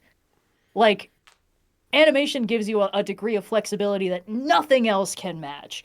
And the idea that it's just trying and failing to be up to the standard of live action is just... It would be profoundly depressing if we hadn't recently seen an uptake in animated movies that are clearly playing the benefits of the medium to the hilt. I remember first time I watched Spider-Verse. Oh, sorry, Adam, if you want me to put this on pause until the cutscene, I can do that. I need to stretch, so... Oh, okay. Keep going. Cool. Well, just tell me when to pump the brakes. Yep.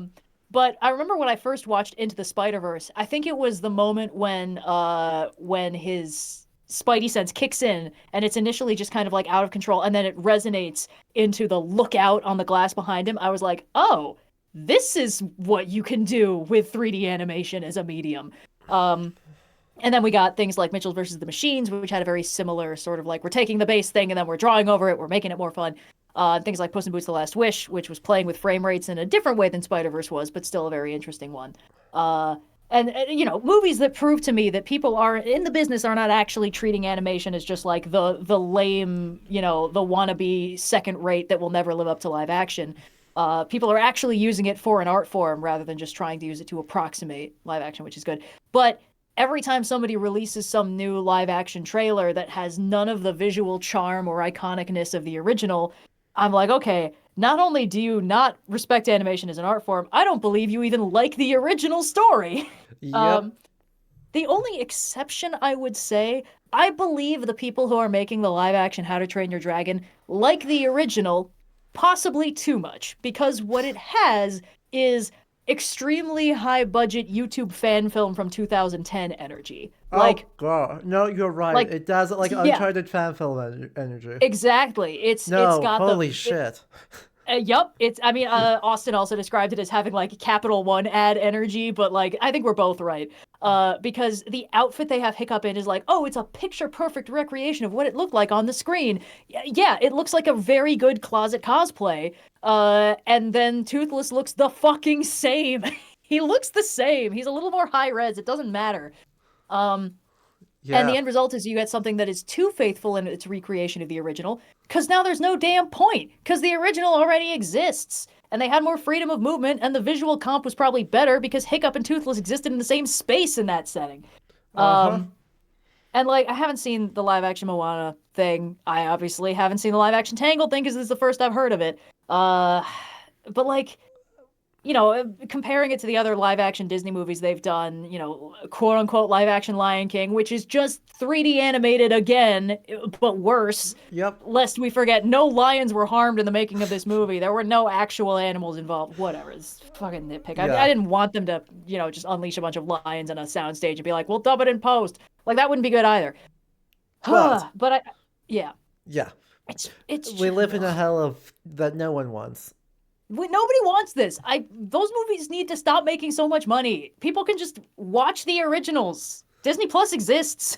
Exactly. Just show your kid Lion King on your home TV. I guarantee it'll basically be as good as theaters now. Yup.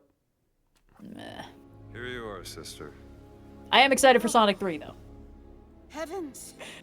I felt bad. A friend of mine was like, "Oh, I'll be in town. Do you want to watch Mufasa?" And I was like, "Eh." She was like, "Oh, do you want to watch Wicked instead?" And I was like, "Yes, please." So that's our plan. Do I want to watch Sonic 3 instead? Yeah. Of course I'm going to watch Sonic 3 instead. Sonic 3 is happening with or without my friends coming with me. Father Gallagher. When I watched The Wild Robot with some friends, the trailer for Sonic 3 came out, and I was losing my mind, and they were like, "I'm so happy you're happy." I was like, you know what? You guys are nicer to me than I deserve. I'm losing my shit over an animated Keanu Reeves hedgehog riding a motorcycle. Priests had people. I'm no ordinary priest, Mr. Gallagher. Father. Oh, wow. The cinematography here is amazing. Uh-huh. You see, he's behind bars to make it look like he is a prisoner. The time to let your prying eyes wander, Father. In this case, it's a confession booth. Oh. Liars, subversives, communists. Oh. Well, I'll be sure to be careful. Thanks for the warning. You should be. My eyes see everything, Father, and I am not merciful. Dai nemici mi guardo io, dagli amici mi guardi Dio. Amen.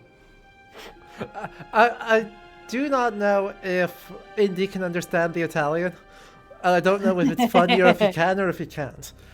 Just nodding along. All right. Book delivered, clues found. Making progress. Goodbye, the Sistine. We should head the other way out, the Sistine Chapel. The cinematography is good. I like it a lot. It's a good, like, the cutscenes May the Lord bless feel you. like they're shot the same way the good Indiana Jones movies are. And I really couldn't ask for more than that. Kingdom Hearts starring Chris Pratt and directed by George Lucas. Joke's on you, that one's not dealing with psychic damage, because I don't give a shit about Kingdom Hearts. Ne abbia una in vendita. Signore. Ma costa troppo. I have it. Sorry. You know, I'm starting to wonder if the live-action remake thing is just... If it's just them ash canning so they keep the rights. That'd you know, because that's a...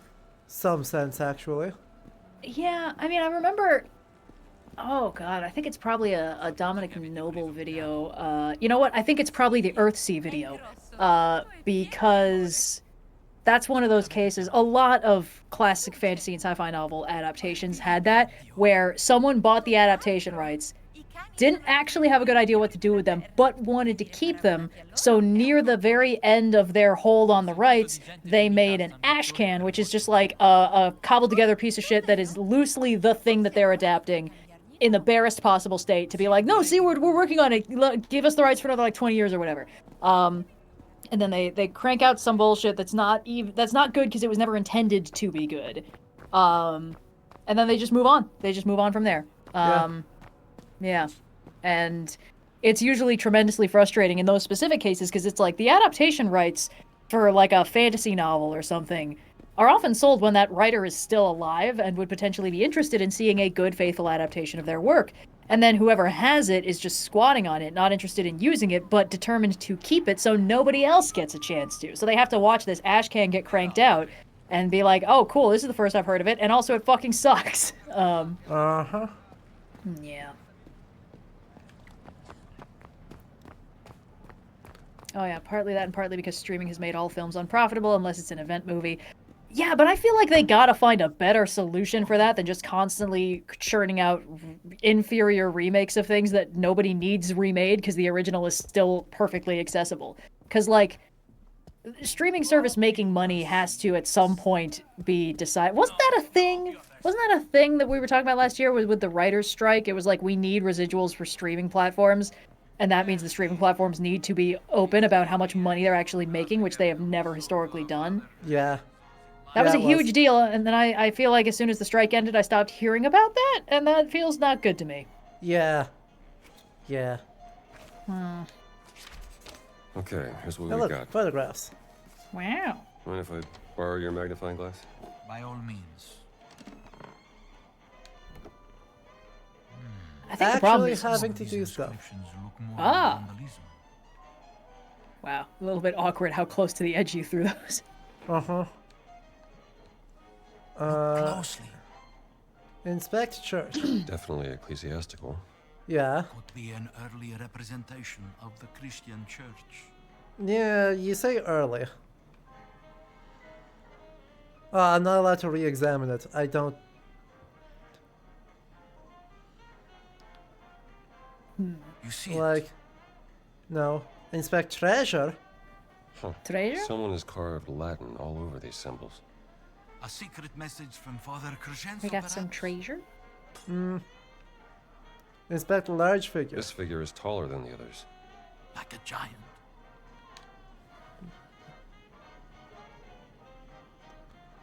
Inspect sword. This figure is holding a sword.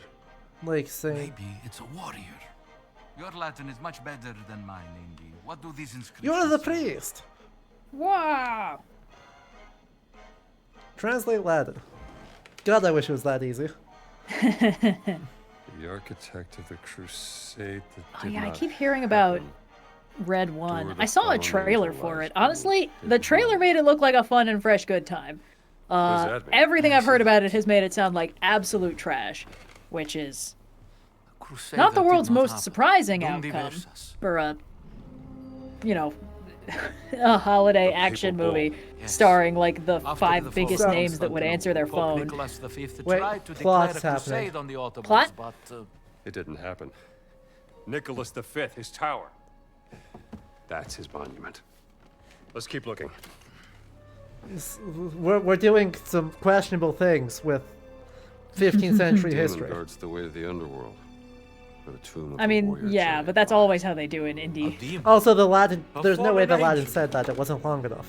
Mother of God, the Father The Latin Crescenzo inscription was not long enough to say all that. Maybe this giant's tomb lies underneath the tower of Nicholas V. Yes, but it says I love it when these things perfectly to and enter cleanly the translate. underworld, Exactly. one needs No the weird blood shit going of on. The 5 sacred wounds. Look. Does it say that? Does it actually say that anywhere?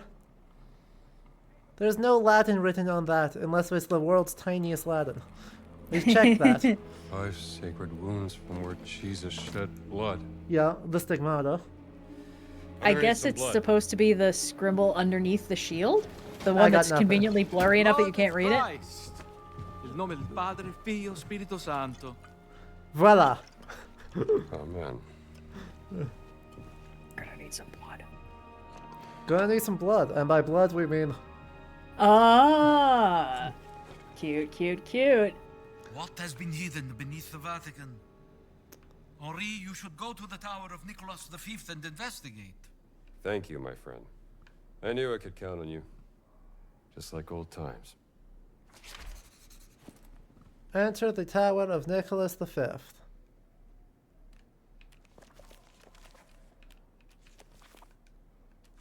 What do you mean 5 of 42 notes? How many notes are there around? Oh, I think this game might be big, dude. I've got a problem. No, it's fine.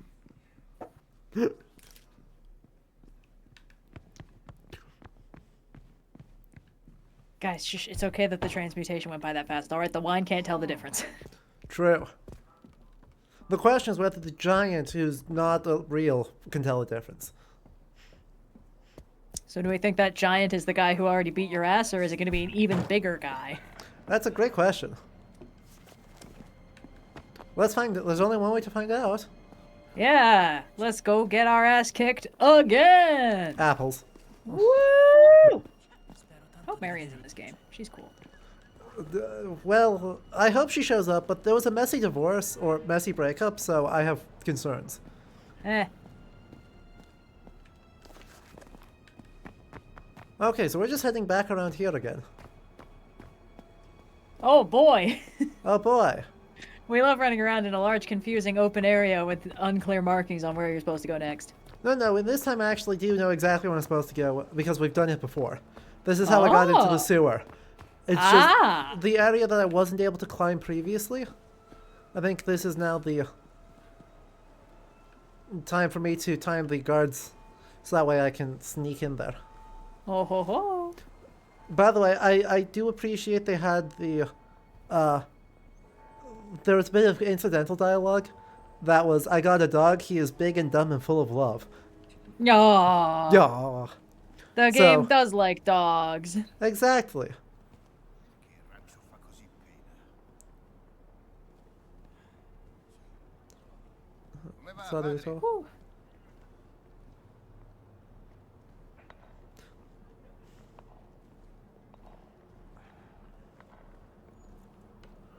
This is the tower we're trying to get into. Ooh. See, Torre di Nicolo Quinto? What secrets lie buried below? Yeah, that would be the fifth one. Find the underworld gate. That's not an ominous description whatsoever. No, you have to go all the way down so you can fight the giant, and you also had to go all the way down so you could find those Nephilim, but then you didn't. But we're working so on this it. This giant stacked tower of boxes is probably a puzzle at some point. Gee, what do you suspect the odds are that, you know, this is the spot? Where you have to pour the wine? That we pour the wine into the thing with a drain. That's the most blood-looking wine I've ever seen. Jesus. Wow, I guess that transmutation wasn't fucking messing around. Yeah. Oh, and then there's a bunch of things. Oh, that's the most cadmium red wine I've ever seen. That's not even what blood looks like. Exactly. Unless you've been drinking some breathing some carbon monoxide. I believe we're casting down the devil. So, yeah, the devil did not look like this in the 16th century. This is not a 16th century. Now we're in the right position. It's just that this isn't what the devil looked like in that time period. No, the devil should be a hot guy. This is the era, well... We're not quite. He should either be a hot guy or like a dick butt dude. There's no in-between at this era. Exactly. Because this was like contemporary with the witch trials, and they had a lot of non-sexy portrayals of Satan, but he was mostly just like a weird little dude. Exactly. Chat, subscribers have weird little dude Satan.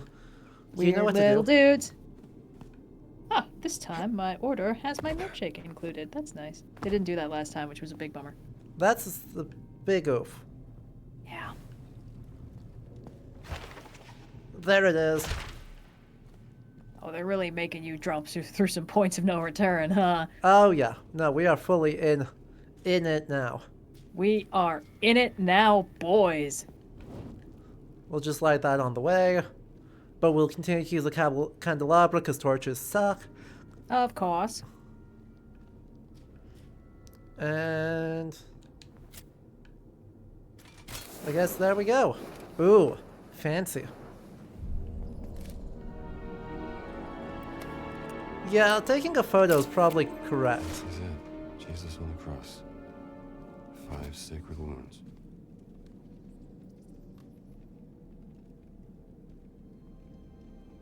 Huh. It needs to What else is in here? You gotta be kidding me here. That one. And he gave to the disciples and said, "Take, eat. This is my body." Sent you all the way down to take a little pick. Ooh, Aladdin.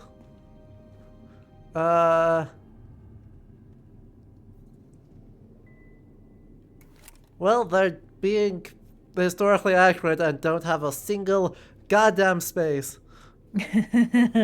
So, that's fine, I guess.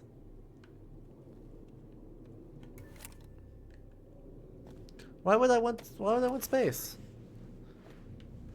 You know, I respect that they're not doing a thing that a lot of these adventure games do, where, like, you spend a very lengthy time platforming your way through an extremely improbable series of circumstances to get to the final location you have to go to. And when you get there, there's 5 million dudes with guns waiting for you.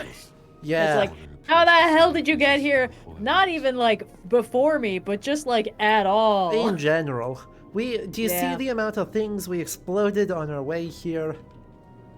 I mean, like, sometimes the implication is, oh, like, they've got more resources than us. Oh, like, in Uncharted 4, it's like, they had helicopters or whatever, they could just beat us here, whatever. But, like, I don't know, it's probably one of my least favorite narrative tropes, that it's highly specific, but it's whenever the characters are on, like, a lengthy, protracted MacGuffin hunt, and there are also bad guys that are after it, and our heroes are always like, well, if we get there first, we can protect it from them. And then they get there, and as soon as they get through these, like, enormous number of death traps, like, as soon as they get to the room with the thing in it, the bad guys are right behind them, and they're like, oh, thanks for doing all the hard work, chumps. And it's like, all right, was nobody watching our 6? Like, what the fuck is happening? Yep. It is only funny when they do it in Emperor's New Groove. And there we go. The feet of Jesus and wiped his feet. Okay, so I don't know. I don't have a clear sense on what the order of things is supposed to be. Right? Because that's the only thing I don't know is... We have the 2 hands, right? There, a hand. And over here, a hand. It looks like there's a specific number of, like, pegs associated with each of them or something, because if you go back to the mural, there's, like, a little dealio. Yeah, there's like a 1, 2, 3, 4 for each of them.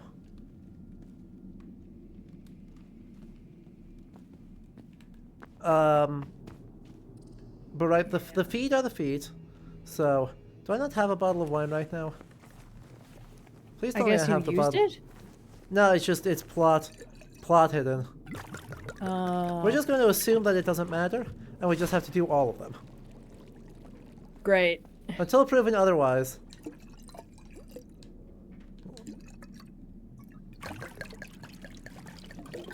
You pour it out, and Jesus himself appears to be like, incorrect.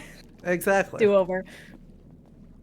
Then this would be a hand. Peels itself off the painting and shakes itself like, nah, you didn't on say the the magic word. On the assumption that it's, you know, excuse me, specific, that we are trying to go in order, the lance should be last, because that's a separate verse. Yep. But past that, don't worry about it. This is an Italian wine bottle. It means it refills itself. It's bigger on the inside. And then we do this, because that was all 5. Ba-da-da-da. And then This is my blood of the covenant, poured out for many unto remission of sins. Oh. Okay. This is my blood. Oh, there's now a chemical reaction to the wine. Oh. Fascinating. There's chemical reactions to the things now. But they're actually telling us what the order of things are. Oh, wait. I think the bowl has the numbers in them. Yeah. Okay. Cool. Yep, Indy makes very, very sure that you see that. Oh, alright. Sorry. Again, 10 seconds behind. Exactly. Nope, totally good. The lance is first? 3. No. Maybe they're going in reverse order. Is it quantities? Like...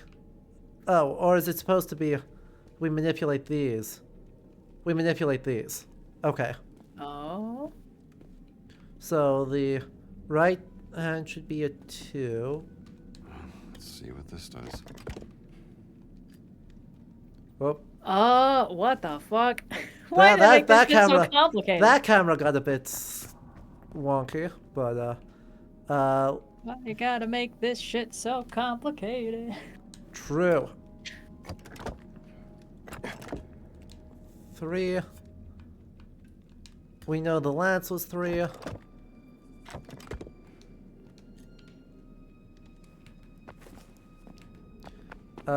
The other foot is a 4.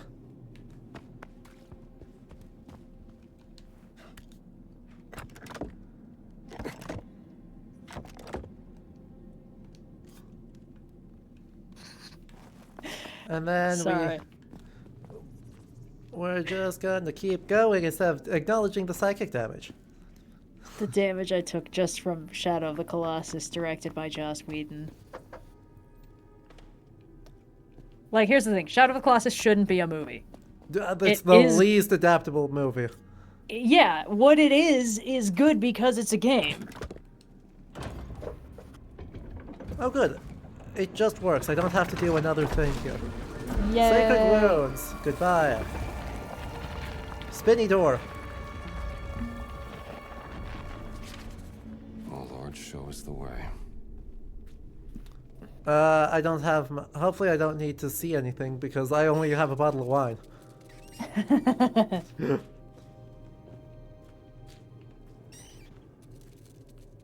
Hey, any Nephilim down here want a drink? Exactly. We're challenged... Look, I'm trying to fit in as a Catholic. This seems like the way to do it. Yeah. I don't know. You guys trying to inflict psychic damage on me by saying bad reboot adaptations are barking up the wrong tree. I long ago accepted that only seasons 1 through 3 exist and are good. This place must be thousands of years old. Likely an ancient Roman burial ground.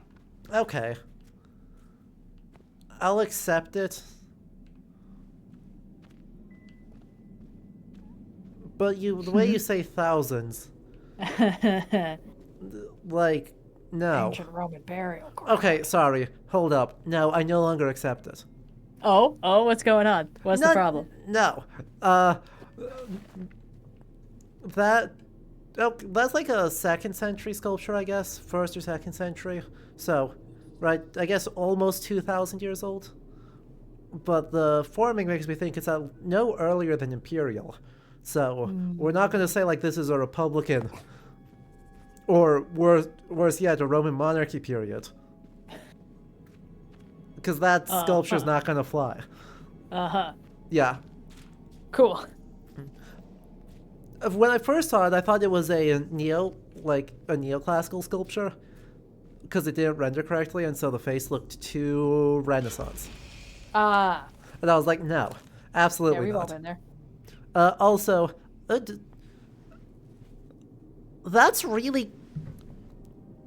the right handwriting for the mid-12th century. Wow. That's not how dare they? Can't you just be wrong all the time? It'll make things easier for me. Exactly. How dare they have good, like, early Gothic minuscule in your 12th century manuscript page? Mm-hmm. The rest of the drawing is not right at all, but yeah. Hearken, I have become quarry, for as enough footsteps in pursuit I hear in the abyssal dark. Heavy footfalls with a heavy cadence more terrible than mortal men. Quietly they speak in the gloom. What blasphemous words slip between their lips I cannot say, for it is not in the tongue of man. Yet they refrain from drawing too close, seemingly content with observing the giant fiends of the infernal dark. From a journal. It's terrifying. These bitches are speaking Latin. What would we know about Latin? No. I guess they're speaking something that isn't Latin. I mean, right, Indy knows Latin, and the stranger was speaking incomprehensible Latin. So, this does check out.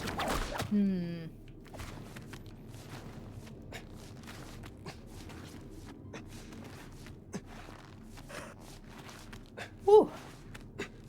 Oh, okay, so that doesn't actually work that way. Why? What is the point of this, then? Oh, in order to get out of this. I understand. Ha, joke's on you. I already watched the live-action Yu Yu Hakusho, and I thought it was... It existed. 50% quite good, 50% very disappointing. And it's the first half that is quite good, and the back half that is quite disappointing. Except for the fight choreography. The fight choreography is good all the way through. Okay, I suppose I have to actually locate a torch. Yeah. I was showing it to my cousin, who's getting into the world of being an anime fan and needed a guide. And he's already watched a lot of Yu Yu Hakusho, and I was like, yeah, I watched live action. Like, parts of it are good, but like overall, it's really weird. And then we sat down and watched episode 1. He was like, this is so good. You made it sound really bad. And I was like, yeah. And then we got through episode 2, and he was like, this is still so good. And then we got to episode 3, and he was like, wait, why the fuck did they do all those decisions? And I was like, you see what I'm talking about? Anyway. Uh-huh. Oh boy, am I stuck? Because I don't have a... Am I stuck because I don't have a torch? That would be pretty poor game design on their part. That'd be super unlucky.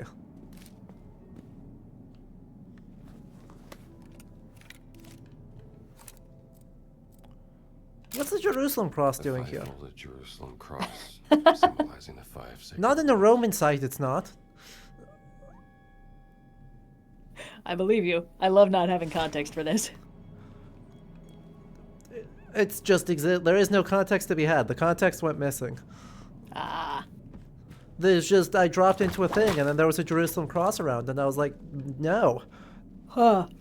Strange. Maybe it's late stage graffiti. Someone else found their way here by doing a lot of whip grappling hook tricks. Presumably. Why? I don't know, but like, I guess they could try. But also, could I locate my light, please? I desperately want to have a torch in here. Ah, it is time for more coffee! Woo! Yay! See, there's a lot of spots where...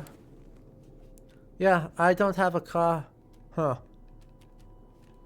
I don't have anything that I could use.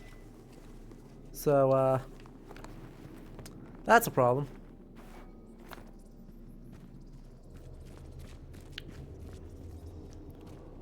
A research time. Huh. What do we do for this one?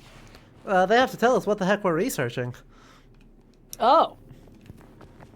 Well, most recently it was 300 plus issues of Boom Power Rangers, but I don't know how interesting you'll find that. I'll take that. I do have some thoughts. I don't know. At Some least on the research writing. on tombs in Rome. Ooh. So, I'm afraid to tab out of the game because the game has a tendency to explode. It's a little unstable, yeah. But the general strokes of what I can say is, it would be pretty damn weird to have a tomb in Rome. Like, that's just atypical.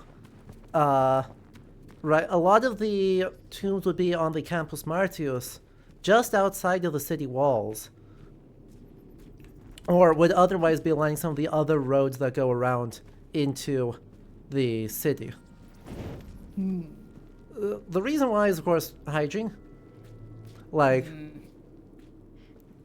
hygiene's a big deal. Yeah. Yeah, you want to keep the dead bodies away from the water supply. And you want exactly. And so you end up with, honestly, depending on the period, sometimes very elaborate mausoleums for not just people, for pets as well. There's a really lovely one outside of Rome to someone's dog. I mean, that also gets what counts as in Rome and also very century to century. Yeah. As it turns out, the second we are trying to speak about anything, the sentence becomes, this is true in some times, in some places. It's always the caveats with us. The joys of doing history. So you really, all you can do is, this was true at one point in one place. Exactly. Probably. be as specific as you can about it, but yeah. Sometimes you just don't have an answer. Mm-hmm. Can I sneak through there, please, with my torch? I doubt we'll get to the next area, Billy, but we will be back tomorrow, or I will be back tomorrow, I should say, to and Sunday, to keep doing more of this because, yeah, that shouldn't surprise a lot of people. Yeah, more game. This game feels like there's a lot more game in it. There's a lot more game in this, I'm super sure. But yeah, right.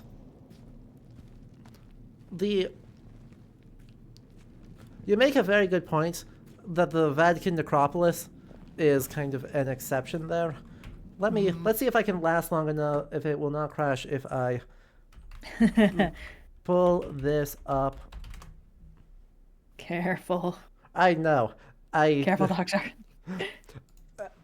We're going to Wiki Crutch because it's the first link, and that's about as much trust as I have in all of this. It's like I can see it on the stream, fully paused, mid action. We're good. Okay. It's not dead. I've got it active again.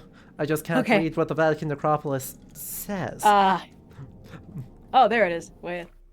All right, let's try this again. We'll just be careful. So, necropolis dating to the Roman Empire. Oh, actually, right in this period.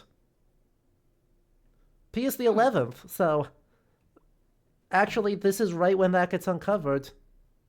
Okay, and it's 3 years before this all gets uncovered, but, you know, yeah. But southern slope of the hill, so it's, yeah. This is literally just outside of the original Roman walls, from the middle of the empire.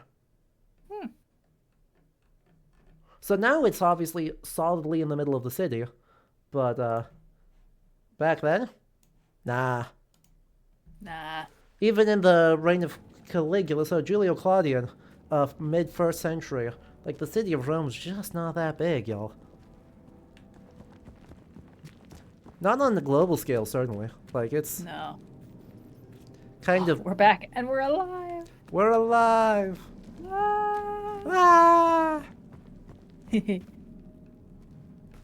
Now, am I where I'm supposed to be? No, but, the game didn't crash, and that's something. Yeah. It's the little victories. Exactly. If I drop down here... I don't think I can get up. Yeah. So the problem I'm having is that I can't get up with the torch. So I can't swing across, so I may have to drop the torch. Oh, I should throw the torch across, is what I should do. And then whip across. And then do it. Throw me the flaming torch, I throw you the whip. Exactly. They trained me on this exact puzzle. Exactly.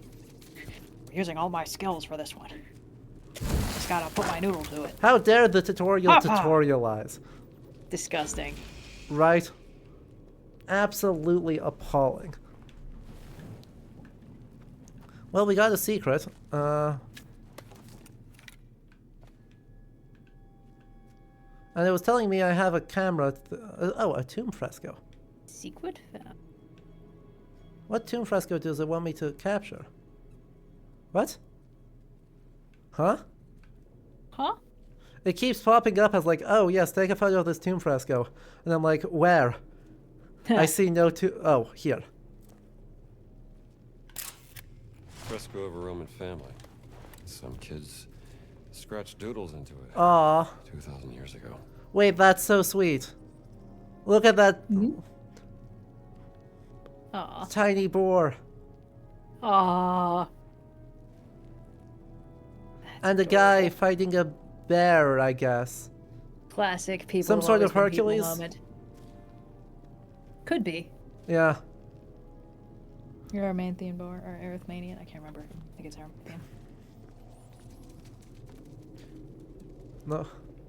This is one of the most capital A archaeology moments. Yeah.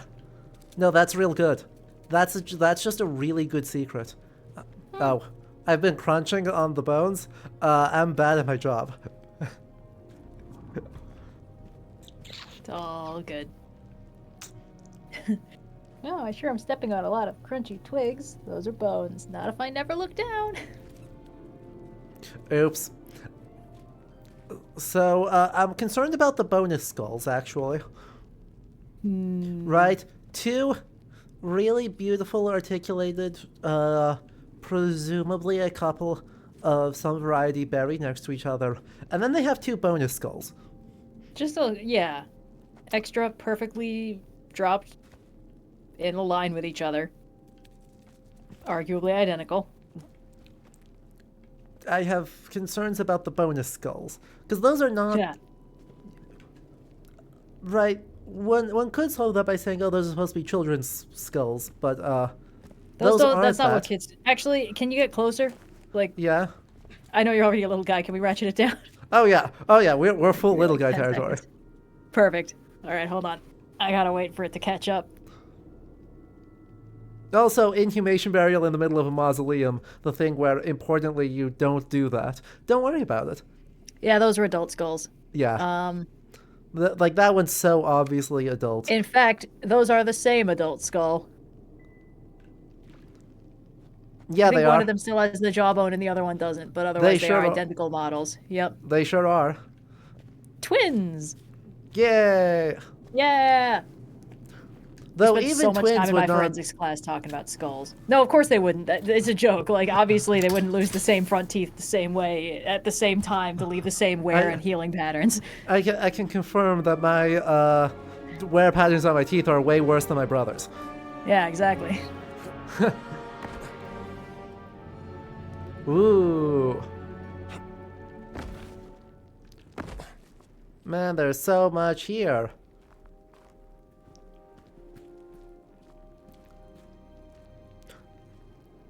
Also, kid skulls don't just have a bunch of gaps. Depending on how old they are, they also have baby teeth still visible at times. Which is horrifying, actually. If you have trypophobia, do not look that up. I cannot stress this enough. Honestly, that one never bothered me as much as, like, lotus seed pods did. But, yeah. Yeah, so, So kid skulls, infant skulls have gaps where the skull plates haven't fused yet. But I think those fuse pretty quick once it's out of the mom. But yeah, no, the main thing that distinguishes kid skulls is the teeth are weird. You don't get baby teeth outside of kid skulls for the most part. And also they have almost no sexual differentiation. And even then, gendering a skull is an inexact science, utilizing like 5 different main factors, and even then it's recognized that there's an enormous margin of error for it. But with kid skeletons and skulls, it's pretty much impossible to gender a kid skeleton.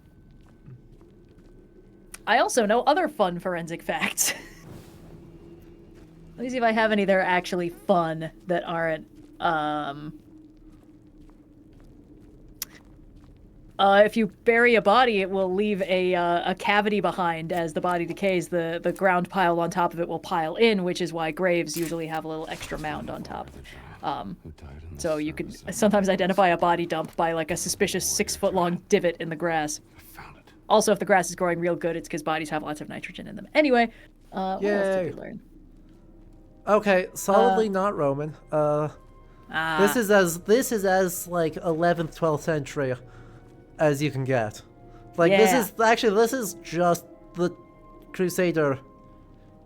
Okay, turn of the 13th century. Those helms This is are very later. King Arthur of them for some reason. It's also very Indiana Jones and the Last Crusade of them. Oh, it is! That's definitely just the guy. That's It's cute. just the guy. I respect that a lot. Anyway, let's open it up. This is... Let's see, what other horrifying forensic facts do I have? Maybe there's another way to open it. Oh, I have an actually kind of fascinating, horrifying fact if people are curious about something that happens if you burn to death.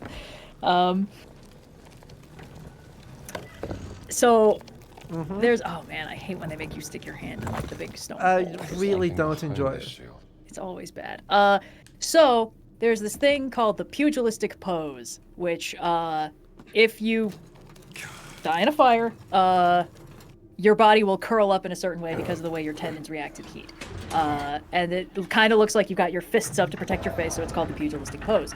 And if you find a burned body that is not in that pose, it almost always means that the body was, like the person was restrained when they died or something, because that pose is so consistent that it's like, okay, if they're not in that, then something else happened. Maybe they were like burned in another circumstance. Anyway, I wish I still had my notebook from that class. I'm sure I took some interesting notes down, and probably doodled a lot of skulls, but yeah. We managed to break the whole thing. Yay! All right, Indiana Jones is now vying with Nathan Drake for worst archaeologist on the list. To be fair, oh, come on. I like that his little face was kind of doing the "oh, come on" expression.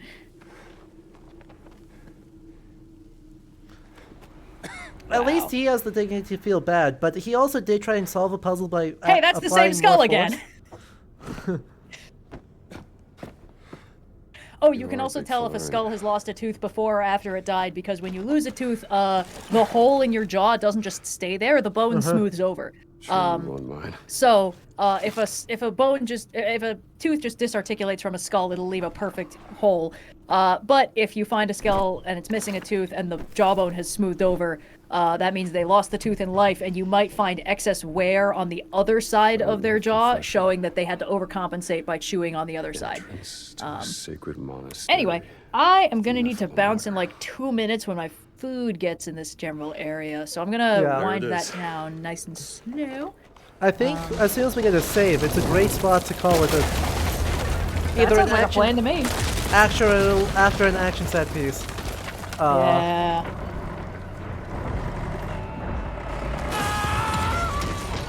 Oh, we really, like, this is fully Last Crusade borked the Vatican. This can't even be his fault at this point. Like, No. what the hell? Oh, it's not. It's the bulldozer driver or whatever. I would move. I wouldn't be here. Plan.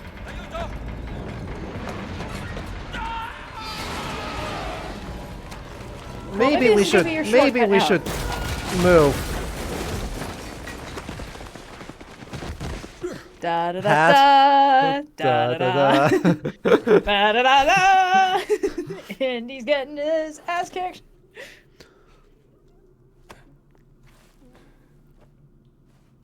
That was spectacularly bad luck.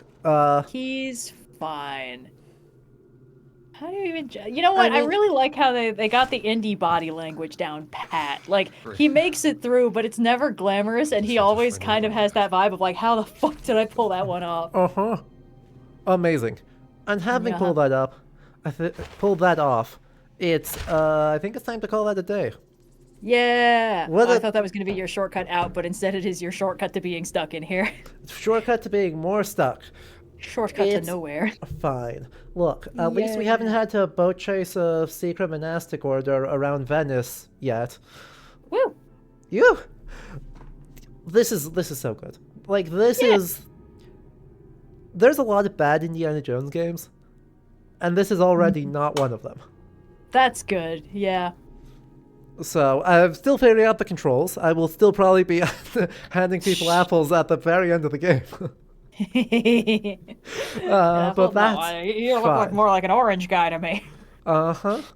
So, thank you so much, everyone, for tuning in for this. It's an absolute delight. I will be back tomorrow with more of this, just keeping on. So, I hope you all will join me. It'll be 3 p.m. Central Time, so 4 p.m. Eastern. But yeah, it's been lovely. Thank you, Red, for joining me. I hope you had a good time as well. Yeah, this is really fun. Amazing. So yeah, thank you everyone, and have a good rest of your nights, okay? Bye-bye. And of course, extra special thanks to our patrons who make this possible. You can follow the link in chat to sign up. Thank you also to Lysander Salamander, Womad Overlord Xander, Ginger for All, and Tarmarn for the follows. KJ, Raptorus, Truckhorn, Flowery Space Karate, Mad Marauder, Roni Carter, and Billy Warren for the subscriptions, and Raptorus for the tiny cheer. It's super, and Save Ancient Studies for the raid. Busy stream. Again, thank y'all, and have a good night.